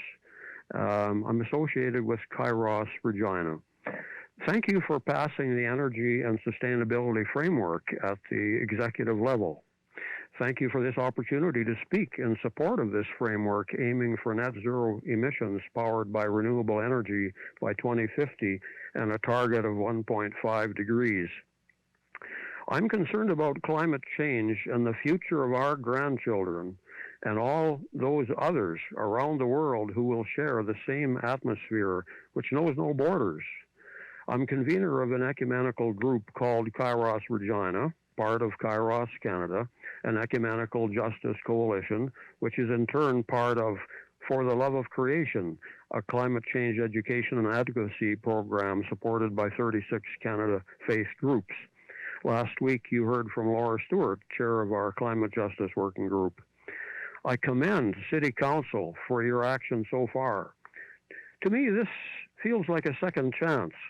The first time was in 2000 when the City Council created the Green Ribbon Advisory Committee on Climate Change, which was active until at least 2006. I took part in a subcommittee as well as in university, provincial, and federal efforts. I urge you to act without delay, not only to seize the projected benefits for Regina citizens, but for the sake of all others affected, here and elsewhere. I'd like to focus on climate change as a justice issue. Justice is about fairness and equity. A key aspect of justice is the question, how are the benefits and burdens of something shared? Let's look at 4 examples. First, global justice. The greatest burden of climate change now is falling on people in the global south, what we used to call the developing nations, and the far north, those who contributed least to the problem. Canada and other nations who developed economically and industrialized by using coal and petroleum now enjoy the benefits of burning these fuels, while the nations of the global south are already suffering the negative impacts of our emissions. Rising sea levels, coastal flooding, heat waves, more frequent and intense storms, and droughts leading to land conflicts and refugees who had no part in causing this problem. Climate change is not the only cause of these problems, but it's making them much worse. Historically, Canada has been one of the world's top 10 emitters in the world for over 100 years and is currently about 10th in annual emissions. Second, gender justice. Climate change has a disproportionate impact on women. For example, in Africa, where I worked for several years, women often carry the family water supply daily and now must walk farther and in more dangerous conditions. Third, generational justice. Greta Thunberg and other youth call on us to act out of concern for our grandchildren and future generations yet unborn, who have no part in causing the climate crisis, but who shall inherit it. And fourth, species justice. Many species of animals cannot adapt quickly enough to the rapidly changing climate and are declining or going extinct. So, now what needs to happen? We must limit global warming to 1.5 degrees above pre-industrial level. Even at 1.5 degrees, 70% of the world's coral reefs will be lost, while at 2 degrees, all would be destroyed. Global temperature is already 1 degree above pre-industrial levels. Dinosaur times were only 4 degrees warmer than now. So, Kairos and many other groups are calling on Canada to adopt stronger targets to increase Canada's emissions target from the current 40 to 45% below 2005 levels by 2030 to 60%, and to substantially help developing countries to reduce their emissions and to adapt. Remember Canada's large contribution to global emissions since industrialization began. I said this feels like a second chance. The framework is one necessary step. Keep making it stronger as our community joins in to do our share, not only as citizens of Regina, but as global citizens. Thank you. And I'm available for questions if there are any. Thank you very much, Mr. Beveridge. I'll look to my council colleagues to see if there's any questions. Seeing none, I'll thank you very much for your presentation this afternoon, sir, and ask that you please leave the meeting. Thank you.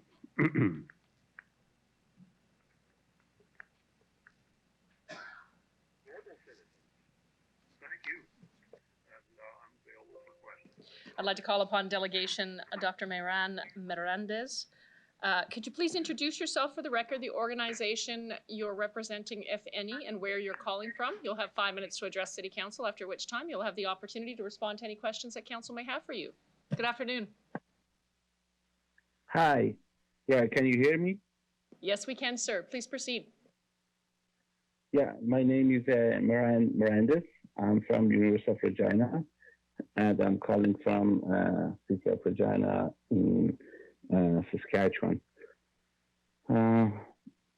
So shall I proceed? Can I start? Yes, sir. Please proceed. Okay, thank you. Ladies and gentlemen, I'm going to talk about the ways U of R can help in transition from the use of fossil fuel to that in renewables. In my talk, I will try to answer 3 questions as follows. What is that we want to do at the U of R? Why would that matter? And how we are going to do it. First, what is that we want to do? We want to generate a so-called research sandbox at the University of Regina that can be used by the researchers at the local and also national level to do research on renewable energy. A business tender is currently in place at the U of R that calls for proposals on building a turnkey research microgrid as a living research lab in the U of R's main campus. This facility will include energy sources such as solar and wind turbines. It will also include energy storage units. At the U of R, we strive to be at the cutting edge of research and innovation.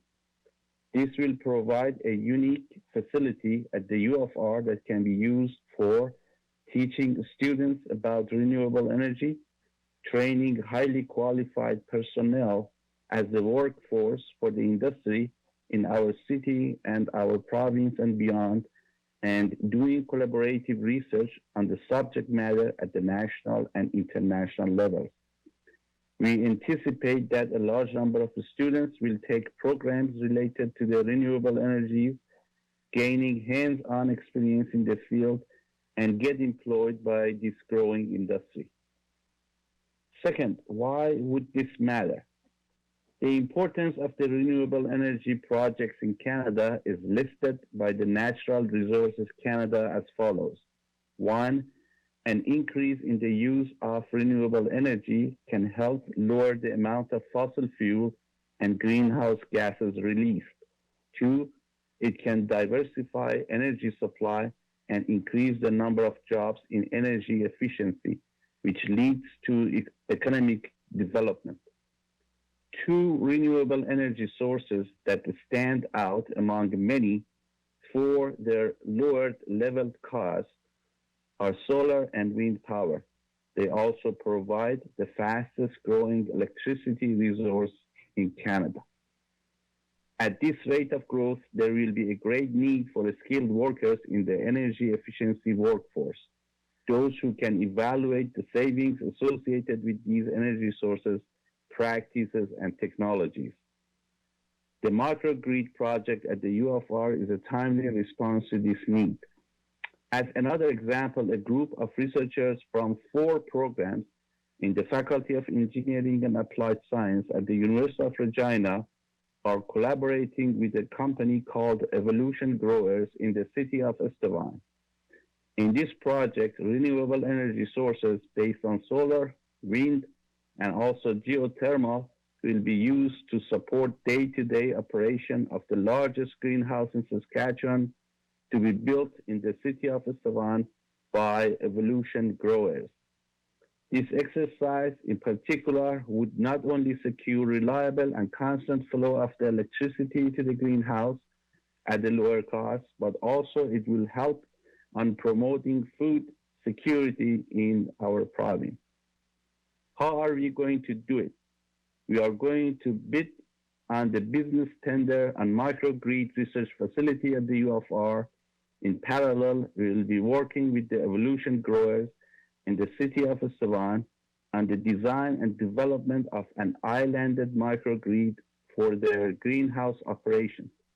We will collect data from their greenhouse and use that to model the thermal load of their facilities. Then, based on the data available on wind maps and also sun irradiation at the hourly, daily, and monthly rates, a distributed energy management system will be developed. Different scenarios will be tested within this environment. Based on big data collected, the best control practices will be devised that would lead to the lowest leveled cost of the electricity generated. This will put U of R and the city of Regina in a leading role on doing research and development related to renewable energies. Thank you. Thank you very much, Dr. Melendez. Do any members of council have any questions for the delegate? Seeing none, I'll thank you very much for your presentation this afternoon and ask that you please leave the meeting. Okay, thank you very much. Thank you. Thank you, bye. I just want to note that the following consultants are available virtually to answer questions that council may have on item CR 22-39. We have Yul Herbert with Sustainable Solutions Group. We have Jeremy Murphy with Sustainable Solutions Group, as well as Naomi Devine, Brittany McLean, and Amber Nickel, who's the lead modeler with What If Technologies. So we'll now consider item CR 22-39, Energy and Sustainability Framework. Deputy Mayor Shaw, could I ask that you please introduce the report? Thank you, Mayor Masters. I believe this has been a long time coming. I'm a new counselor. There was great discussions. I do believe that the framework put in front of us has some challenges, but the message that came through loud and clear at executive is we need to start now at something and continue doing this moving forward, and whatever challenges we face, we're going to face, and we'll be just fine. It's a pretty big thing that Regina is taking the lead on this, so we're pretty proud to be a part of this. So we ask that unanimously it got voted at executive. So thank you. Thank you, Deputy Mayor Shaw. Can I get a seconder on the report? Thank you, Councillor Zakidniak. I will open it up to the floor for any questions of administration or from council. Councillor Shaw, you've got some questions. I just, I know I asked a lot of the delegate, just kind of one, maybe two to administration. We talked a lot about the expense that's going to come with this. I understand that we all need to do our part. I will like to say, I know it's really, we need to make sure the communication's there. We need to make sure that there's incentives to go forward with this. But in asking administration, have you taken, I'm looking at, say, myself, for example, I have to put new shingles on my house this year, and it's, I mean, I'm going to have to go, take out a loan for this. Is this things that you guys have considered? This has been on the table for a long time before me.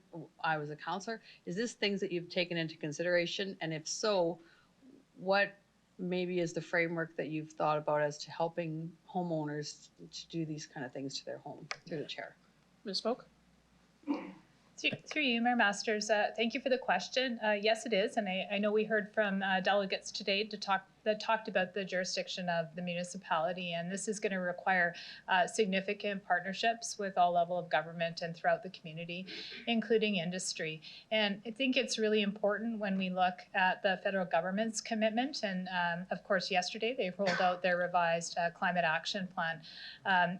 Previously to that, they did in 2021 propose, and it was approved, $4.4 billion over 5 years, starting in 21, 22, to help up to 175 homeowners complete major home retrofits through interest-free loans of up to $40,000. So they made significant investment. In addition, with yesterday's plan, they did articulate there is another $9.1 billion in new investment coming on budget day on April 7th. And of course, when you look at where they're anticipating new investments will be made, it is across multiple areas, including in home loans and retrofit programs. And I know our team has been in conversation with the federal government, SaskPower as well, around how we can move forward on that. One of the items identified in the 2022 budget in anticipation of the framework coming forward was a home retrofit program. The team has been working on accelerating that for council consideration. We're looking at bringing that forward in May as opposed to June to ensure that we can get the full construction season available for homeowners. And of course, we're starting there with residential property, and we would want to ensure that that's available for homeowners, landlords, and renters. So when we're talking about getting to that action stage, that's a quick first step, and it is about getting dollars into people's hands so they can start to invest in retrofits. Of course, ongoing evaluation of that and how we continue to advance that across the community and engage in discussions with industry on how we can collectively move forward on that, I think are important elements, and lots of great ideas in terms of how we can continue to build that out. Thank you for that. As long as there's some type of a plan, I mean, another question, city buildings, we talked with Tim and he said, you know, or Tom, sorry, about getting people to like buildings and so on and so forth that aren't city owned. That how many buildings do we have that are city owned, and how many buildings are in the works, and what's kind of your plan moving forward with our own city buildings, and we need to be accountable for this. So where do we stand in leading by example through the chair?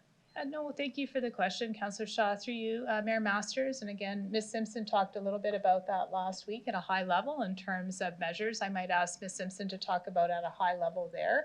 Of course, Ms. Bizdel is here as well, and I know between Ms. Simpson and Ms. Bizdel, they'll be able to respond to that question. Sure, I can start through you, Mayor Masters. So we've been doing an energy monitoring and optimization project of our city facilities, and so we're waiting on the reports to come back on that, and that will give us a roadmap in terms of the retrofits that we need to perform on our city buildings and the prioritization of which we should do that. Maybe I'll ask Ms. Bizdel in terms of the number of buildings we have for city facilities.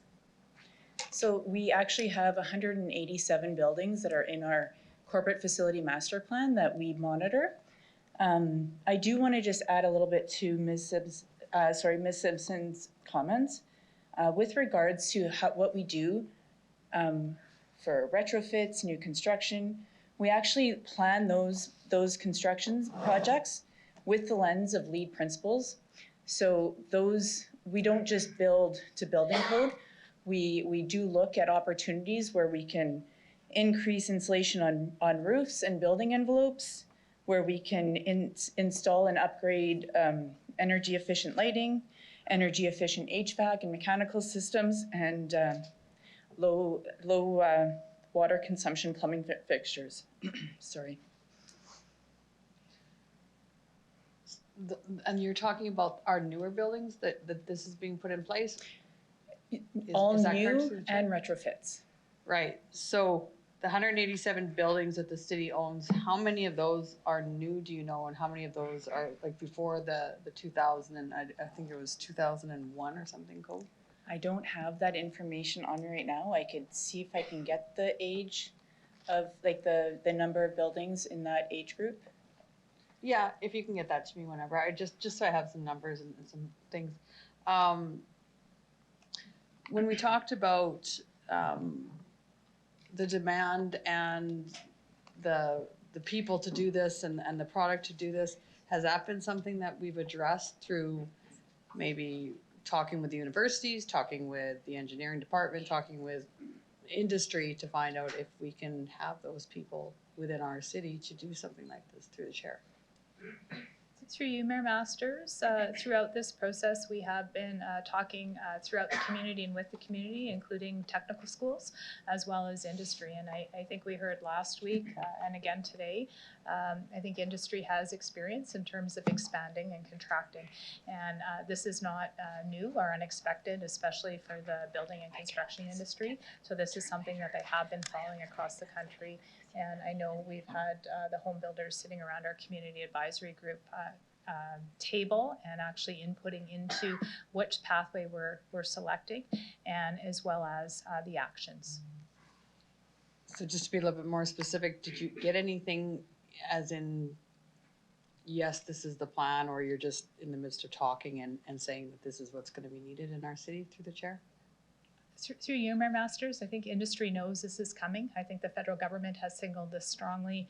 The province has signaled this. We've signaled this. And I think when you look at the growth of the green economy, that has been prioritized both at a provincial level as well as at a local level here. And with that comes assumptions around how we build the skills that we need to be able to deliver on this. Right, and that's fine. So we don't have a concrete that the university is going to take in 20 people this year and they're going to be engineers in 4 years or anything, like nothing concrete like that. Have we established, or that's not there yet? Not to that level. Okay, that's fine. Thank you. I just would really like to see the city taking the lead in this. We need to lead by example, and in order for me to tell a mother that she's going to have to do this to her home and maybe have to cut down on groceries is going to be a really tough pill for me to swallow. But we'll do it because we know we need to start now. So thank you. I appreciate that. Thank you, Councillor Shaw. Councillor Stadnicek. Okay, thank you. Through the chair, one of my questions was regarding the announcement by the federal government, so that's been answered.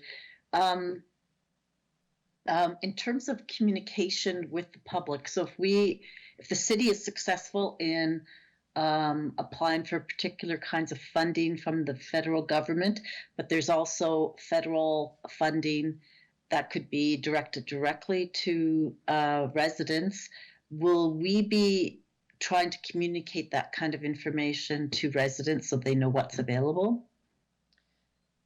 Through you, Mayor Masters, absolutely. That's part of our strategy, and I know the team has already been doing that. So if you actually go to the Renewable Regina portion on the city's website, you will see a lot of connections. And when we're out talking in the community, whether it be the farmers market, et cetera, we're always open to those questions and answers and directing people. I think it's really important that as we advance this across this community, that residents are aware of how they can leverage dollars from the federal government, from SaskPower, from Sask Energy, and the City of Regina to maximize available resources to make the necessary investments in their buildings. Okay, I have no further questions, and I'll just say that I strongly support the framework.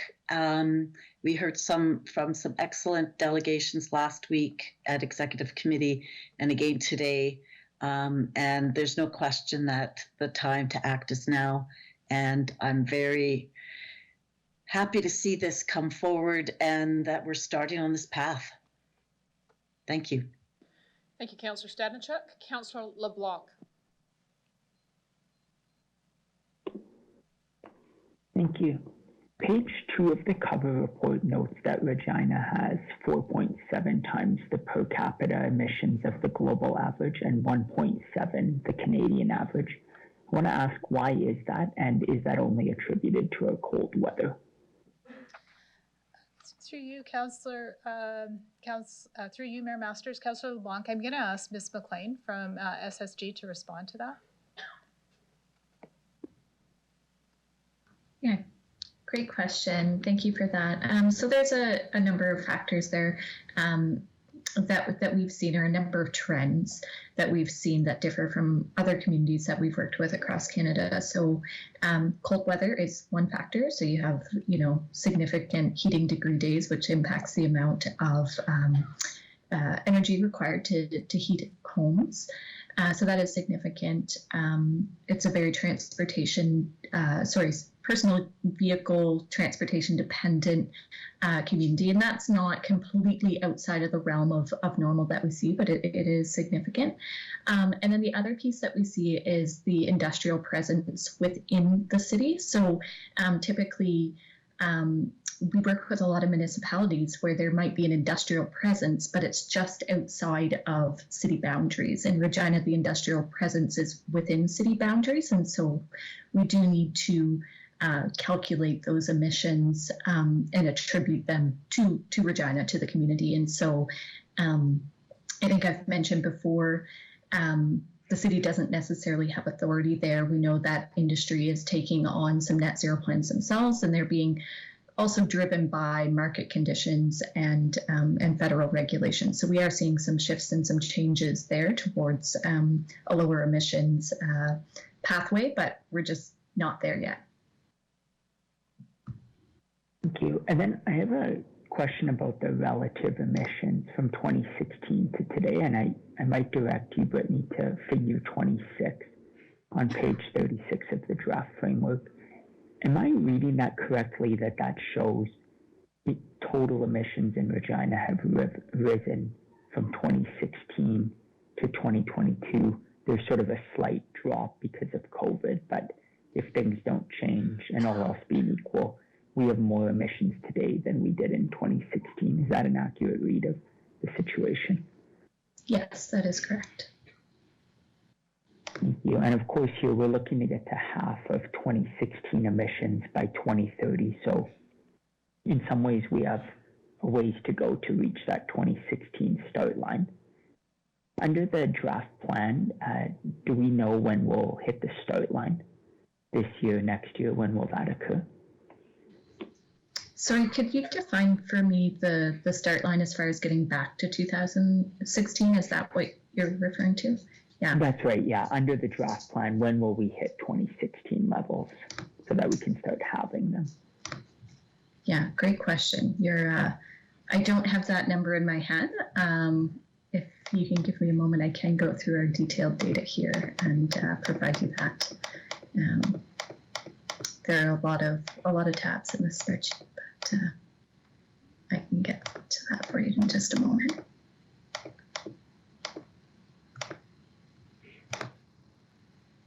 So we're looking in 2016 at about 5.2 megatons, and we actually are we're at about 5.3, close to 5.4 in 2021, back down to projected to be 5.2. So in the low carbon scenario, if work were to start right away, you could be back down to that 2016 baseline number within a year. Business as planned, it would of course continue to kind of waver around that 5.2, 5.3 out to 2027, and then dip slightly in 2028, and that's the dip you would be seeing in that chart. But yeah, if the work started right away, you could be back in a year. That's great. Thank you. And so on my review of the document, there's about 30 time-sensitive improvements proposed to get us to that 2030 and then the 2050 goal. And I share some of Councillor Shaw's concerns around a lack of detail as to the concrete steps that we'll take to reach that goal. Maybe for administration, am I correct that administration has an existing working list of concrete plans aimed at achieving each of these 30 goals by the set timeline? Can you please confirm that document exists?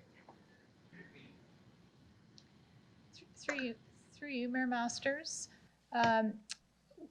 SSG has provided us with implementation guidance, and I would suggest if you look at the document in front of you, there's a detailed piece around the big actions.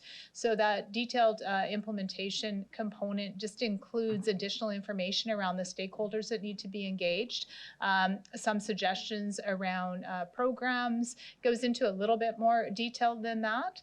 And really it does become to the point of where we begin to start consulting consulting with industry and start to take those specific actions.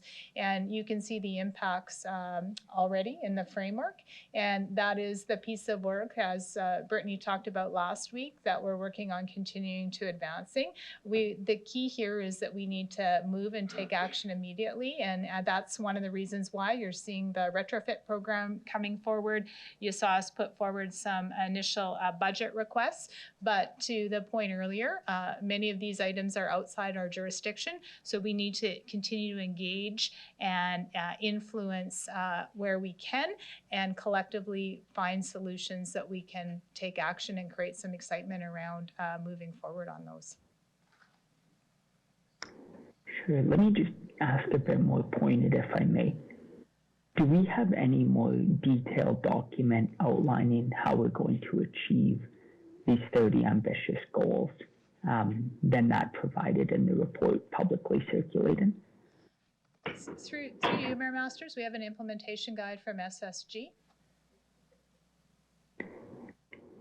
And sorry, just to be clear, Ms. Fulton, through you, Mayor Masters, is that included within the document that we've seen here, or you're saying that's a document that's not currently in front of us?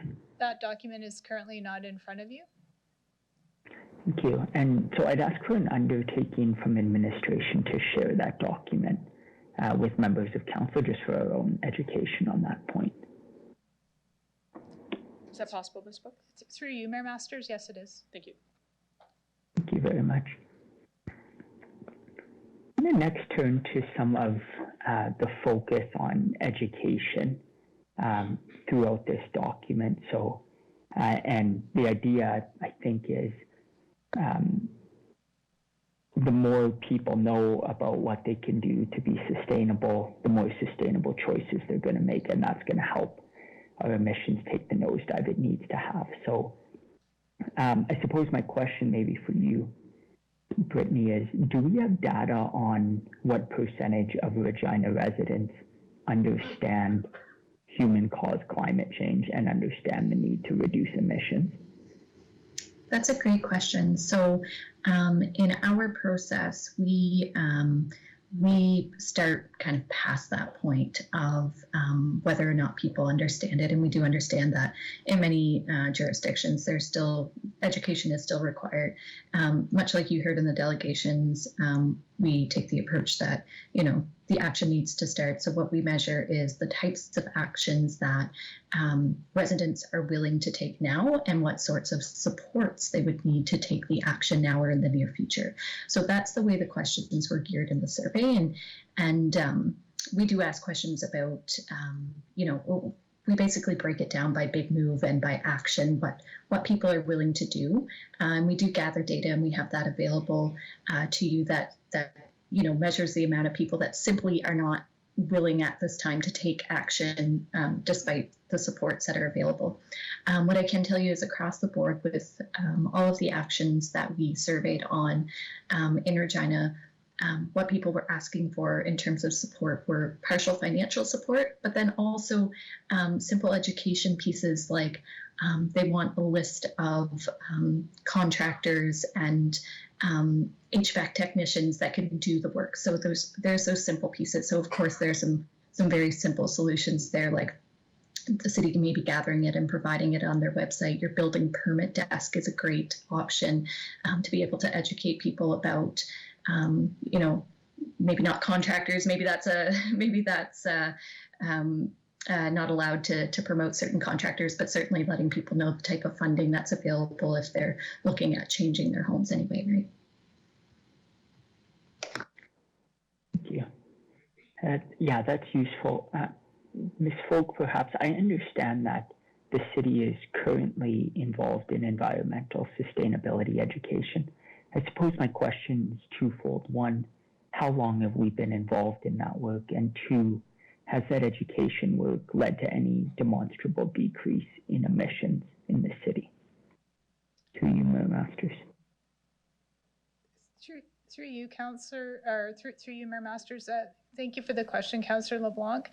So of course, we initiated our education campaign as we were moving forward on the energy and sustainability framework. So I would say towards the end of 2020 into 2021. Now, having said that, we have been doing much education around waste diversification, et cetera, for many years prior to that. So again, when we're looking at that component, in terms of demonstrable action, that's the piece that's coming with the upcoming education campaign. So again, it will be tied to trying to demonstrate where we see the action coming through that. So whether we start focusing on myth busting around vehicle idling, and then being able to track the greenhouse gas emissions from that. So that's all intended to come as we start to advance on the actions within the framework.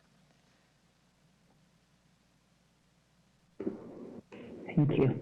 To you, Mayor Masters, with respect to individuals or entities that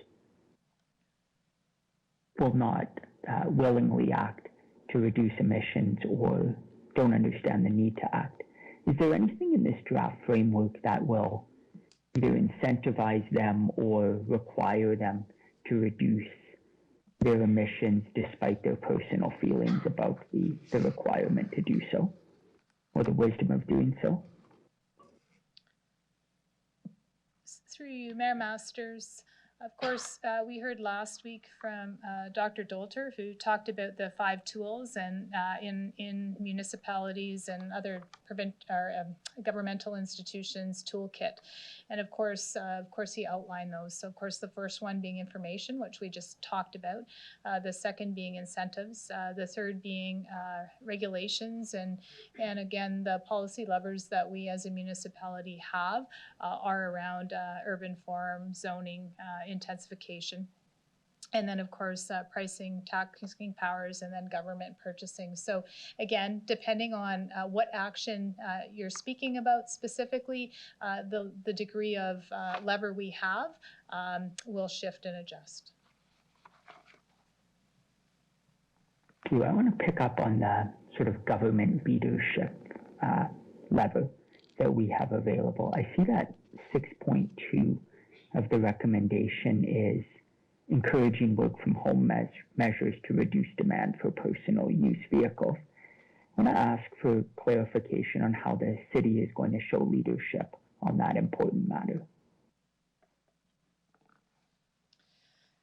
Like every other organization, the city is looking at the business model, and I think that's something under discussion and conversation. Of course, we're coming out of COVID-19 and options there, and I think that's a conversation and potentially a question that I might ask Mr. Nicol to respond to or provide additional comment on.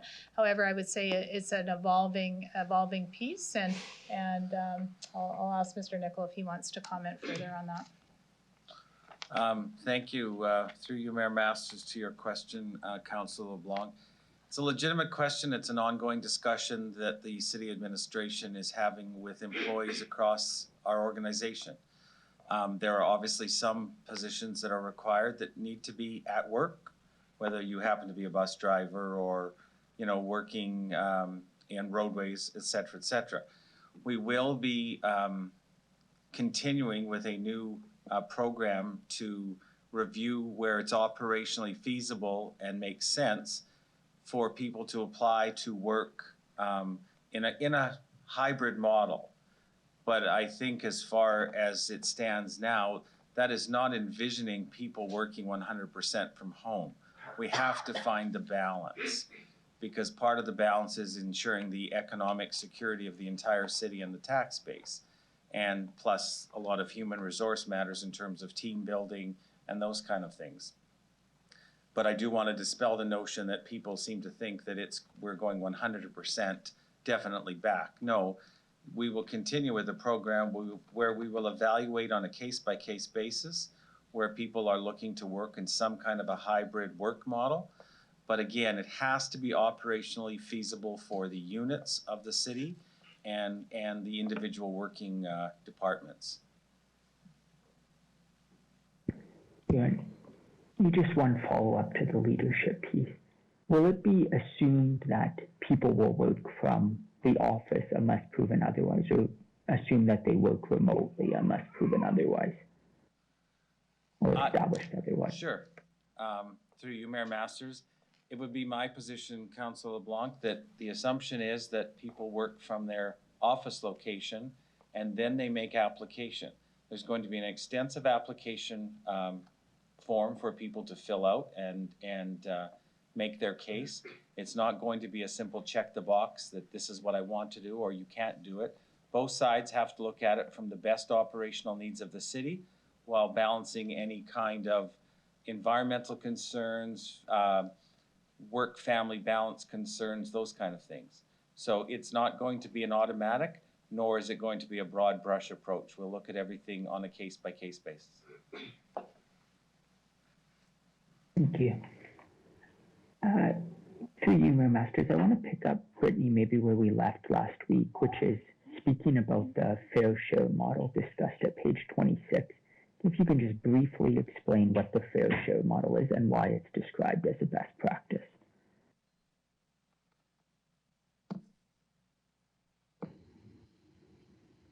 Absolutely. I'm happy to share that information. I also have my colleague Yul on the line, who is very much an expert in this, if he is available to speak. If not, I am happy to take the question.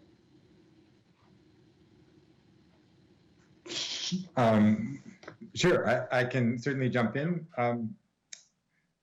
Through you, Mayor Masters, the fair share model is the way in which the remaining greenhouse gas emissions are downscaled to a city, proportionate to the capacity of the city to respond. And capacity means the financial ability and the technical ability. But the fairness is really an indication that wealthy cities from the north, such as Canada, can reduce their emissions more quickly than cities from southern countries, which are grappling with other problems such as extreme poverty or development pressures. And so that's sort of the framework under which cities around the world are trying to plot their own reduction trajectories. Thank you. And so what's being suggested here in the plan is something less ambitious than that fair share model.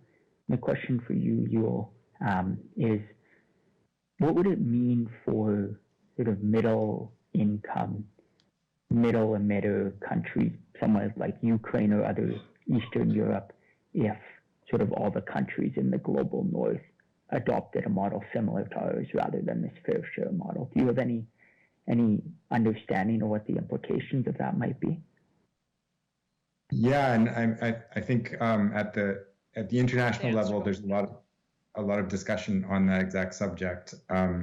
So if richer countries are slower to reduce emissions, that likely means the world will not achieve the targets, in particular the 1.5 degree target that we hope to achieve.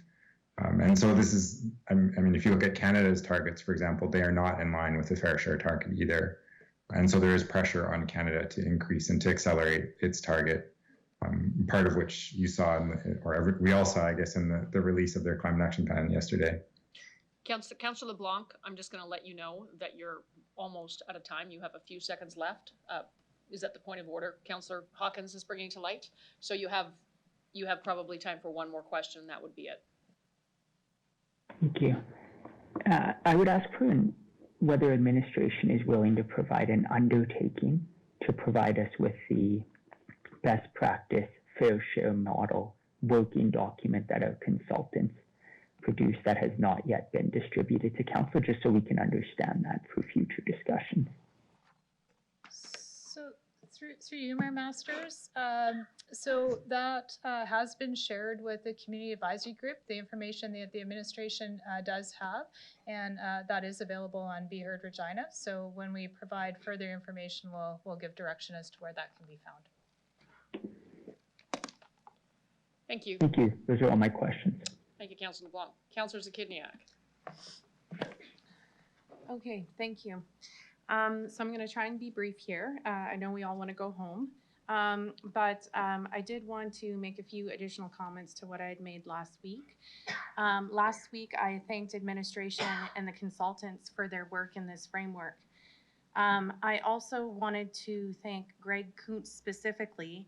I've worked with him most, especially within my role as co-chair of the Community Advisory Group, and I've seen firsthand the hard work and consultation that went into this framework that's in front of us.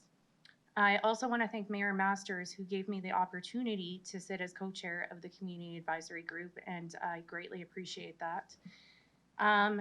So also, as Ms. Folk mentioned, this framework is nicely complements the federal government announcement yesterday about significant investments that they will be making in green energy. I'm so proud to be a part of a council that unanimously embraced this framework last week, and I hope we can do the same today. I've also never been more proud to be a Virginian. I actually said that last year once, and I'm even prouder today. The service requests and feedback I've received in phone calls, emails, and virtual meetings has been overwhelmingly in support of the framework. I'm proud to live in a city that is willing to be a leader in embracing environmental sustainability and in creating a green energy economy. And last week, I said that this is not just an environmental plan, this is an economic plan. And I think that is very true, and I'm so excited to pass this hopefully unanimously again and get started as quickly as possible. I know that we've got lots of work to do. Thank you. Thank you, Councillor Zakiniak. Councillor Bresciani. Thank you very much, Mayor Masters. So just in regards to the engagement piece, I'd like to ask that in this framework that was happened here, how many people were engaged from our city through the chair? Through you, Mayor Masters, I might ask Ms. Simpson to start and then direct where she needs to. I will point out SSG has talked about the level of engagement and has communicated to us that this is the highest level of engagement they've seen in many of the plans that they've developed across the country, and they've developed well over 80. Through you, Mayor Masters. So there was quite a few different engagement opportunities. From our Be Heard engagement, there was 7,600 sites to our visits as of March 22nd, 2022. We did a community survey. There was 722 participants for that survey. We did a community forum. There was 63 participants in a virtual format. We also did a student forum with 258 high school students participating. And I might see if Brittany has anything else to add on that. Sure, thank you. I'll just add, as far as the type of engagement we did, we also conducted one-on-one interviews with key stakeholders, and we hosted 5 focus groups with key sectors. And I would just like to add, the engagement from the community was phenomenal. Not just the quantity of engagement, but the quality of the engagement. It was great to see the delegations and see a lot of the people that we met along the way. I think, we spoke to people. The training and labor sector came up this evening. We had an extensive conversation with some individuals representing that sector. And there was just some really great critical thought around, the actual logistics of how that sector could participate and how they could move forward with the city in partnership and the types of programs and outreach that they could conduct. And it wasn't just that sector, it was across the sectors that we spoke with, sort of that readiness to get involved and to be partners with the city. And those are really good quality conversations to have. Of course, we engaging such a broad set of people. Not everybody agrees on the path forward and what needs to be done or what the right thing to do is.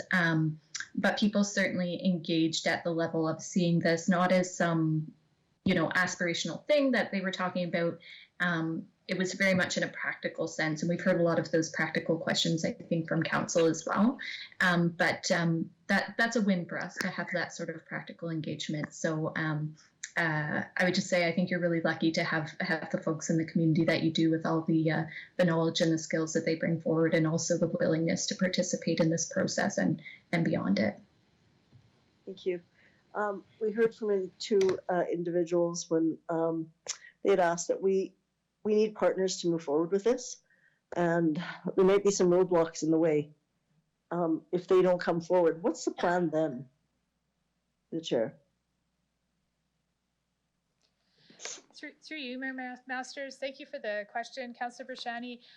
There has been many conversations and discussions happening in the community with partnerships. The level of commitment and willingness to engage and solve problems and work together innovatively has been phenomenal. There's always going to be roadblocks, but I think my observation over the last 18 months and where we're at today in the community, there's excitement about this, and there's a willingness to get people who have really great skills and knowledge in areas to solve problems. And we're going to continue to, we can choose to look at it like a roadblock or look at it as an opportunity and a problem to solve and explore it with curiosity. And I think that's all about how we can innovate together as a community. Thank you. We talked about engagement with the community. Many of the organizations that we did communicate with, for sure, are allies of this. Can I just ask, do you think it's odd in the work that you've done that any of the speakers that came forward, there was no one that opposed this? Like, do you think that do you think that Regina really understands what we're passing today? Through you, Councillor Brashani, I can't answer that question specifically. What I can say is, since we've communicated the actions, I think we've received about 20 service requests or under 20 service requests. Do I think individual residents understand what does this mean to me? I can't answer that. All we can do is control getting the information out there, encouraging people to act and get as much out there as we can, and continue to grow together and learn. Okay, and I guess the last question. I just need, when we talk about this plan, just like the OCP, I appreciate all the staff and the work they've done on this, but my worry is if staff isn't there and staff move on, and Ms. Folk, you had indicated that if you're there, we're going to still ensure that economic prosperity is there. I see it different with the OCP that we, years ago, people have said the OCP and the density and intensification was never a Bible. It was never that house. It was a guideline. And I guess I still need the security that we're going to ensure that when we're working and we look at economic or choice, quality of life and all that, we're going to balance it out. I just need the security in that way, through the chair. Through you, Mayor Masters, I think as an administration, it's our due diligence to ensure that we're bringing decisions forward that are balanced, that look at all elements of sustainability in terms of economic, community health and safety, as well as the environmental component. And I think that's our responsibility as administrators in terms of bringing you advice. The other piece I'll add to that is that we will be and are committed to an annual update on this, reporting to progress. And I anticipate that this file, you're going to continue to see things shift like we did with the federal government's plan yesterday, and things are going to shift and adjust. So each year when we bring a report forward, you're going to see how we need to course correct and adjust. Okay, thank you very much. That's all I have. Thank you, Councillor Bresciani. Councillor Mancinelli. Thank you. A couple quick questions. It's been a long day of meeting. A lot of talk about pre-1981 bringing the homes up to specifications or buildings up to spec for the thermal efficiency. In your estimates, did you consider all the homes in Regina or all the buildings in Regina that would have already been renovated? And is that part of the calculations that you guys used in your assessments? Through you, Mayor Masters, I might ask Brittany to respond to that in terms of the mathematical modeling that was done. Yes, it is. In our model, we do assume that a small proportion of buildings are being retrofit every year, regardless of a framework being put in place. And I believe overall, we also put in the National Building Code changes over time. So we've assumed a 10% improvement every 10 years in building code improvements. Is that through the historical assessment of what people might have already invested before this was ever thought of on older homes and brought them up to a more current code before this was pertinent, or? Yes, we made an assumption of 1% of buildings being retrofit every year, reducing energy by about 10% starting in 2017 when more energy efficient upgrades really started to be done more broadly. Thank you. I appreciate that information. Question number 2, on page 46, there's a chart. It reflects business as usual case compared to a future energy case. It graphs it out for monetary means. Does that include the ratchet effect of carbon pricing that's going on around the world right now? When it says $1,000 some savings, I was to expect that if we didn't make any changes, the price of energy would increase a lot more than that graph shows. Yeah, great question. Yes, it does. So that cost of carbon, because we know that that we already have a plan for how that's going to increase in Canada, that is included in the business as planned. And so we do expect in Regina, even if no work was done for, on the framework, for the cost for energy per household to decrease slightly, and that is simply due to efficiencies. And so we know that Regina is a growing city, and so that certainly contributes. We know that a lot of new buildings will be built. Those new buildings will be a lot more efficient than buildings that were built in the past, simply because of current building code legislation, and so that will bring the overall per household cost down. I'm very supportive of this, very happy to be part of it. Received very many people contact me in support. Of the few who weren't supportive, the main thing that really kind of brought any kind of understanding around is the fact that this is a set of goals and achievable actions to get an outcome. And when there wasn't support right away, understanding that aspect really brought some thinking around. So thank you for the plan. I think it's on the right track, and I'm happy to support it.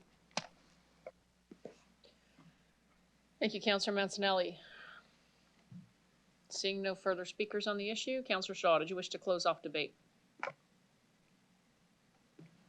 I would, and I would take 20 minutes to do it, but I won't. So I'm good.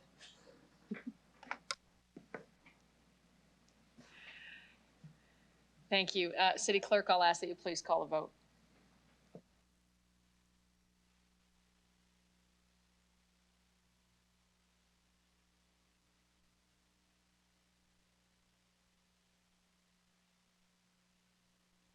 Councillor Mole, if you're on the line, I'll need your verbal vote.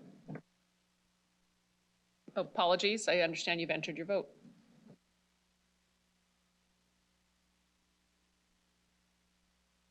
Councillor Bresciani, can you register a vote, or do you need to give it verbally? All right, I got it. Thank you.